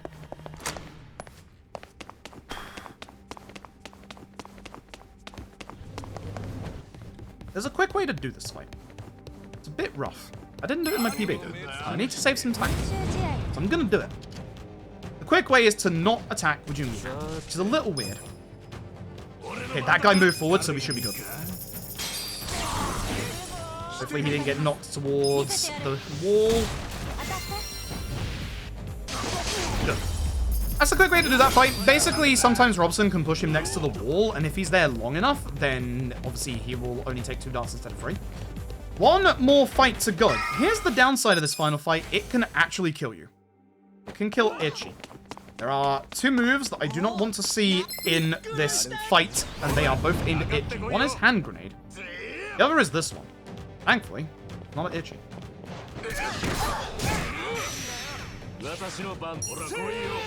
Yeah.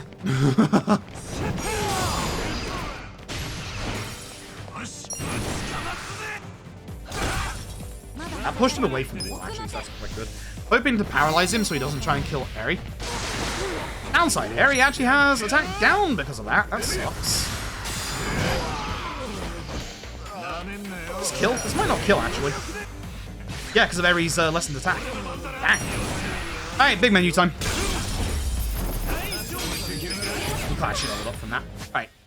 No skills. Yeah, Itchy. Put on the curse substitute. Eri, you get Adachi's shoes. You get that. You get that. Sayako, you get that. That's all we need to do, other than take you out for you. And pray.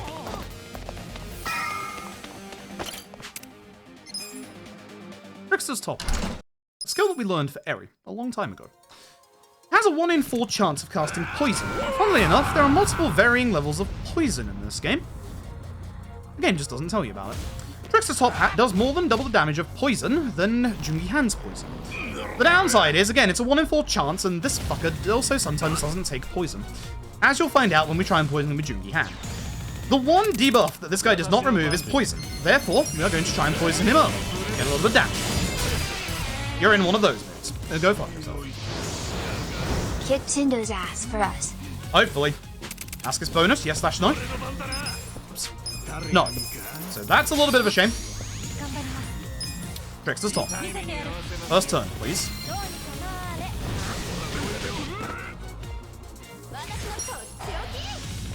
Oh boy. Here we fucking go.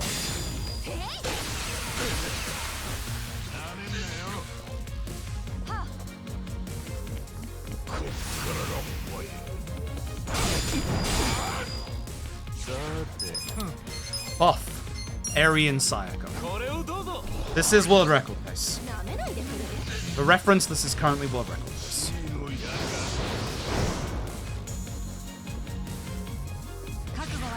Crit.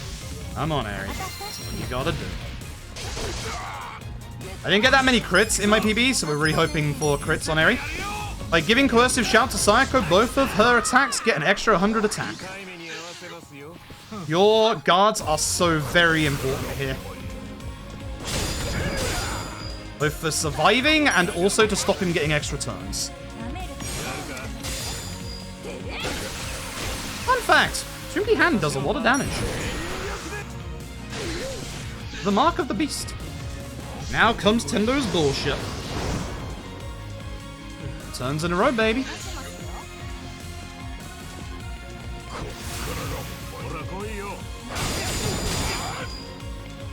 Itchy is your support in this fight. We are going to use him to heal. So this is turn 2 with the buffs. I need to remember in my head which turn on the buffs we are.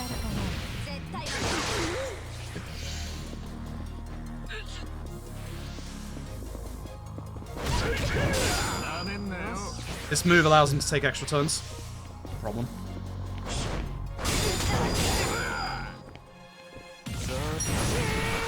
So next turn, I need to rebuff with Jungi-Han and Ichi. So I probably should have healed this turn. Actually, I healed this next turn. I know what I'm gonna do.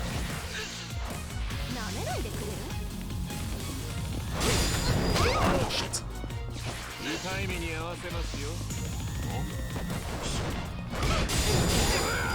He knows who the damage dealers are.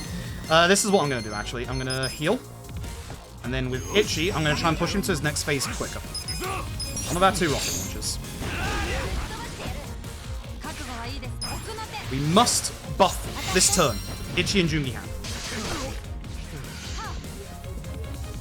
Fortunately, he's now in his multi-turn phase, which is really bad for me. Though him keep using this is actually really good. It's fast, it's not doing any damage to me.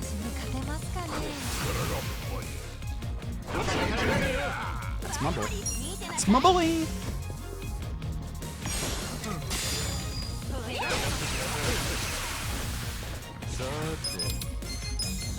Targeting system, for the love of fucking god.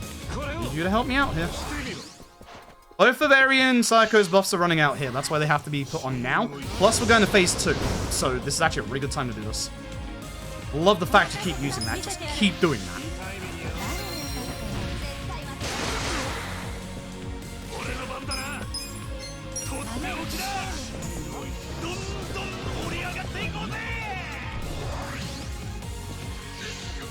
Not phase 2. Kind of surprised about that.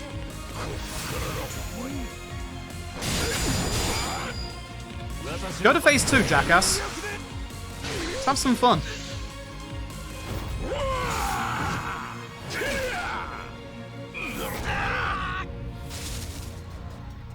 This is where the fight gets real nasty. Tendo gets a couple of new attacks, specifically the ones to watch out for. The left hand and the right hand. The left hand is a giant crit, lots of damage. Will almost kill Sayako at full HP. The right hand is the one-hit kill. Unironically, we want him to try and one-hit kill Ichi. Or, alternatively, Jungi-Han. Note how he's barely hitting either Ichi or Jungi-Han in this fight? He knows who's doing the damage. I'm gonna heal here. As you can see from Jungi-Han, the Mask's bonus is running out. Yes. Plenty of hitbox, plenty of lunch boxes, we should be good.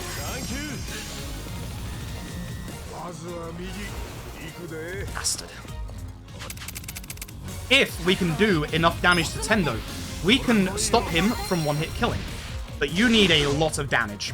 And I'm not getting these crits. Goodbye, Sayako.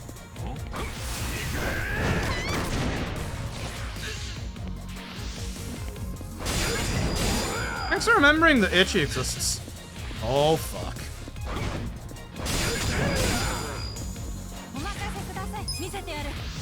Downside, this also takes off the buff on Sayako. We were going to rebuff in the next turn. Probably should have used the rocket launcher, that sucks.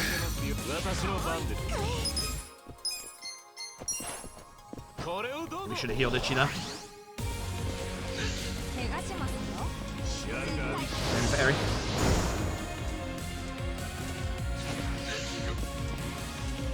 That's a lot of turns.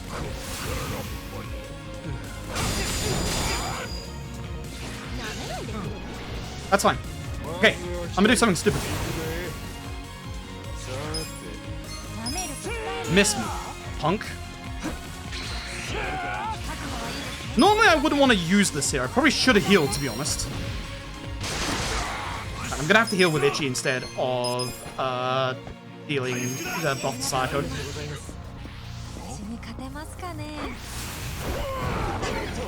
Hey. Because the thing is, Sayako's also going to be leaving our party real soon. It's not the best Tendo fight. Do the right hand on Ichi, I dare you.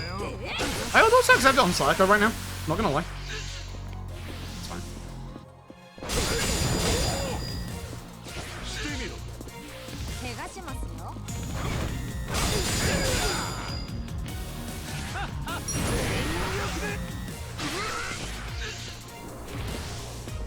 Which is fine, actually. Shouldn't kill, and then we just get rid of Sayako.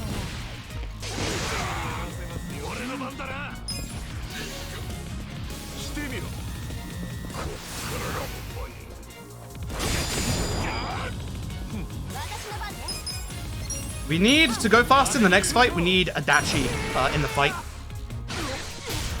Poison killed. I've had very little crits in that fight. Looking at my time right now, that's not good. I don't think we PB. It's going to be close. I think the death and the lack of crits has actually really hurt. It was a decent fight, but lack of crits and that right hand on Sayako sucks. Ugh. Okay. But, is everybody ready?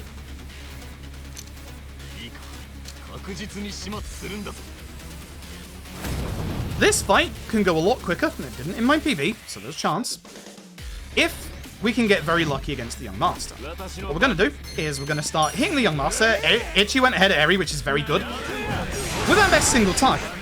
With Ichi, we're going to take care of all the ads, but we're going to start with Saejima to lower the defense of the Young Master. This is fine. Won't do that much damage. That's even better. Now we're hoping that they don't do transfer shield to the Young Master. Get that crit, Eri. This is all reliant on Eri getting these 2 crits.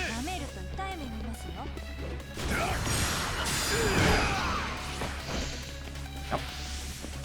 The idea is to avoid the next round of backup, which is why we need to do a lot more damage than this. Because of this, I'm going to rocket launch the Young Master. Hit the other guy, but it's fine. Still hit the Young Master. The idea is that we need to do enough damage to the Young Master that he runs away by his next turn. Which is going to be kind of close at this, I'm not going to lie. Yeah, I think that fucks it. Great. I think that fucks it, unfortunately. We need big hits from Adachi. I don't think he can do enough.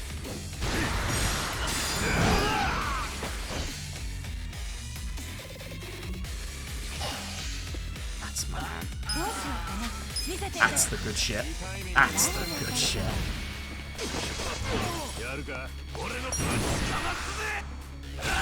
This is gonna be exceptionally fucking close. This next fight lasts like 2 minutes.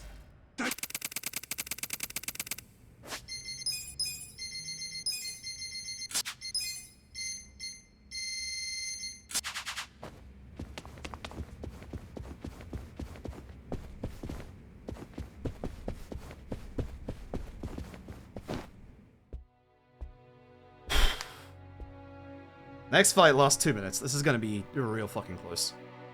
And that's if it goes well. You can die in this fight, by the way.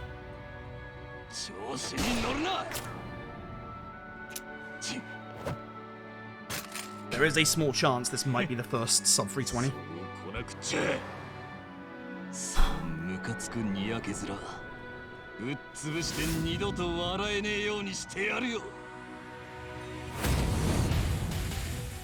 We're gonna start by summoning the last 2 pound mates that do a shit ton of damage to the lad. First, Kiryu. Second, maybe the most surprising one, Robs. And that has a weakness for cats, don't we all? At this point, we have to hope for good attacks. We have to use Essence Roadside Weapon. There's a fast version and a slow version. That's the fast version. That's the slow version. If he's too close to a wall, that's the one that comes out. Nice crit! Now, the miss isn't actually the best thing, because he has a whine about it, and we lose a little bit of time.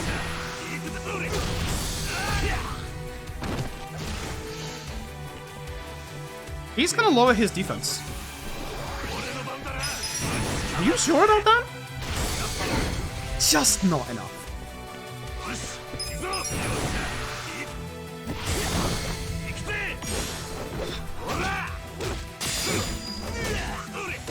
That's new world record at least, but is this the sub 320? This is gonna be fucking close. Oh my god. 3 more QTEs. I think it might be, you know. Holy fucking shit. Just don't fuck up the QTEs. Never had more stress with QTEs than this moment. Wait, BB had a bad finale? Really? I know it was turn 2 tricks. Oh no. I have to go against the turn 1 tricks as top hat. Ew. Ew.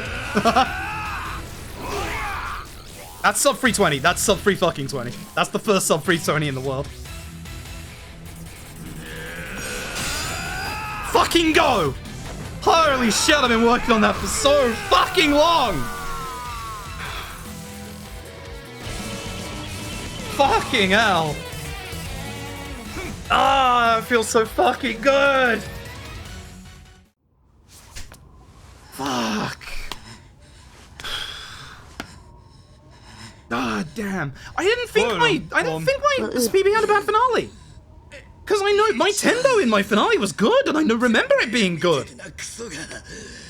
So how was the rest of the finale just bad? Jesus.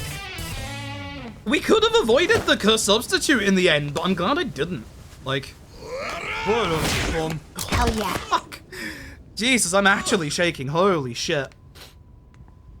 I'm looking forward to seeing what the sub of best is. There's some nasty late game splits to go up against there. Jesus Christ. Oh my god. Oh my god, some of those late game splits. Jesus Christ, no. That's some nice, easy early game splits. Oh my god, I'm actually slightly shaking. Jesus Christ. Real Alley Cavern, thank you properly earlier. Thank you for the 20 months.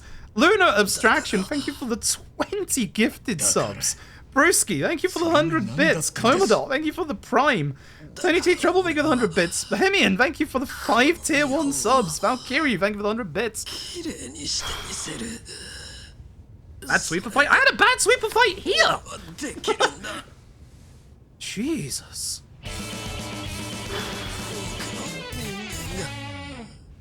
Hey, I'm doing this run for a marathon in literally 6 hours, by the way. Not gonna be able to beat that run, that's for damn sure. Snake Carrots, thank you for the 5 gifted subs, I appreciate it. I'd have to do the fucking cum button. Do the cum button. Shiva, thank you for the tier 1 for 4 months, I appreciate it. Move nice.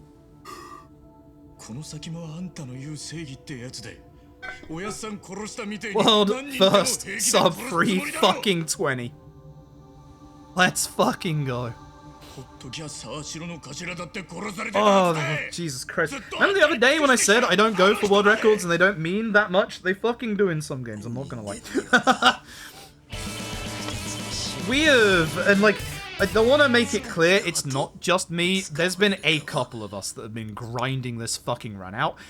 I cannot explain how every major milestone with this game, I have missed out to one other runner. Every fucking time, and I'm not even kidding.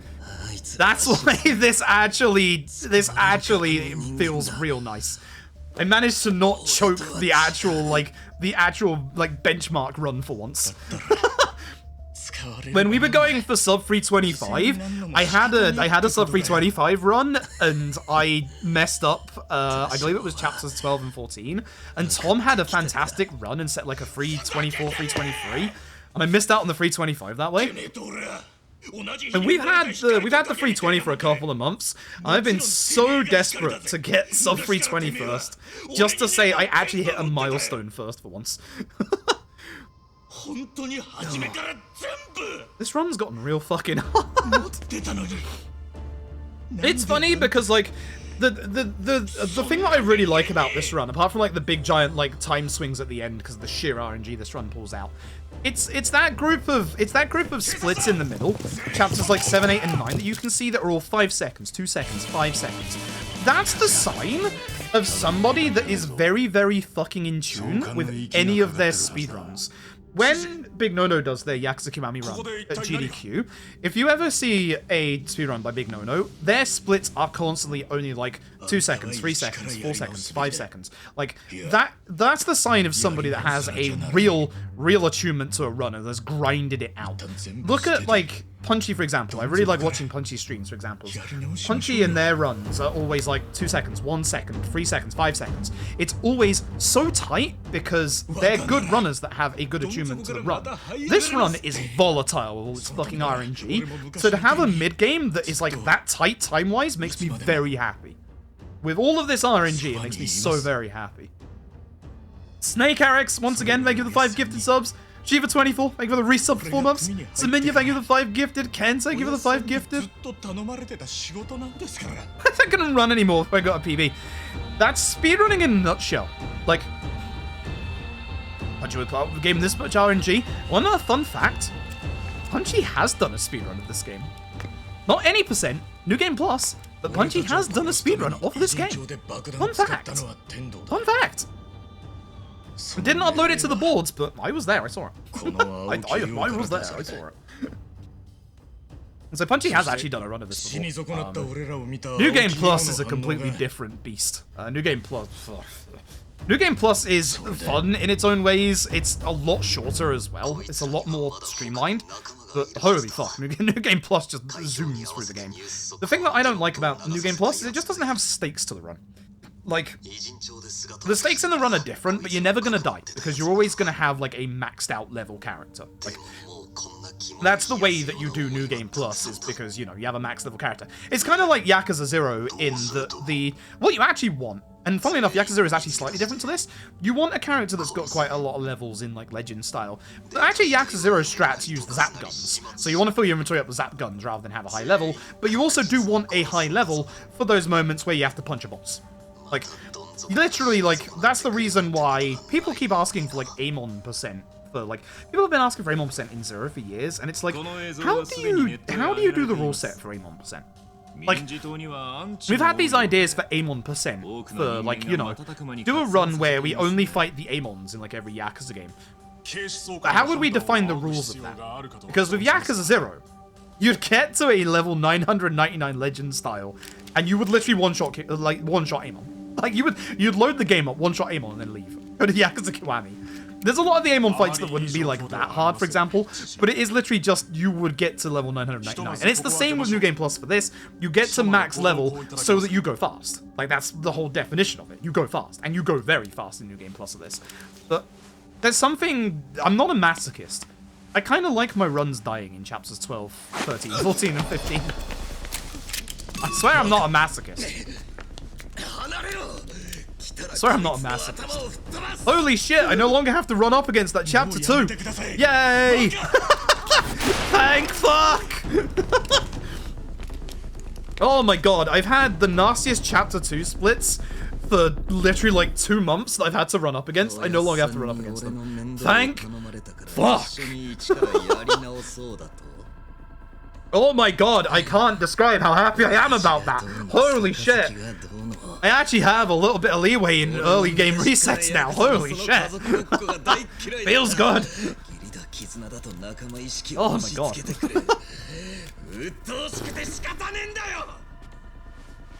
I love this ending. I'm gonna cry to this ending.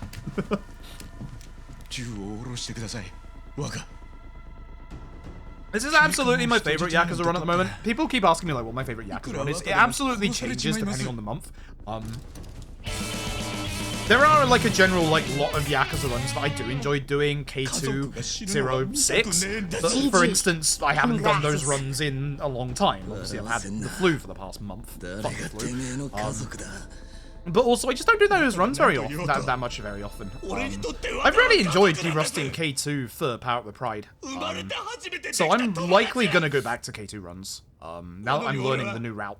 Because again, as I said, with the Power Up the Pride run, I was, before the Tiger glitch, I was actually within a minute of my PB. You all couldn't see my splits, but I was actually loadless a minute within my PB. So I was very happy with that for a derust. So I feel like I could possibly get back to the level I was at once with K2. Always make you cry. Same. Also, thank you all very much for the level 7 hype train. That's our newest, highest hype train. Which means I need to hit the come button. But I also have a second button that I can hit in situations like this. And it worked earlier, apparently, so I'm doing it again. Folks, this is... we have to do this every single time we get a level 5 hype train. So, this is thanks to y'all. Thank you so very much. That was really badly timed. That didn't look good. Yes, I'm using my soundboard now. we're adding here. I've got this on my soundboard. There's a little bit of a delay to the start of it, but oh, that was what was going through my mind in that Tendo fight. The second that the level 1 Trickster's top hat first turned, it was like, okay, okay, head empty. All I can hear is what.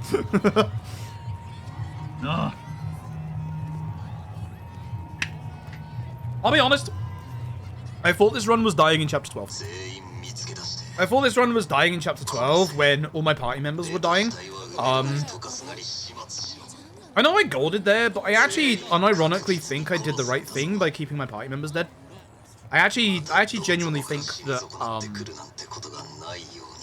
I got lucky in that they didn't aim for Itchy, but I think that was the right thing to do. Because they were really low enough for, like, one AoE attack to kill the both of them. So I think I got very lucky in that fight, but I also think I actually made a very, very brave, but actually correct decision there. That was genuinely kind of scary. Kind of scary. Snore affected someone snoring? Listen, I've heard my aunt snore. I could believe it. I've heard my aunt snore. I definitely could believe it. Appreciate accidental Kaito button presses. That's on here. that's on my soundboard. Trouble is, I know which one it is.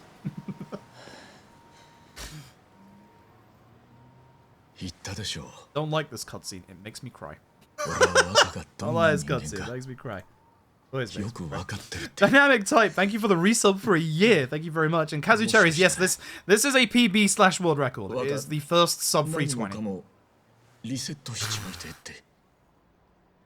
I have a very hard late game to go up against again. God fucking damn it. Well, actually, parts of the late game are actually kind of hard to run up against. My chapters 13, 14 aren't that great. Ragey fight went really badly. Ragey fight went terribly. The Kiri fight was pretty good. Kiri fight actually was really good. But yeah, the Chapter 13 and Chapter 14 weren't great. I could have had the single heal Sawashiro, but I messed up by accidentally using head trauma at the start of the fight. That cost me the time loss that you see on the splits in Chapter 13. That's a little bit of a shame.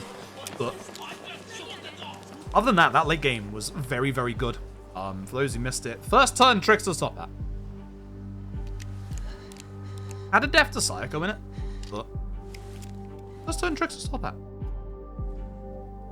Nintendo was also kind of rough because, like, I pointed it out like twice during the fight. Both at the start of the first phase and the start of the second phase, Tendo was focused on killing Sayako Inari. Like, I think he went for Jungi hand like twice, and the second time was the left hand, which I'm really not sure about me having used the evade to get past it, because I lost out on a little bit of damage. But I think that he survived the hit after that because of that. So I think, and ironically enough, it was the right decision, even though it would have been faster not to do it. I think that in the long term, I don't think it was the right thing to do, but at the time in the run, it was the right thing to do. Like, because that move would have crit, and I would have had to have healed on Itchy, at which point obviously Sayako dies. So would have had more problems there. I definitely pushed for damage in both the Majima Saijima fight and the Tendo fight, which shouldn't do, but somehow worked out. I don't know how. Sakurai like 4 right hands. Yeah, been there. For those wondering, I have had a Tendo, I shit you not with this number, I've had a Tendo fight that has thrown 12 right hands my way. That was a long time ago, most of them were itchy, but that was the fight that ended up, I shit you not, with Psycho dead, Eri dead, Adachi dead, and the final party was literally Itchy, Junkihan, Namba, and Zhao, and I kid you not, Zhao did the final attack against Tendo, and I think he literally did 69 damage and killed him with that.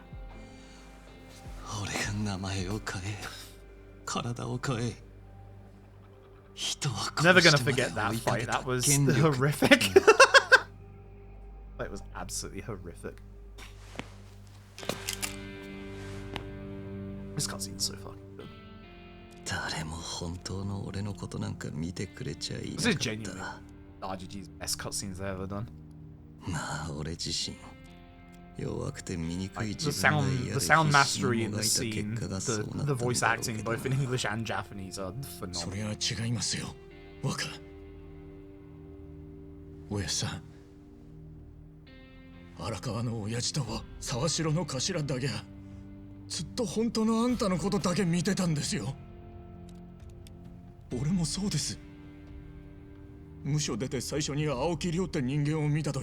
I'm calming down now.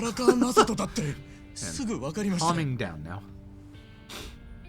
間違えるはずがない。大事な人なんですから。またお得意の家族愛でも語るのか。ちげえ。そんなんじゃねえ。あんたがどんなに悪いことしても、なんで最後まで荒川のおやつさんも沢城の頭も俺も放っておけないのか。そりゃな。理屈じゃねえ。心の根っこの部分で繋がっちまってるからなんだよ。好きとか嫌いとかそんな割り切れた感情じゃねえ。 I don't know how they top this for LED 8. ふざけんなよ。 I don't know how they top this at all. みんな放っておけねえんだよ。放っておいたことなんて一度もねえんだよ。あんたのことよ。おやっさいや沢城の頭の気持ち。いい加減分かれよこのバカ野郎が。This is such a good origin story for Ichi. あんた嫌がるかもしれねえけどよ。やっぱり若と俺は兄弟なんすよ。だから若には死なないでほしいんすよ。俺お願いです。お願いですから分かってください。This scene makes you cry every time. お願いです。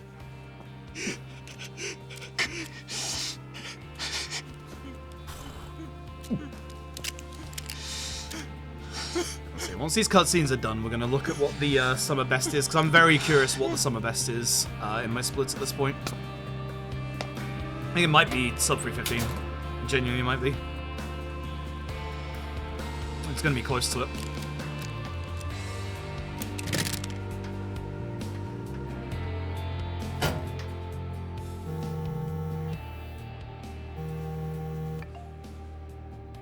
Moshi, 今どちらですか？心配かけて悪かった。私は今から自首する。後の整理は、いや、もういい。好きにしてくれ。Be on YouTube. It's up to YouTube. We're having problems with fucking YouTube. This is YouTube and the encoder coming into my videos.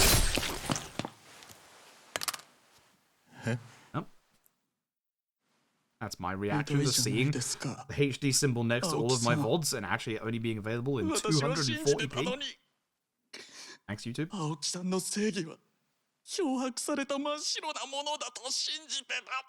There's some kind of irony to the fact that Kumi is weak to every attack in the game.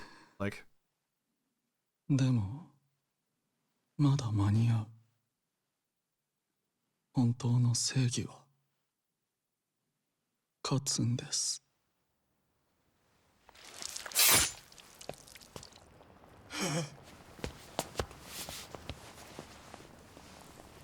Kume. Nah, you won't fight Kume in LADA. A lot of people, what I really hate is people saying like Ichi's obviously gonna go get revenge for the young master, which that's not what Ichi's character is about, and that's what the last couple of chapters of Arakawa's death is trying to like show you and tell you. Like Ichi isn't that character that should be like going and getting revenge, and all of his friends, you know, were there for him and told him, hey, don't be a dumbass, don't do that. Like, that's kind of what the ending of this is like. Like, you might get like a little like side like note in the story saying, you know, Kuze was arrested after the events or something like that, but you won't see I doubt you will see Kuze in LAD8. He's not main villain material, he's side character at best. Like, his role in this scene makes a lot of sense, but his role going forward wouldn't make any sense. Like, the only way that they would ever cross paths again, like, highly likely Kume's gonna be in jail. The only way that they're probably gonna, like, ever cross paths would be as if Ichi got arrested. Which... Never say never. There's a character called Saijima. Never say never. I know this guy called Saijima. Man knows jail like the back of his hand. Been there a couple of times. I'd like to think Ichi will go on the straight and narrow after this game. But we don't know. We've only seen a tiny little bit of LAD8 at the end of the RGG summit. Well, I don't think Sawashiro would come back, although weirdly, if you asked me, I would have said that the character least likely to come back in LAD8 would have been Namba, because he's a face actor. For those who don't know what the term face actor is, it's basically characters in this game that are motion capped with like actual real actors, like Kimitaku for Yagami. And Namba's actor is quite popular, so they don't bring back face actors very often in this series. Kimitaku was the biggest surprise due to the fact that it's Kimitaku, and holy shit, like, even just having him for a game was stunning. But having him come back was amazing. So I wasn't expecting Namba's actor to come back, but we've already seen screenshots of Namba, so... I'm pretty surprised about that. Part of me is happy, part of me is also kind of just a bit like... I feel like Namba's story is done. I feel like Adachi's story is done. I'm not unhappy that they're coming back, but I also wouldn't be surprised if the only people to come back are your core four. Ichi, Sayako, Adachi, Namba, and then they bring you more different party members. I would like to see our boy Zhao again. Like, I don't know how they bring our boy Zhao back, but I'd like to see Zhao. I just want Zhao to join our party, like, right at the start of the game so we get to use him in the speedrun of the next game. I'd appreciate that. The interesting factor is Kiryu's party. The fact they said Kiryu's gonna have a party is curious. Now, Kiryu's parts are apparently smaller, so I'm not expecting Kiryu to get like 6 or 7 party members, but it's Kiryu. You're gonna get Date. I really hope we get Date, because Date would make sense. And you could have Date be like a link between Ichi's party and Kiryu's party with obviously Adachi and Date. But we bring back our boy Akiyama. Like, this is gonna sound like overly negative. It's not meant to be overly negative, but like, I kind of wish they wouldn't bring back Kiryu again, because like with LED8 and then being all like, oh, the more we made this story, the more we realized we need to bring Kiryu back. Yakuza 6 is ending. Like, Yakuza 6's ending is getting cheapened and shit on, and with every game that Kiryu's coming back in, it is a main game. But this game, it makes sense. It's passing the baton. So Gaiden needs to have a big fucking hook for Kiryu to be coming back into this.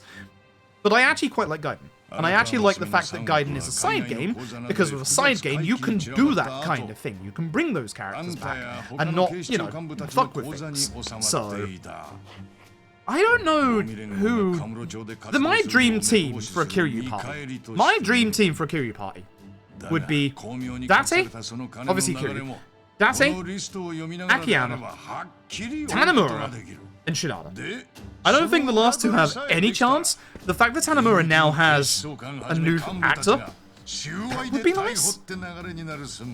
Certain Yagami uses his fighting style in Lost Judgment. I gotta undo the Yakuza 6 ending, which is the problem that I have. Because I'm one of those people that actually kind of liked Yakuza 6 ending. But here's the thing, Kiryu is working with the people who forced him to die in Yakuza 6. So Gaiden is going to have some hooks. Like, it's absolutely going to have some hooks to the future. So, it needs to have good hooks. And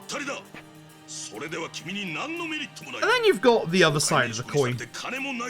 What's going to happen with ye olde security service? The Daigo fuck-ups.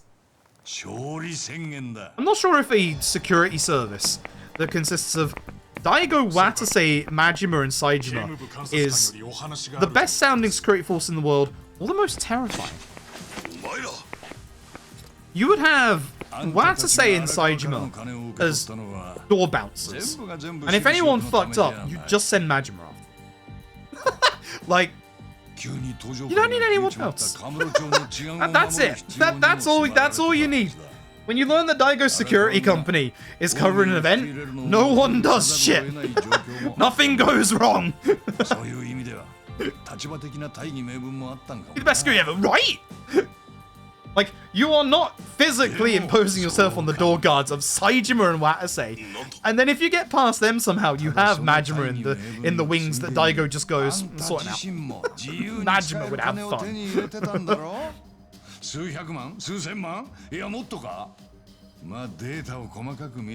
I think, and this is what I hope, and I've been saying this for ages, like way before we heard of like Gaiden, I think Daigo's lot aren't going to have that big, if anything, of an impact in LED. I think Daigo's security firm stuff is going to be a side game like Gaiden. I've said this many times. Give me a game that has playable Majima, playable Saejima, usually Dragon Engine. I wouldn't mind if it's Dragon Engine, I like the Dragon Engine, but obviously if we go to Unreal, that would also work. You have the basis of Majima's fighting style in K2, you would have to expand on it greatly, but you have the basis of Majima's fighting style. Saejima's base of his fighting style was Kiryu's fighting styles from earlier games. But Kiryu's fighting styles from Zero are in a game in the Dragon Engine. They're in Lost Judgment in Kaito's DLC. You can literally take Kaito's fighting styles from Lost Judgment, tweak them around a little bit, and you have Saejima's fighting style. But I also think that you could actually really expand on Saejima's fighting style in Dragon Engine or Unreal Engine. Imagine being able to get an upgrade in Saejima's fighting style, where after a strong attack, you could press circle, like Bounding Throw, for example, where you grab the enemy, swing them around, and start taking out other enemies. We're not talking Muso levels enemies, but you've all seen in these games, and especially in the action games, where they love giant sets of enemies. Imagine Saejima picking enemies up and throwing them around his head in those fights. Imagine how fun that would be. Like, God, I would absolutely love something like that. Yeah, Gaiden they've said is going to have Cabaret. Yeah, Gaiden they've said is going to have Cabaret. The interesting thing is, I don't think it's a mistranslation, because I know RGG and like I trust RGG, but here's the weird thing. The models that they are after in Japan for Gaiden, for this Cabaret minigame, they're also for FMV sections, apparently. They want to like real film them as well. So it sounds a bit more like the live chat rather than Cabaret, which makes me wonder what if they're gonna add like real FMV elements to the Cabaret. They could do, like they could change it up. They changed it up for Fist and North Star. Whether that's a good thing or not is up to you. I don't like the Fist and North Star changes, but I know plenty of people who actually do. So they could change it. Could change it. Exactly, Chalo. Exactly. I just think it'd be good fun. Like, I think it'd be very good fun. Like, Saejima is supposed to be this physical powerhouse that picks up giant objects. Look at Yakuza 5. The giant green electrical boxes. Saejima can pick those up and use them as weapons. He's the only character that can do that.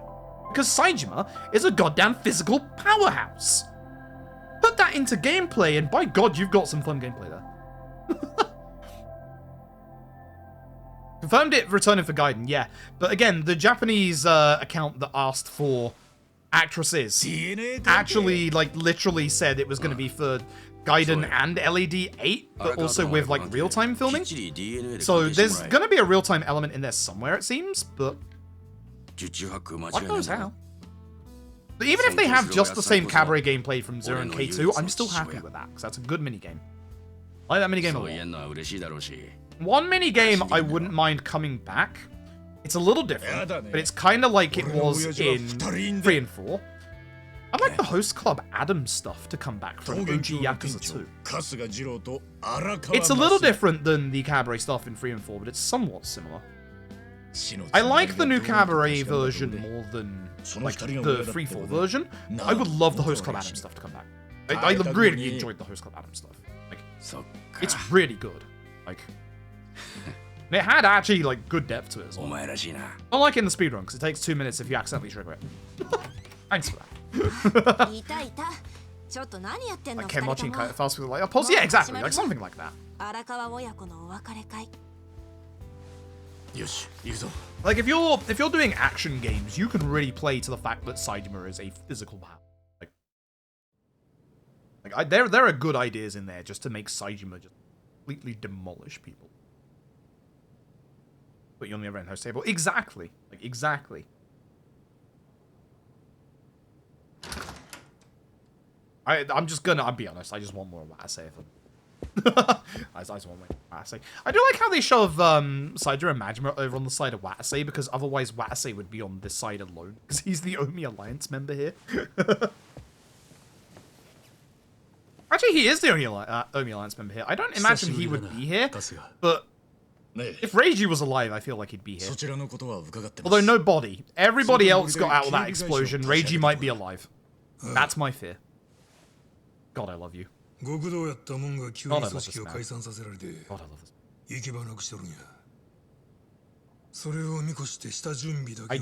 When I did my first playthrough of this, I literally fucking squealed when he turned up in the story. Of all the characters coming back from Yakuza 5, I was not expecting Watase. Like, at all. It'd been years. Like, see the corpse, he ain't dead. Even if you do see the corpse, he ain't dead. This game. Certain bartender. お前の親父さんのやり残した仕事や。大阪に来て、そいつを手伝ったらいい。島野の狂犬ってな。 I love the scene so much. But like, here's the interesting thing. With them talking about this, I'm guessing we've all said Daigo Security Company, but like, isn't it Daigo and Watase? Because they talk about Osaka. So Watase is clearly going to deal with the Osaka side, whereas Daigo is obviously going to deal with the Tokyo side of things. From both the Tokyo... everyone keeps saying, you know, it's just one security company. It probably is one big security company, but it's going to cover both Kamurocho and Sotenbori. So it will probably be Daigo and Daigo and either like Saejima or Majima on one side, and then Watase and the other one on the other side. Like, right? Am I crazy with that? I would love Ryuji to come back, and I kind of loved the RGG Online idea of Ryuji and Jungi Han off on fucking road trips together. Which that was a very good leak that those people did with the Ryuji model. But I don't know how it would work. But hey, side games. Man's alive for Dead Souls somehow. Man's alive for Dead Souls somehow. They never explain it, so hey. Again, I've said this a couple of times. I do wonder if RGG... The leak was fake, yes. So was the... this one upsets me more. The leak of the Watase only Muso game. Ugh. Give me a Watase action game. Dear God. Gonna say, yeah, no, I lost what I was gonna say. Oh, RGG. I wonder if RGG ever feel like they shouldn't have killed off certain villains. Because, like, Mine, fucking Mine, another person I want to fuck. Mine always is topping popularity polls. Like, not the top, because that's Kiryu, Majima, etc. But he's always in top 5. Mine was, like, hitting top 3 regularly when Yakuza 3 didn't have its remaster. So, Mine, and these are official polls as well, Mine is hilariously popular in Japan. Like, hilariously popular. They brought him back for Ishin, his face actor. He is literally a main character in Ishin. The time of the night, folks. Please buy Yakuza Ishin, or Like a Dragon Ishin, in February. Thank you very much. You will like it, I promise. You will like it, I promise. You will like it, I promise. Mine is a good character. Mine is a very good character. Military plug, of course. I am a little worried for some of the changes, but that won't matter to any new player. Like, you won't have to worry about the things I'm worried about. The only thing you need to know about Ishin, it was made in the same era. It literally came out after Zero. It was after or before Zero. So it's from that era of Yakuza game, so it has that design philosophy that Yakuza 0 had, and trust me, if you're like Yakuza 0, you're gonna fucking love Ishin. 0 is still, like, probably casually my favorite Yakuza game. I just think it is the perfect package, but Ishin is either top 3 or top 5. It's so good. It's genuinely so good.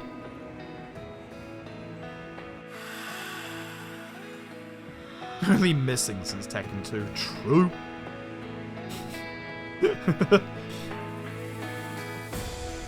if there is dungeons, they'll bring the dungeons back. They absolutely will. The dungeons was how you unlock the game's super fight. So they'll bring them back. Which I don't like.